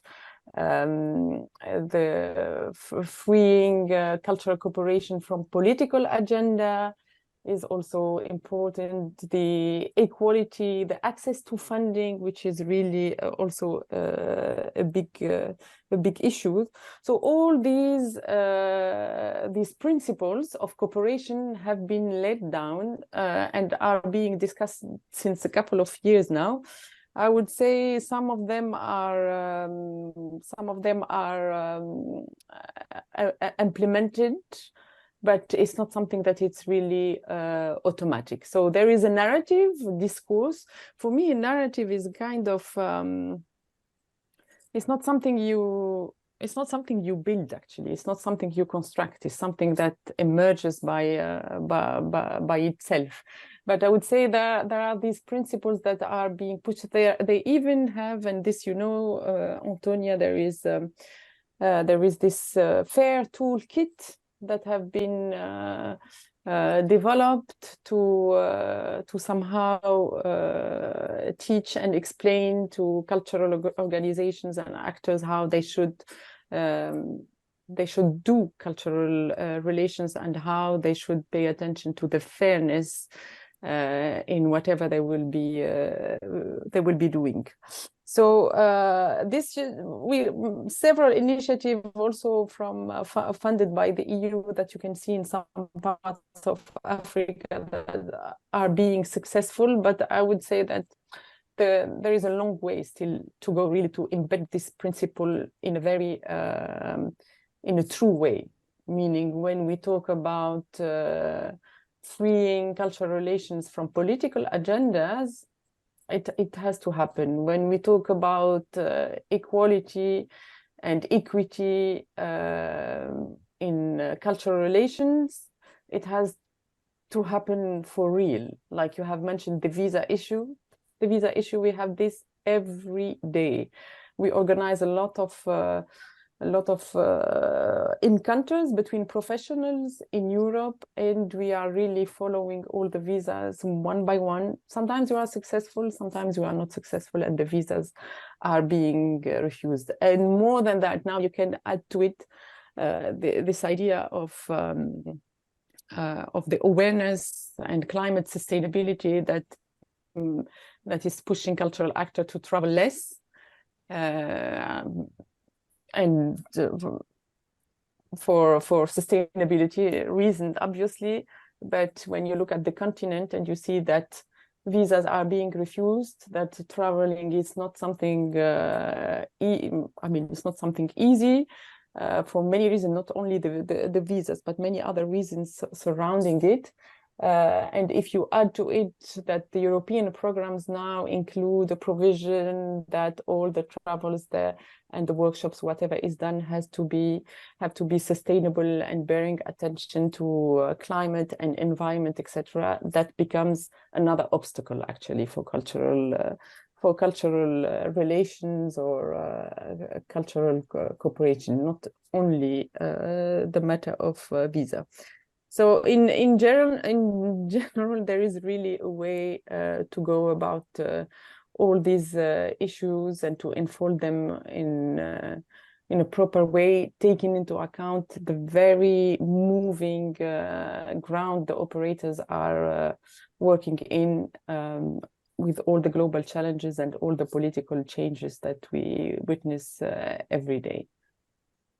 So actually, a lot of what you have mentioned is already taking us then to the last question of who should be the ones also proposing new ways of learning from each other, listening to each other, and working together. And so you were also mentioning these European organizations and networks. So there again, it's civil society. And also, Donato, tú estabas mencionando justamente los africanos normales. And you were talking about the lay African de este lado también te quería preguntar, y en Europa, that have to speak. Son, ¿no? And I would ask you, and in Europe, who are they? Who are these normal or lay Europeans? A la pregunta de la educación and que this teníamos antes, takes ¿no? us to the question of education. ¿Quiénes son los Who are ¿Quién puede responsible? proponer Who can propose nuevas formas new de ways comunicación, de of colaboración, communication, collaboration, de entendimiento? understanding? Sociedad civil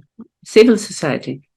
son las personas normales. The normal Porque los gobiernos, people, lay los people. nuestros, no nos representan. But the problem is that La our prueba governments es que do not hay países represent us. en los que hay más The proof profesionales, of this por is ejemplo, that there are médicos, countries where abogados, there are more de professionals, ese país lawyers, fuera doctors que dentro. from that country Porque who no are están dentro outside trabajando. the country Luego, than in the countries.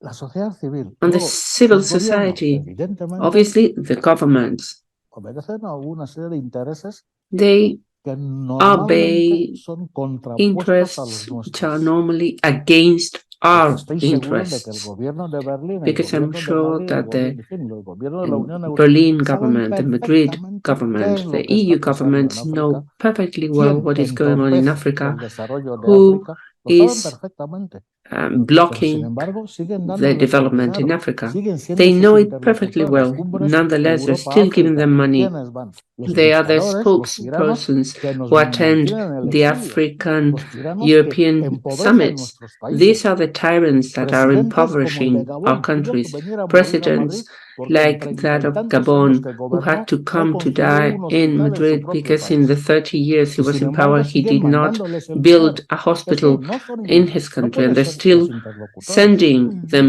money, so they cannot be the counterparts. No, it is not logical.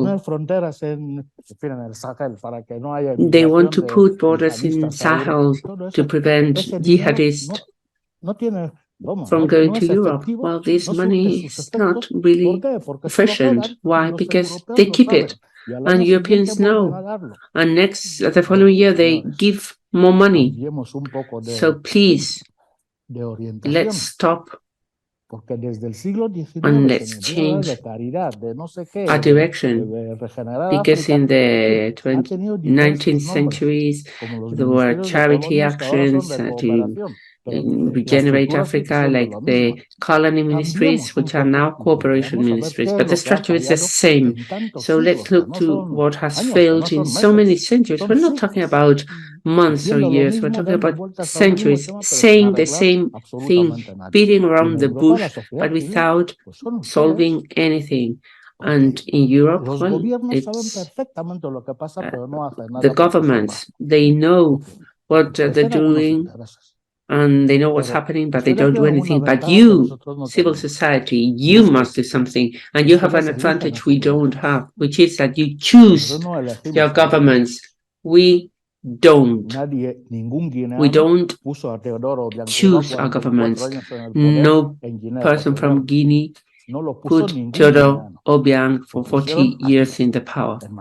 They did it here, Madrid. And this is proof. This is proven. I'm not saying no secret. And it has been maintained by governments like France or the US, because unfortunately for us, there was a time that there was a lot of oil. And that is why he has been there for 44 years. But he's still the counterpart for EU, Spain, and there are people from Equatorial Guinea. In France, there are many who are the social society. And in Spain, you also have many of them. In fact, in Guinea, there's only those who applaud the president. That is why before I was talking not about solidarity, I'm talking about complicity. Complicity. We are accomplices to take freedom regimes in Africa, because we can do it. But if you go there, and before we get there, somebody has been called and they're waiting us with maybe you can say a bit more about I don't know, the with way a gun. you You cannot do society much. in Europe and also in Africa, and that's an element important also, which is the diaspora, the African diaspora. So how do you interact with them, and what kind of support is there that is available? Is it me? No. We didn't hear you in the beginning because because I had to shift from the translation. Sorry, no, Sana, I wanted to ask you again, just what kind of how do you work with civil society actors in Europe and in Africa, and then also just adding this aspect that Donato was just mentioning, the diaspora, so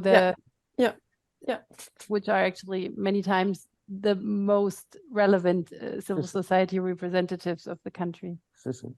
Yeah, I totally agree. And in our work, actually, the who will do this is the civil society actors, and in this case, in our discussion, is the cultural professionals, the artists who are working on the ground in Europe and in Africa.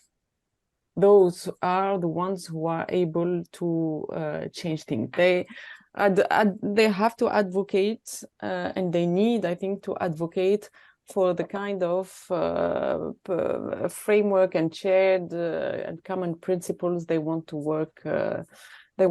In. We, as I said in the beginning, we don't work with the governments. We work directly with the cultural operators in the ground. In Europe, also, we work with different individual professionals, but also with networks. And I think networks is also one of the avenues to follow is to have more connections between cultural operators in Africa and artists with European networks. There are many networks all around Europe in different disciplines of arts and culture. Some of them are working internationally, and I think this part should be kind of strengthened, and there should be more connection directly with the network, because they are really a force of proposal and also of advocacy. So it has to be done at this level. No one else knows more about the reality of the ground than the cultural actors, be it in Europe or in Africa. When it comes to diaspora, honestly, I think it's of course it's a very important source and very important stakeholders to involve, but I don't see, maybe François, you know more, but I don't see many tapping in the potential of the diaspora. You know, I don't see many tapping in the potential of diaspora in Europe when it comes to strengthening the cultural relations or doing more. Some individual artists are established in Europe, are very well known, and they attract a lot of audience, and some politicians listen also to them.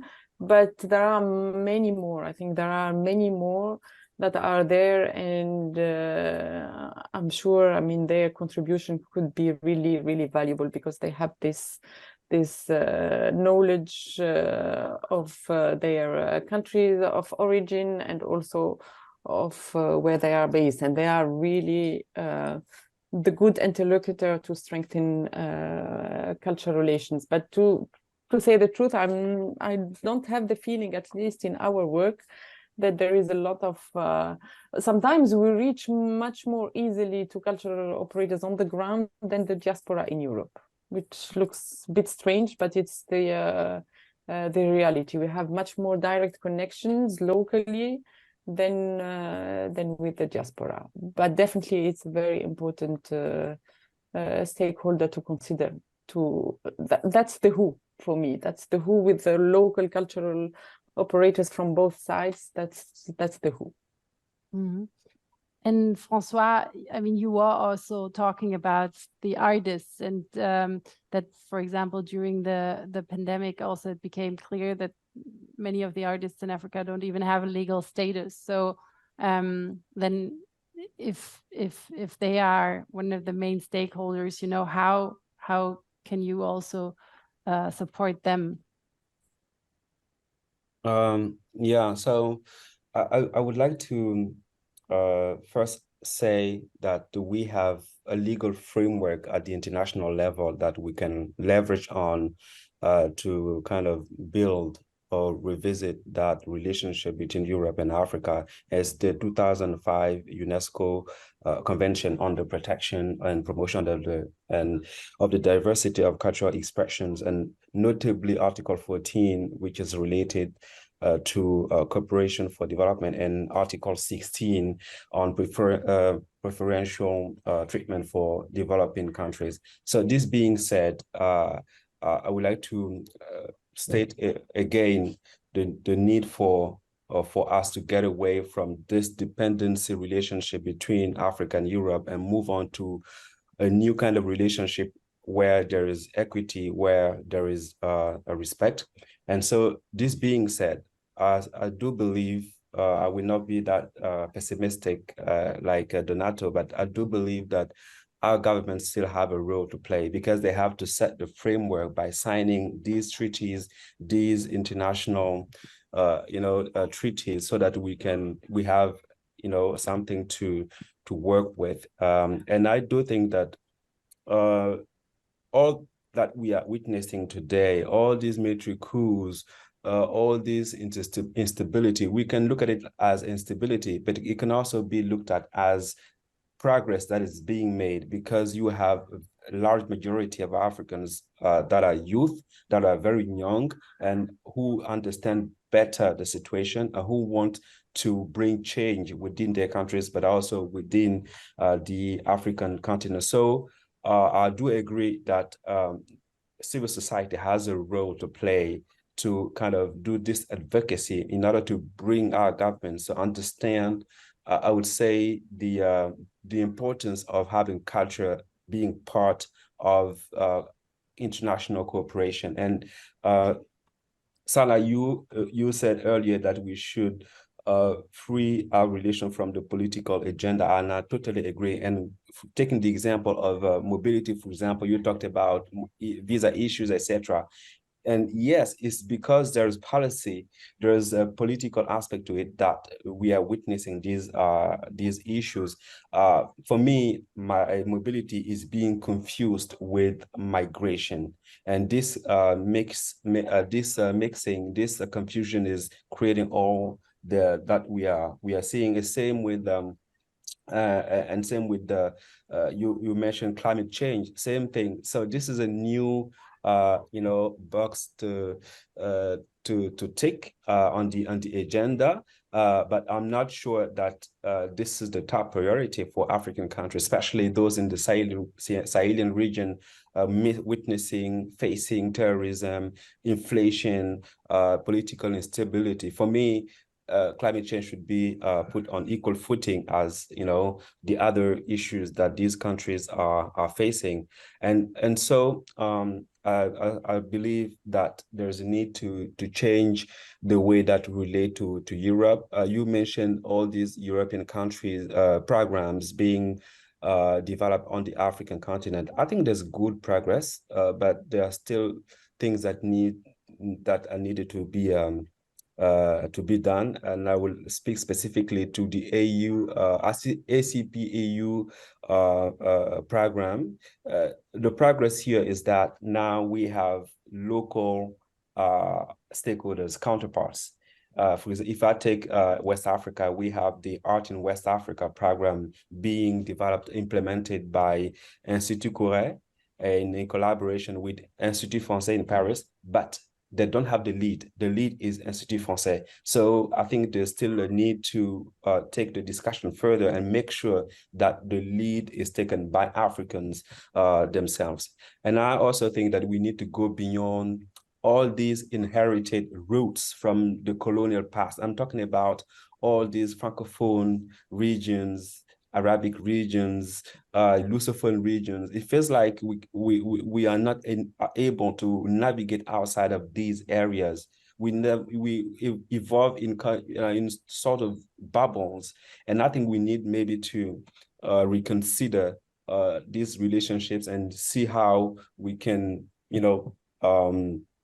find new ways of collaborating beyond these inherited roots. And I also think that decentralized cooperation is a good way to go about it. I have a good example to give you here. Is the Remdogo Music Garden in Ouagadougou that was launched in 2009, and it is a collaboration between the city of Ouagadougou and an NGO in France called Culture et Développement, and the city of Grenoble in France. And this music garden has been a real success, and this has kind of ignited and brought the city of Ouagadougou to develop their own cultural policy and to build a venue for the city. So this is a good example. Another example is the cooperation between the city of Ouagadougou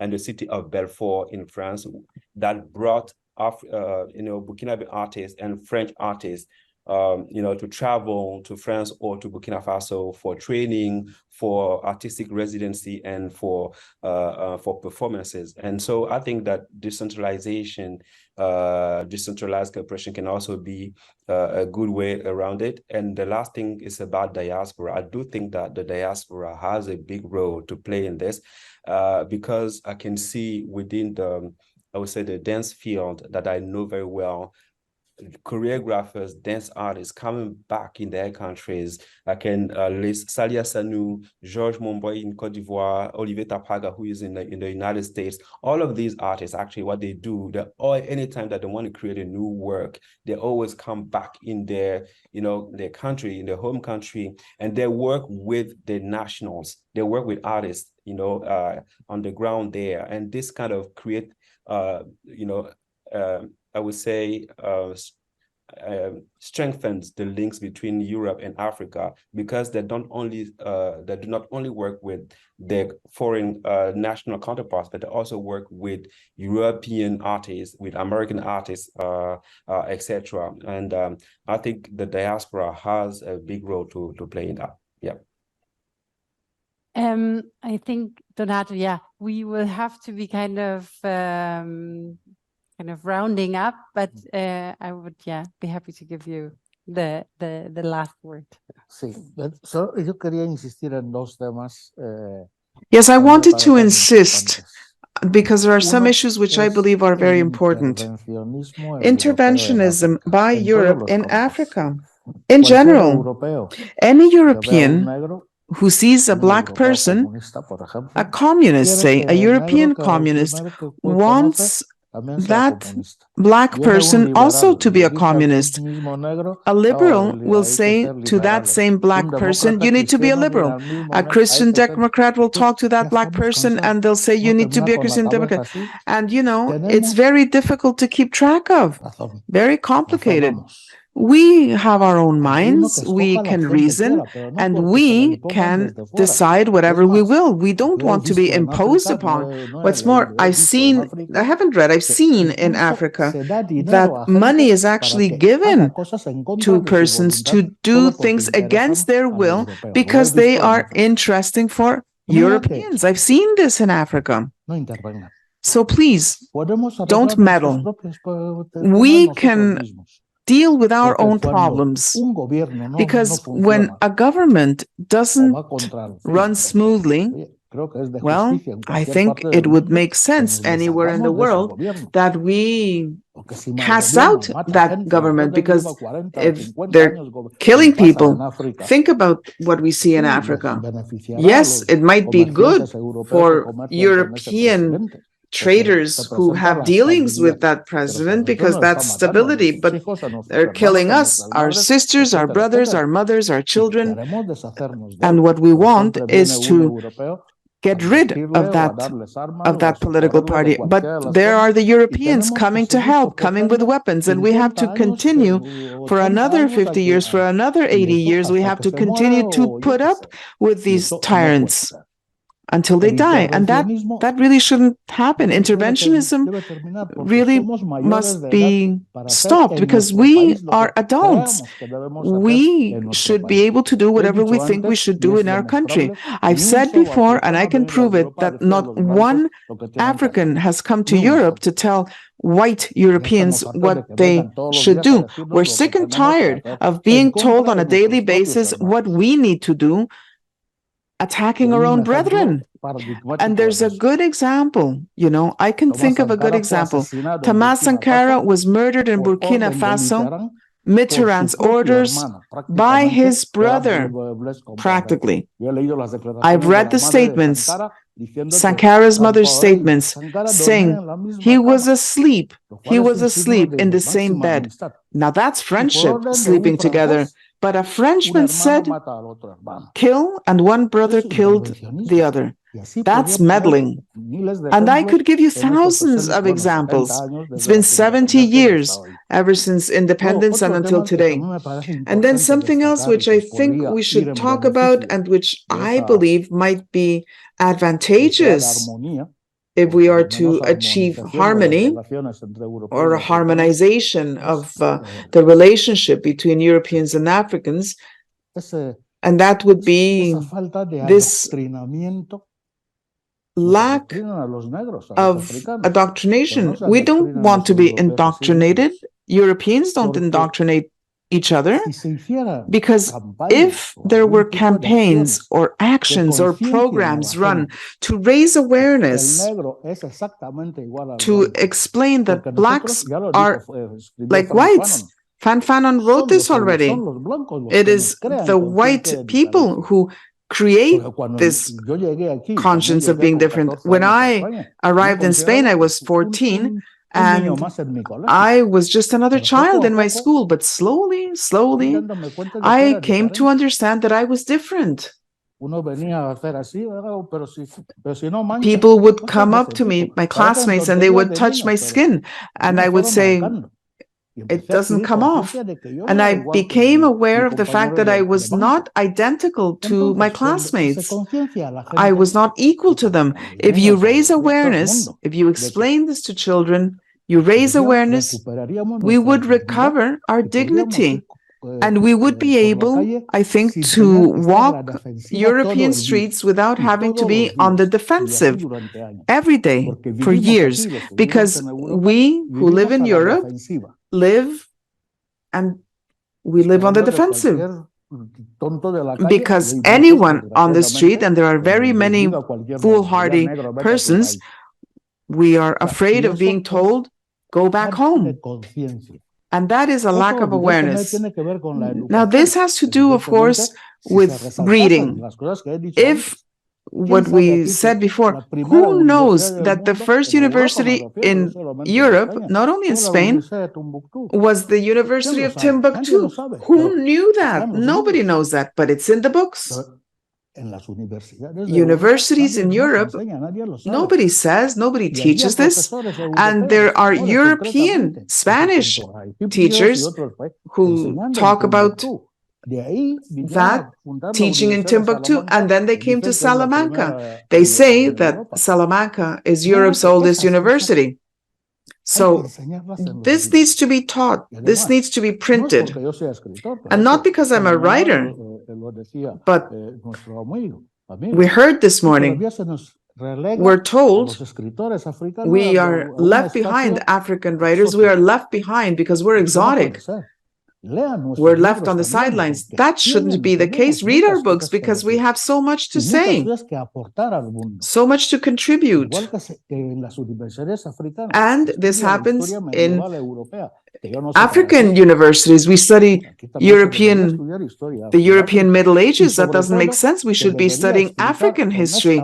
And we should be very, very openly explaining what the relationship is like between Europe and Africa, talking about colonialism, talk about what it implied for one and the other party, because this is how we will get along better. We will become more familiar with each other. We will get to know each other better.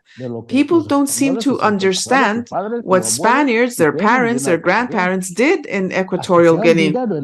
We have forgotten in Spain that Equatorial Guinea was a colony of Spain. And this happens, I think, in all imperialist countries.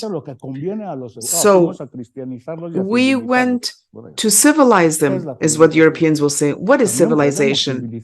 We went to proselytize. Well, we could civilize Europeans as Africans by just telling the truth. But I think this is exactly it. I don't think that it's about harmonizing anything. I think it's more about a prise de conscience of the interconnectiveness and the connections that it's important to raise awareness so that this interconnection exists. Because there needs to be that complicity. It's not solidarity only. It's not about giving money. No, it's being solidary. It's being truly complicit, so that in the face of demagogues, and there are very many demagogues in Africa, there are, because they're ignorant or because they are ill-meaning, for whatever reason, they interpret history in a different way, and this can very well lead to disaster. It has led to disaster in the past. But if we are going to offset that demagogical discourse, we need to be strong, very strong. Arguments, yes, but strength. Because if we're not strong, well, we will just be another corpse on the street. Do you know how many African Democrats have died since 1960? Because they want freedom in Africa. Patrice Lumumba, of course, and he was a communist. I've read Lumumba's work, and there is not one single reference to communism, nothing. This was the CIA or the French Secret Service or whoever to do away with him. That's it. And I would say millions of Africans have died this way. Not only the leaders, others as well. Persons who really did not have an important role to play. Professionals, if you will, but they were Democrats. Because independence, if our grandparents were to see what is going on, they would die again, because they did not demand independence for us, their grandchildren, to live as we live in Africa today. That is for sure. So let's please be accomplices, us with European Democrats. Europe and Africa's Democrats work together to provide a solution to multiple problems. Avoid fascism, for instance, sweeping over Europe, because fascism is sweeping through Europe on the pretext of African invasion. We're not here to invade anything, but it's a pretext. And remember other things that were said in the 1930s. Let's do something about that, and let's address the problems at a root level. That's the easy way of providing a solution. If the dictators are removed from their positions, I'm sure that there's not one single Equatorial Guinean, not one single person would remain in Spain. Everybody would return home, because our country is very rich in resources, and if we were well organized, we would have a wonderful life. Please don't misinterpret me. It would be wonderful. So it's easy, an easy problem to solve. There would not be one single Equatorial Guinean. Maybe Black people from other countries would want to remain in Spain. If the dictators, which have been put into their place by Europe and are maintained in Europe, if they were removed, we would return home and we would come to visit as tourists, as others do. It's easy to fix, but it's got to be fixed. So, of course, we with this conference and with this day, I think we try to contribute on a very small level to do so. And I think the idea is to fight ignorance, arrogance, Sana, what you were witnessing or talking to us about, what you see at the European level, to come out of the inherited bubbles, François. That's something you said, and that I like very much. And I think something that has also come up during the day was the fact that we have to start with ourselves. And Elgas, you also said that it's a lot easier to want to emancipate somebody else, but it's a lot harder if you have to work on yourself and emancipate yourself. And to do that, I think it's important to accept conflicts, to accept pain, to accept wounds that exist, but don't stop there, because, and here I also mention Frantz Fanon, l'important n'est pas ce qu'on a fait de nous, mais ce que nous. What is important is not what has happened to us, but rather what we do. And so I think that that's it. It's important to continue talking, dialogue that might not be happening right now, but it's important to continue, not go into confrontation, but relearn to discuss different points of view, and also with the feet we have to continue walking and to continue meeting each other. And so this is also what we will be continue doing here at the Goethe-Institut, and also with the European project Deconfining, and with the series of conferences. So thanks a lot to everybody. Thanks a lot, Donato. And please stay for the concert of wonderful Astrid Jones that is about to start in a second. So thanks a lot also Sana and Francois, and what a pity that you're not here with us. So. Thanks. Merci. Merci à vous et bon concert. Bonne soirée. Merci, Thanks bon to all. concert. Thanks to all very much. Thank you and good evening. Thank you and good night.